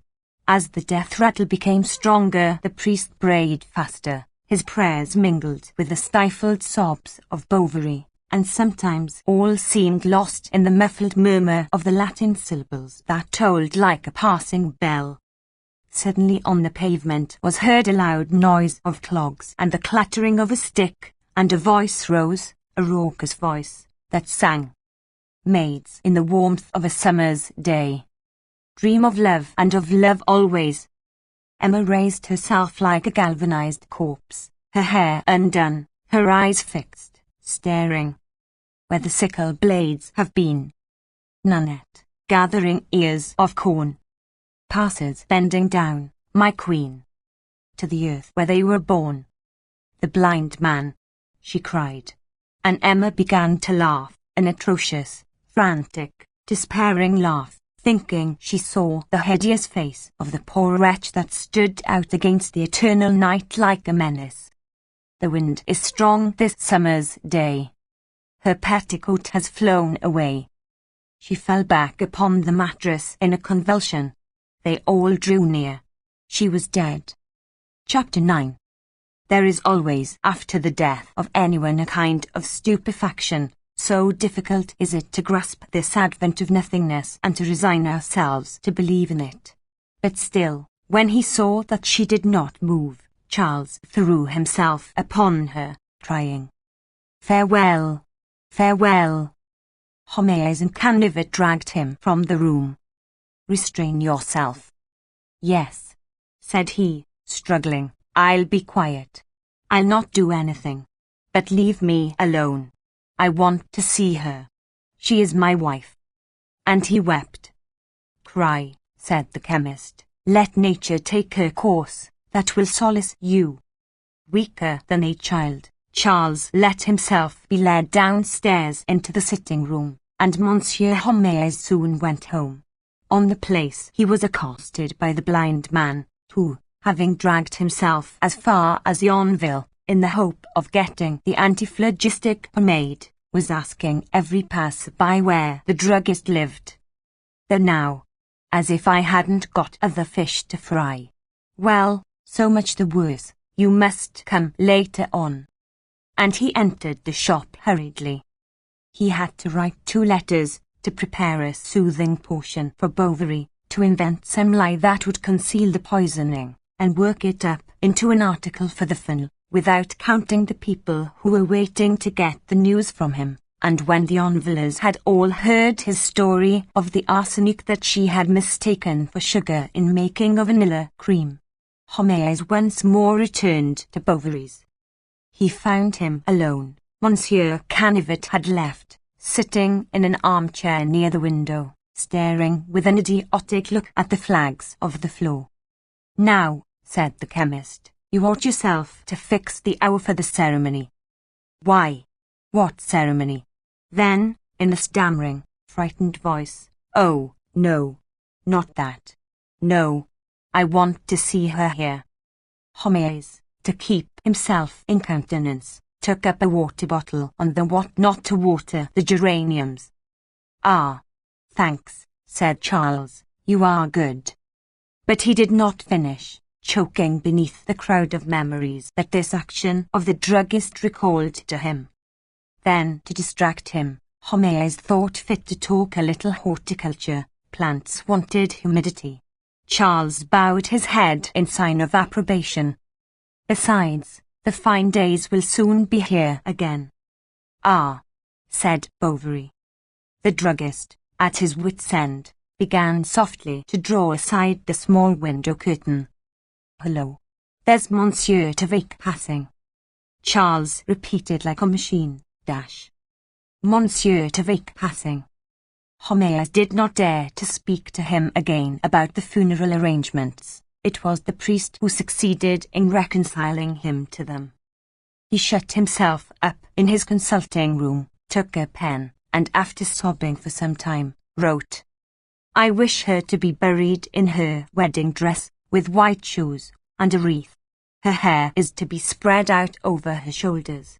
3 coffins, 1 of oak, 1 of mahogany, 1 of lead. Let no one say anything to me. I shall have strength. Over all there is to be placed a large piece of green velvet. This is my wish, see that it is done." The 2 men were much surprised at Bovary's romantic ideas. The chemist at once went to him and said, "This velvet seems to me a superfoetation. Besides, the expense." "What's that to you?" cried Charles. "Leave me. You did not love her. Go." The priest took him by the arm for a turn in the garden. He discoursed on the vanity of earthly things. God was very great, was very good. One must submit to his decrees without murmur, nay, must even thank him. Charles burst out into blasphemies. "I hate your God." "The spirit of rebellion is still upon you," sighed the ecclesiastic. Bovary was far away. He was walking with great strides along by the wall, near the espalier, and he ground his teeth. He raised to heaven looks of malediction, but not so much as a leaf stirred. A fine rain was falling. Charles, whose chest was bare, at last began to shiver. He went in and sat down in the kitchen. At 6 o'clock a noise like a clatter of old iron was heard on the place. It was the Hirondelle coming in, and he remained with his forehead against the window pane, watching all the passengers get out, one after the other. Felicite put down a mattress for him in the drawing-room. He threw himself upon it and fell asleep. Although a philosopher, Monsieur Homais respected the dead. So, bearing no grudge to poor Charles, he came back again in the evening to sit up with the body, bringing with him 3 volumes and a pocket-book for taking notes. Monsieur Bournisien was there, and 2 large candles were burning at the head of the bed that had been taken out of the alcove. The druggist, on whom the silence weighed, was not long before he began formulating some regrets about this unfortunate young woman, and the priest replied that there was nothing to do now but pray for her. Yet, Homais went on, one of 2 things: either she died in a state of grace, as the Church has it, and then she has no need of our prayers, or else she departed impertinent, that is, I believe, the ecclesiastical expression, and then. Bournisien interrupted him, replying testily that it was none the less necessary to pray. "But," objected the chemist, "since God knows all our needs, what can be the good of prayer?" "What?" cried the ecclesiastic. "Prayer. Why, aren't you a Christian?" "Excuse me," said Homais, "I admire Christianity. To begin with, it enfranchised the slaves. introduced into the world of morality. That isn't the question. All the texts. Oh. As to texts, look at history. It is known that all the texts have been falsified by the Jesuits. Charles came in, and advancing towards the bed, slowly drew the curtains. Emma's head was turned towards her right shoulder. The corner of her mouth, which was open, seemed like a black hole at the lower part of her face. Her 2 thumbs were bent into the palms of her hands. A kind of white dust besprinkled her lashes, and her eyes were beginning to disappear in that viscous pallor that looks like a thin web, as if spiders had spun it over. The sheet sunk in from her breast to her knees, and then rose at the tips of her toes, and it seemed to Charles that infinite masses, an enormous load, were weighing upon her. The church clock struck 2. They could hear the loud murmur of the river flowing in the darkness at the foot of the terrace. Monsieur Bournisien from time to time blew his nose noisily, and Homais' pen was scratching over the paper. "Come, my good friend," he said, "withdraw. This spectacle is tearing you to pieces." Charles once gone, the chemist and the curé commenced their discussions. "Read Voltaire," said the one. "Read Holbach. Read the Encyclopedia." "Read the letters of some Portuguese Jews," said the other. "Read The Meaning of Christianity, by Nicholas, formerly a magistrate." They grew warm, they grew red, they both talked at once without listening to each other. Bournisien was scandalized at such audacity, Homais marvelled at such stupidity, and they were on the point of insulting one another when Charles suddenly reappeared. A fascination drew him. He was continually coming upstairs. He stood opposite her, the better to see her, and he lost himself in a contemplation so deep that it was no longer painful. He recalled stories of catalepsy, the marvels of magnetism, and he said to himself that by willing it with all his force he might perhaps succeed in reviving her.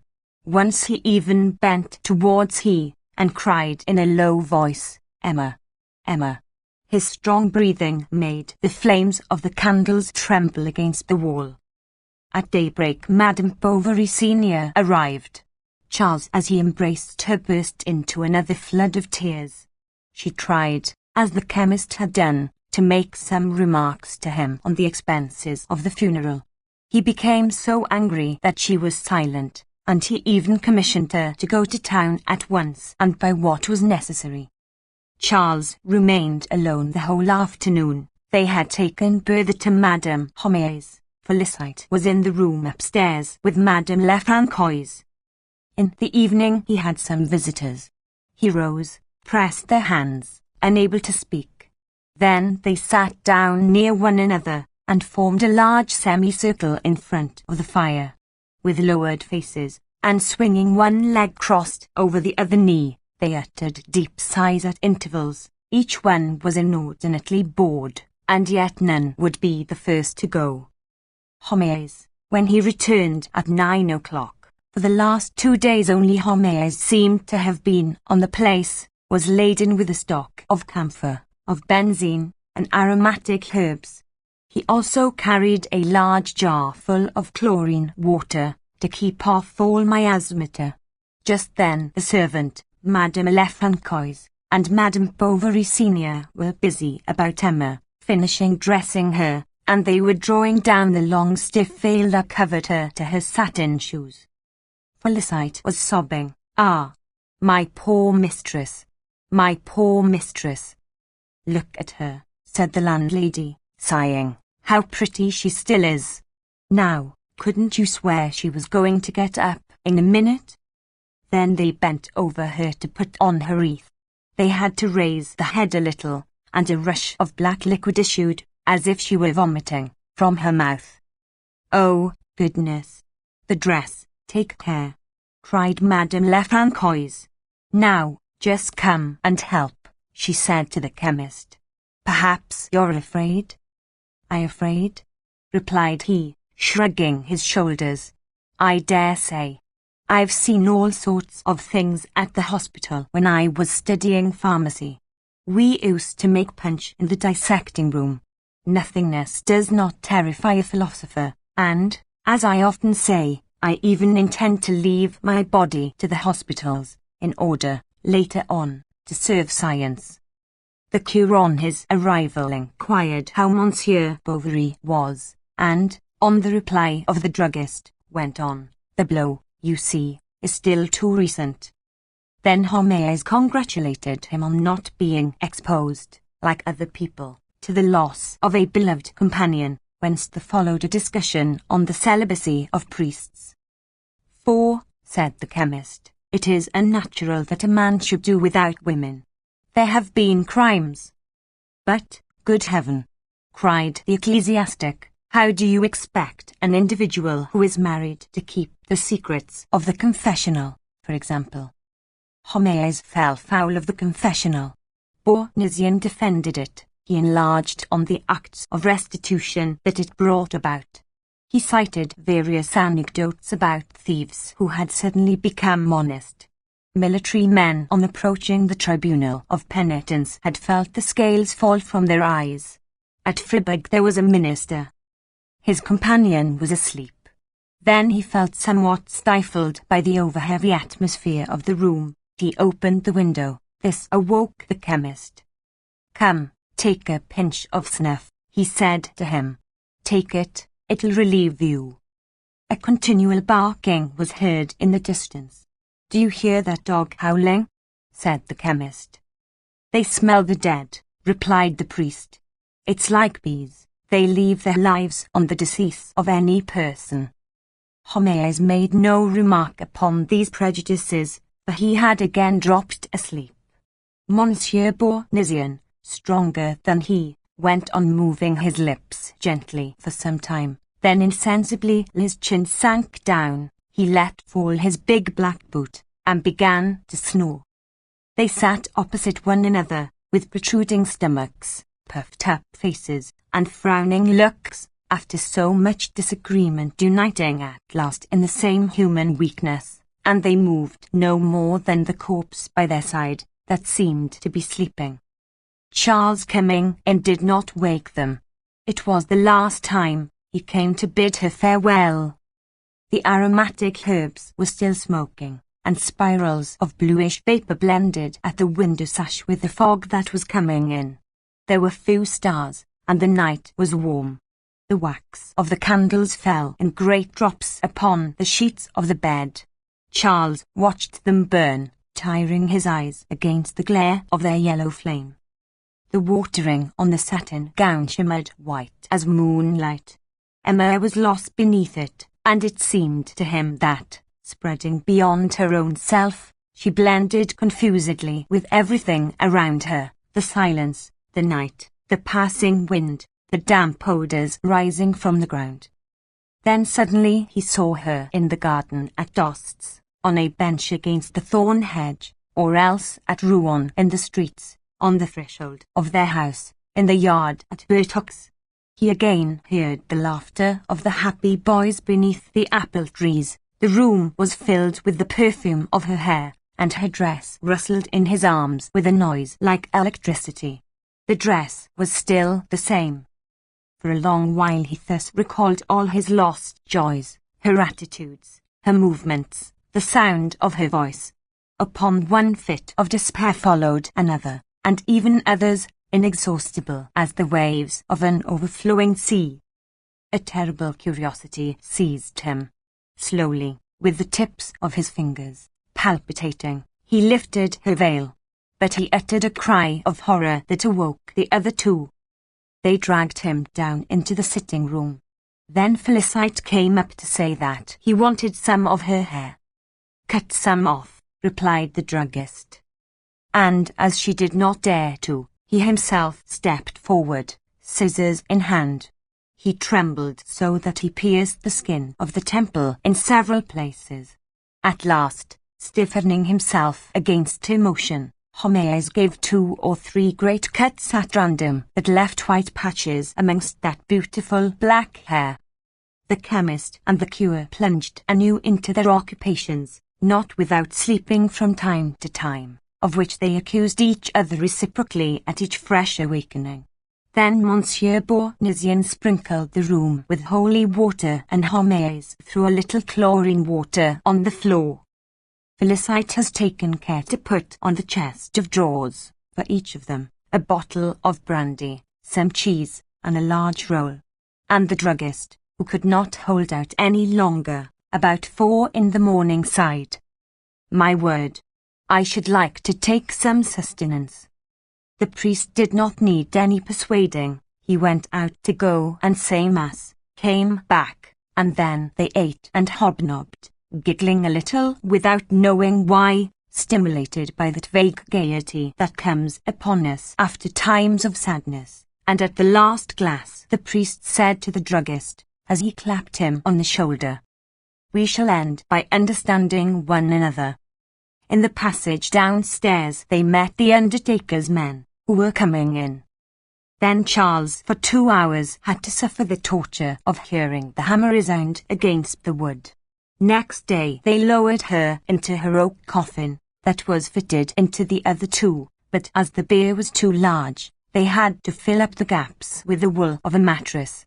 At last, when the 3 lids had been planed down, nailed, soldered, it was placed outside in front of the door, the house was thrown open, and the people of Yonville began to flock round.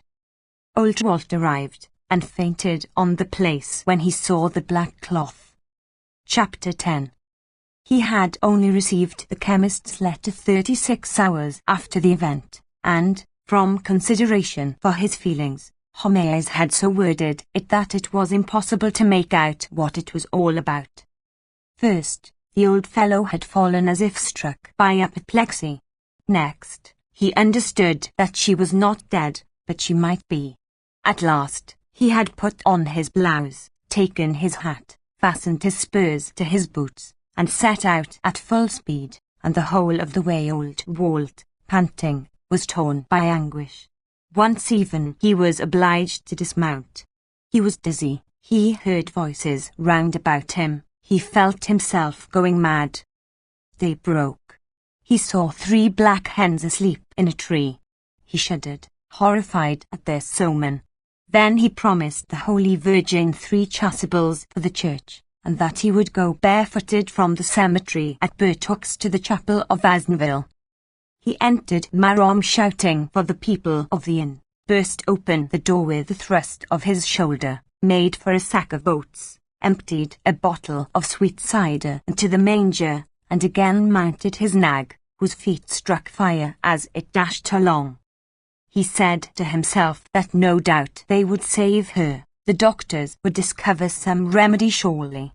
He remembered all the miraculous cures he had been told about. Then she appeared to him dead. She was there, before his eyes, lying on her back in the middle of the road. He reined up, and the hallucination disappeared. At Quincampoix, to give himself heart, he drank 3 cups of coffee one after the other. He fancied they had made a mistake in the name in writing. He looked for the letter in his pocket, felt it there, but did not dare to open it. At last he began to think it was all a joke, someone's spite, the jest of some wag, and besides, if she were dead, one would have known it. But no. There was nothing extraordinary about the country. The sky was blue, the trees swayed, a flock of sheep passed. He saw the village. He was seen coming bending forward upon his horse, belabouring it with great blows, the girths dripping with blood. When he had recovered consciousness, he fell, weeping, into Bovary's arms. "My girl, Emma, my child, tell me." The other replied, sobbing, "I don't know. I don't know. It's a curse." The druggist separated them. "These horrible details are useless. I will tell this gentleman all about it. Here are the people coming. Dignity. Come now. Philosophy." The poor fellow tried to show himself brave, and repeated several times, "Yes. Courage." "Oh," cried the old man, So I will have, by God. I'll go along o' her to the end. The bell began tolling. All was ready. They had to start. And seated in a stall of the choir, side by side, they saw pass and repass in front of them continually the 3 chanting choristers. The serpent player was blowing with all his might. Monsieur Bournisien, in full vestments, was singing in a shrill voice. He bowed before the tabernacle, raising his hands, stretched out his arms. Lestiboudas went about the church with his whalebone stick. The bier stood near the lectern, between 4 rows of candles. Charles felt inclined to get up and put them out. Yet he tried to stir himself to a feeling of devotion, to throw himself into the hope of a future life in which he should see her again. He imagined to himself she had gone on a long journey, far away, for a long time. But when he thought of her lying there, and that all was over, that they would lay her in the earth, he was seized with a fierce, gloomy, despairful rage. At times he thought he felt nothing more, and he enjoyed this lull in his pain, whilst at the same time he reproached himself for being a wretch. The sharp noise of an iron for ruled stick was heard on the stones, striking them at irregular intervals. It came from the end of the church, and stopped short at the lower aisles. A man in a coarse brown jacket knelt down painfully. It was Hippolyte, the stable boy at the lion door. He had put on his new leg. One of the choristers went round the nave making a collection, and the coppers chinked one after the other on the silver plate. "Oh, make haste. I am in pain," cried Bovary, angrily throwing him a 5-franc piece.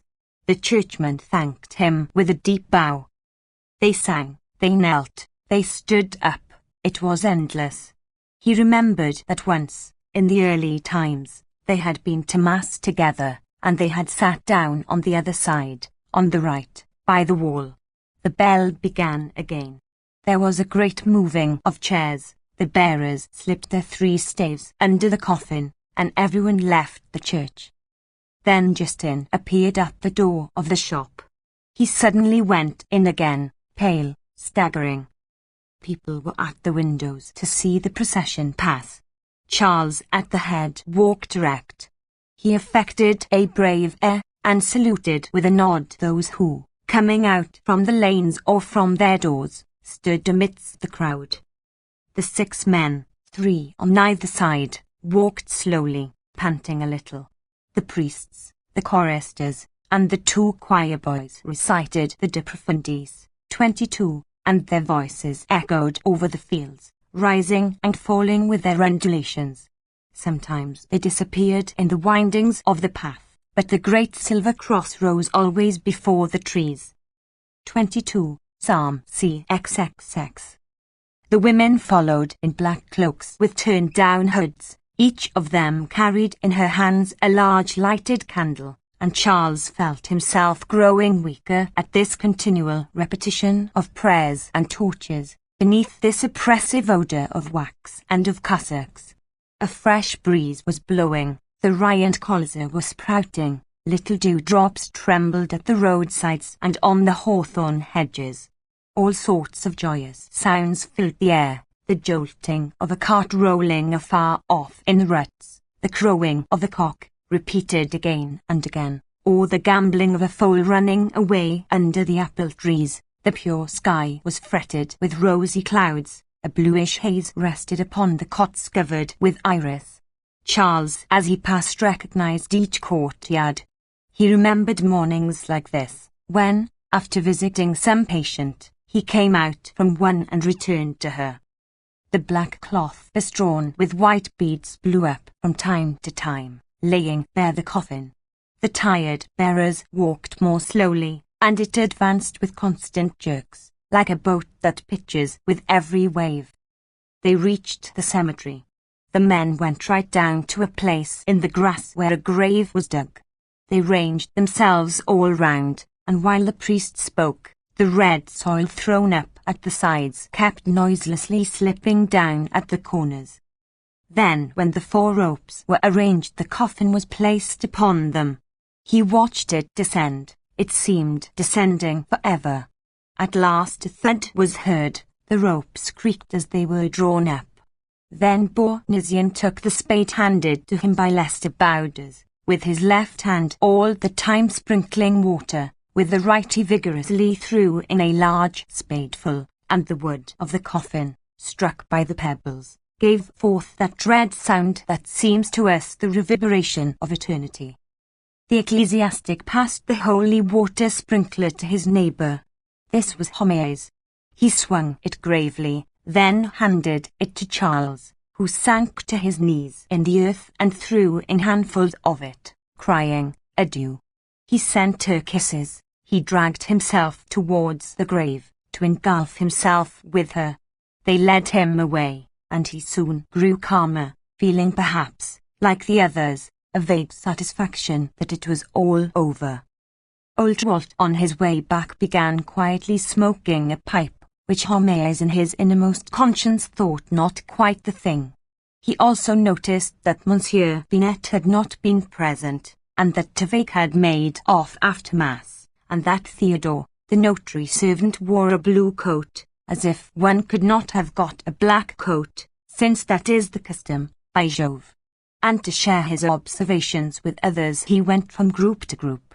They were deploring Emma's death, especially Leroux, who had not failed to come to the funeral. Poor little woman! What a trouble for her husband! The druggist continued, "Do you know that but for me he would have committed some fatal attempt upon himself? Such a good woman! To think that I saw her only last Saturday in my shop." "I haven't had leisure," said Homais, "to prepare a few words that I would have cast upon her tomb." Charles, on getting home, undressed, and old Walt put on his blue blouse. It was a new one, and as he had often during the journey wiped his eyes on the sleeves, the dye had stained his face, and the traces of tears made lines in the layer of dust that covered it. Madame Bovary Senior was with them. All 3 were silent. At last the old fellow sighed. "Do you remember, my friend, that I went to Tostes once when you had just lost your first deceased? I consoled you at that time. I thought of something to say then, but now, then," with a loud groan that shook his whole chest, "ah, this is the end for me, do you see? I saw my wife go, then my son, and now today it's my daughter." He wanted to go back at once to Bertoux, saying that he could not sleep in this house. He even refused to see his granddaughter. "No, no, it would grieve me too much. Only you'll kiss her many times for me. Goodbye. You're a good fellow. And then I shall never forget that," he said, slapping his thigh. "Never fear, you shall always have your turkey." But when he reached the top of the hill he turned back, as he had turned once before on the road of St. Victor when he had parted from her. The windows of the village were all on fire beneath the slanting rays of the sun sinking behind the field. He put his hand over his eyes, and saw in the horizon an enclosure of walls, where trees here and there formed black clusters between white stones. Then he went on his way at a gentle trot, for his nag had gone lame. Despite their fatigue, Charles and his mother stayed very long that evening talking together. They spoke of the days of the past and of the future. She would come to live at Yonville. She would keep house for him. They would never part again. She was ingenious and caressing, rejoicing in her heart at gaining once more an affection that had wandered from her for so many years. Midnight struck. The village as usual was silent, and Charles, awake, thought always of her. Rodolphe, who, to distract himself, had been rambling about their wood all day, was sleeping quietly in his chateau, and Leon, down yonder, always slept. There was another who at that hour was not asleep. On the grave between the pine trees a child was on his knees weeping, and his heart, rent by sobs, was beating in the shadow beneath the load of an immense regret, sweeter than the moon and fathomless as the night. The gate suddenly grated. It was Lester Bowders. He came to fetch his spade, that he had forgotten. He recognized Justin climbing over the wall, and at last knew who was the culprit who stole his potatoes. Chapter 11. The next day Charles had the child brought back. She asked for her mamma. They told her she was away, that she would bring her back some playthings. Bertha spoke of her again several times, then at last thought no more of her. The child's gaiety broke Bovary's heart, and he had to bear besides the intolerable consolations of the chemist. Money troubles soon began again. Monsieur Leroux urging on anew his friend Vincart, and Charles pledged himself for exorbitant sums, for he would never consent to let the smallest of the things that had belonged to her be sold. His mother was exasperated with him. He grew even more angry than she did. He had altogether changed. She left the house. Then everyone began taking advantage of him. Mademoiselle Lempereur presented a bill for 6 months' teaching, although Emma had never taken a lesson. Despite the receipted bill she had shown Bovary, it was an arrangement between the two women. The man at the circulating library demanded 3 years' subscriptions. Mirollet claimed the postage due for some 20 letters, and when Charles asked for an explanation, she had the delicacy to reply, "Oh, I don't know. It was for her business affairs." With every debt he paid, Charles thought he had come to the end of them. But others followed ceaselessly. He sent in accounts for professional attendance. He was shown the letters his wife had written. Then he had to apologize. Felicite now wore Madame Bovary's gowns, not all, for he had kept some of them, and he went to look at them in her dressing-room, locking himself up there. She was about her height, and often Charles, seeing her from behind, was seized with an illusion, and cried out, "Oh, stay, stay." But at Whitsuntide she ran away from Yonville, carried off by Theodore, stealing all that was left of the wardrobe. It was about this time that the widow Dupuis had the honour to inform him of the marriage of Monsieur Léon Dupuis, her son, notary at Vetot, to Mademoiselle Leocadie Leboeuf of Bondeville. Charles, among the other congratulations he sent him, wrote this sentence: "How glad my poor wife would have been." One day when, wandering aimlessly about the house, he had gone up to the attic, he felt a pellet of fine paper under his slipper. He opened it and read, "Courage, Emma, courage. I would not bring misery into your life." It was Rodolphe's letter, fallen to the ground between the boxes, where it had remained, and that the wind from the dormer window had just blown towards the door.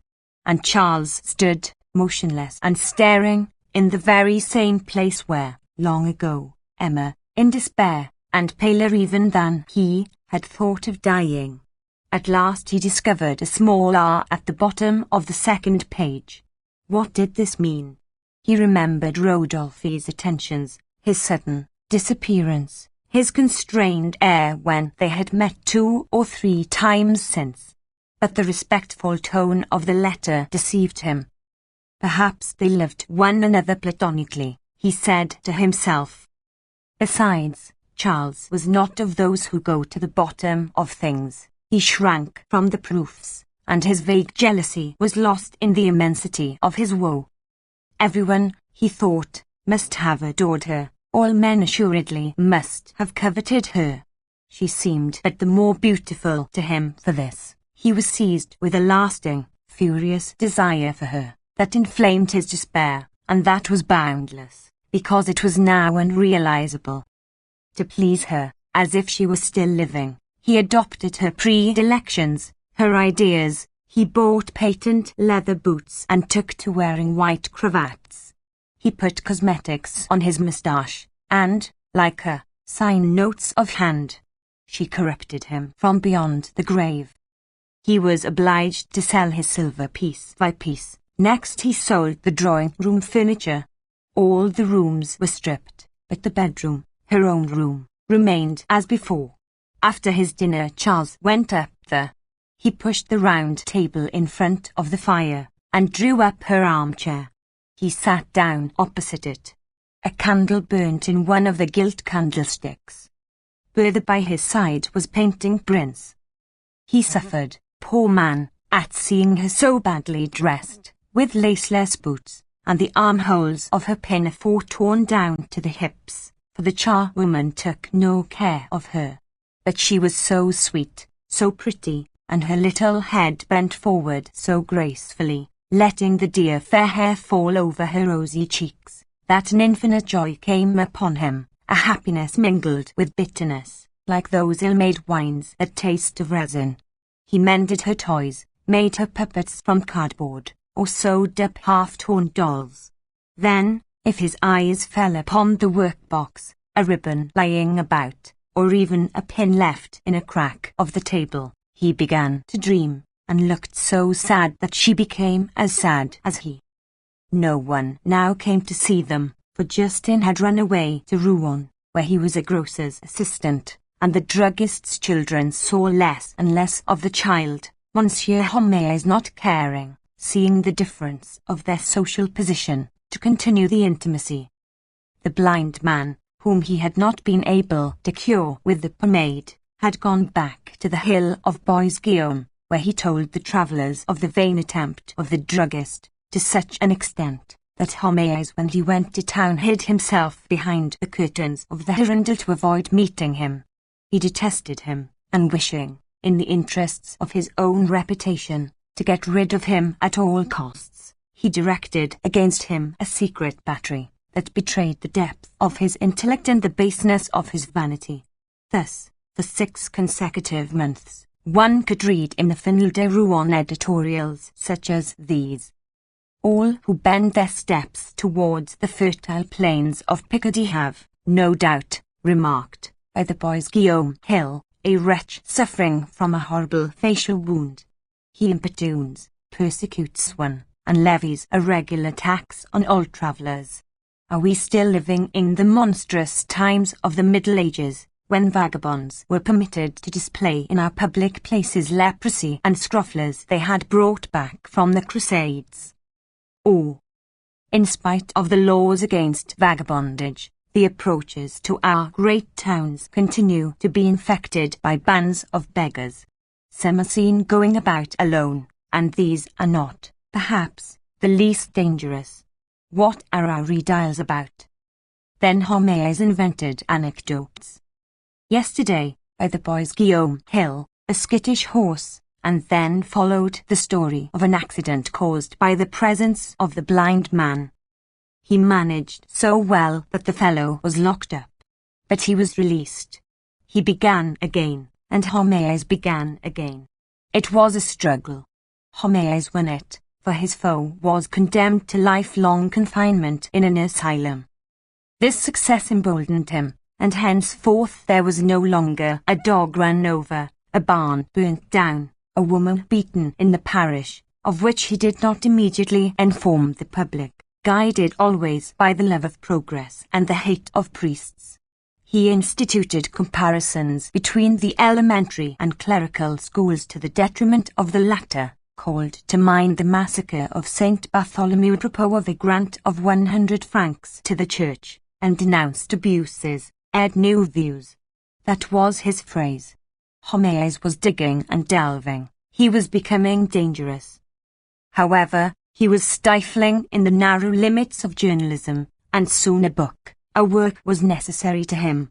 Then he composed general statistics of the canton of Yonville, followed by climatological remarks. The statistics drove him to philosophy. He busied himself with great questions: the social problem, moralization of the poorer classes, pisciculture, caoutchouc, railways, etc. He even began to blush at being a bourgeois. He affected the artistic style. He smoked. He bought 2 chic pompadour statuettes to adorn his drawing room. He by no means gave up his shop. On the contrary, he kept well abreast of new discoveries. He followed the great movement of chocolates. He was the first to introduce cocoa and rivoletta into the seinamphore era. He was enthusiastic about the hydroelectric pulvermaker chains. He wore one himself, and when at night he took off his flannel vest, Madame Homais stood quite dazzled before the golden spiral beneath which he was hidden, and felt her ardour double for this man more bandaged than a Scythian, and splendid as one of the Magi. He had fine ideas about Emma's tomb. First he proposed a broken column with some drapery, next a pyramid, then a temple of Esther, a sort of rotunda, or else a mass of ruins. And in all his plans Homais always stuck to the weeping willow, which he looked upon as the indispensable symbol of sorrow. Charles and he made a journey to Rouen together to look at some tombs at a funeral furnisher's, accompanied by an artist, one Bovary lad, a friend of Brédoux's, who made puns all the time. At last, after having examined some 100 designs, having ordered an estimate and made another journey to Rouen, Charles decided in favour of a mausoleum, which on the two principal sides was to have a spirit bearing an extinguished torch. As to the inscription, Homais could think of nothing so fine as Staviata, 23, and he got no further. He racked his brain. He constantly repeated Staviata. At last he hit upon Immobilen Conjurgem Calcas, 24, which was adopted. 23. Rest traveller. 24. Tread upon a loving wife.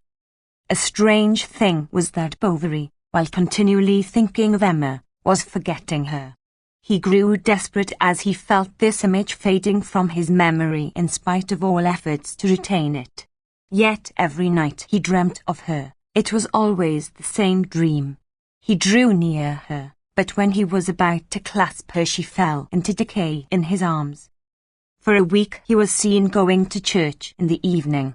Monsieur Bournisien even paid him 2 or 3 visits, then gave him up. Moreover, the old fellow was growing intolerant, fanatic, said Homais.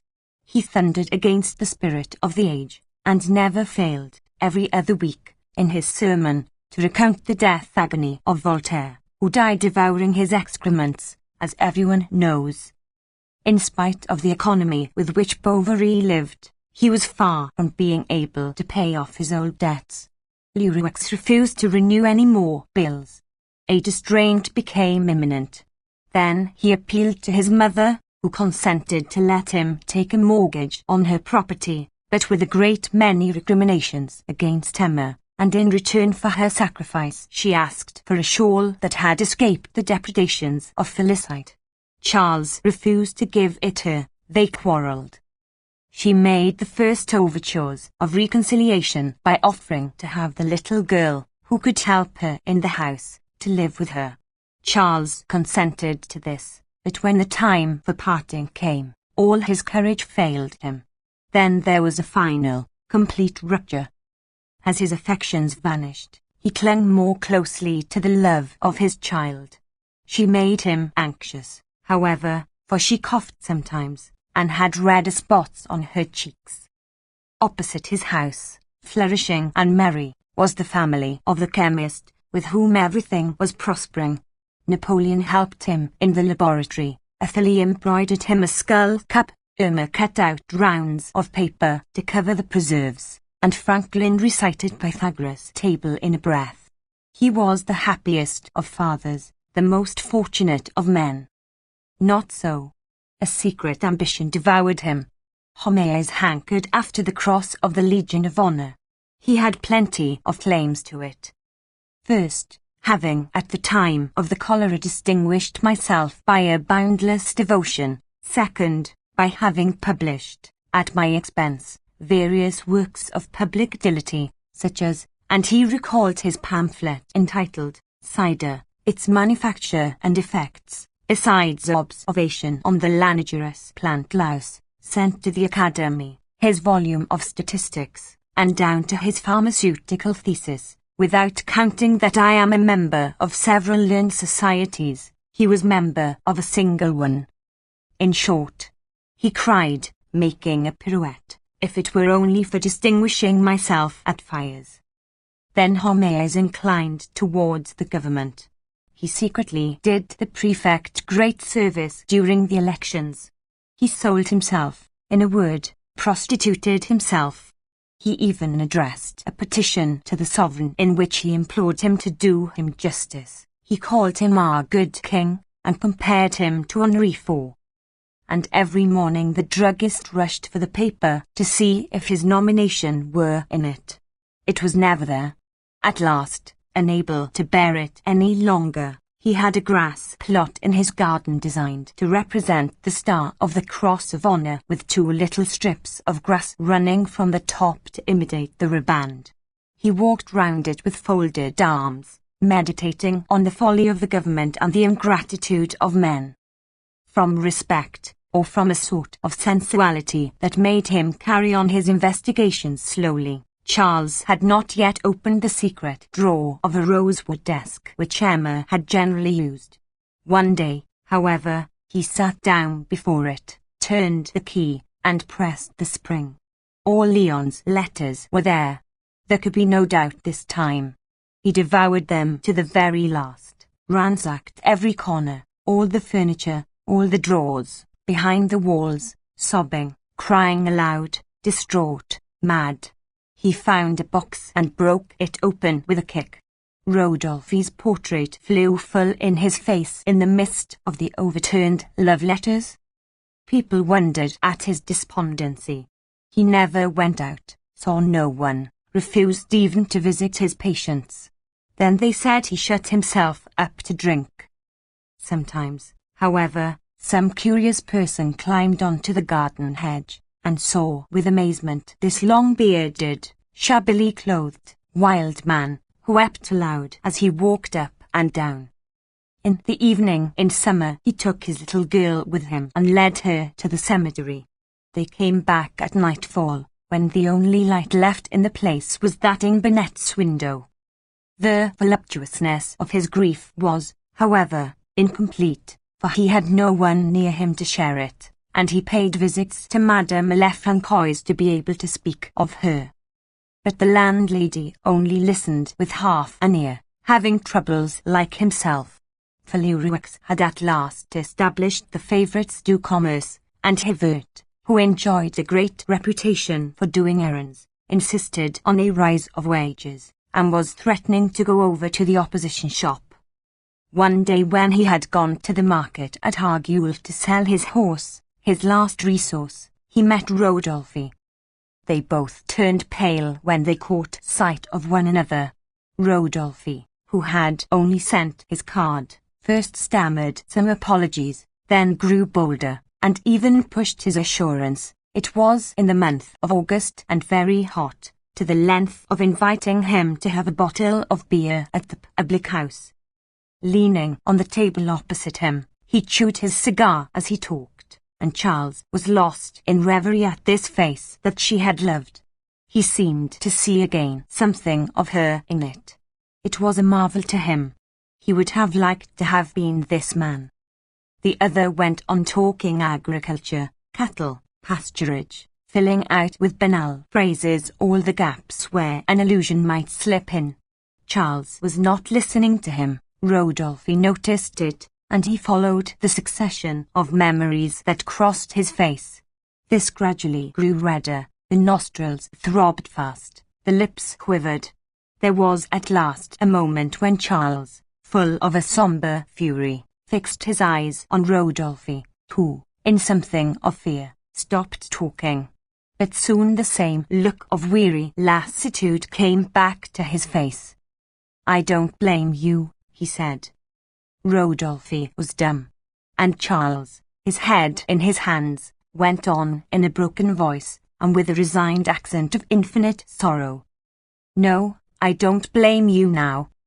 He even added a fine phrase, the only one he ever made. "It is the fault of fatality."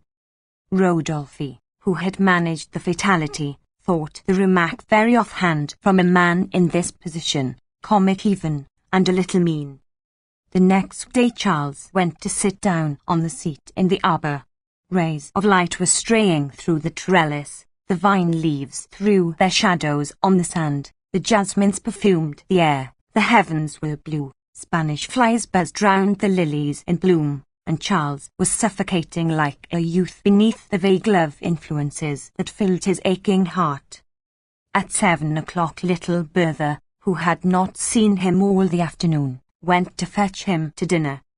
His head was thrown back against the wall, his eyes closed, his mouth open, and in his hand was a long dress of black hair.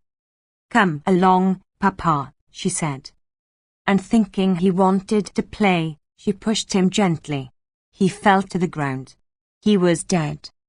36 hours after, at the druggist's request, Monsieur Canivet came thither. He made a post-mortem and found nothing. When everything had been sold, 12 francs 75 centimes remained, that served to pay for Mademoiselle Bovary's going to her grandmother. The good woman died the same year. Old Walt was paralyzed, and it was an aunt who took charge of her. She is poor, and sends her to a cotton factory to earn a living. Since Bovary's death 3 doctors have followed one another at Yonville without any success, so severely did Homais attack them. He has an enormous practice, the authorities treat him with consideration, and public opinion protects him. He has just received the Cross of the Legion of Honor,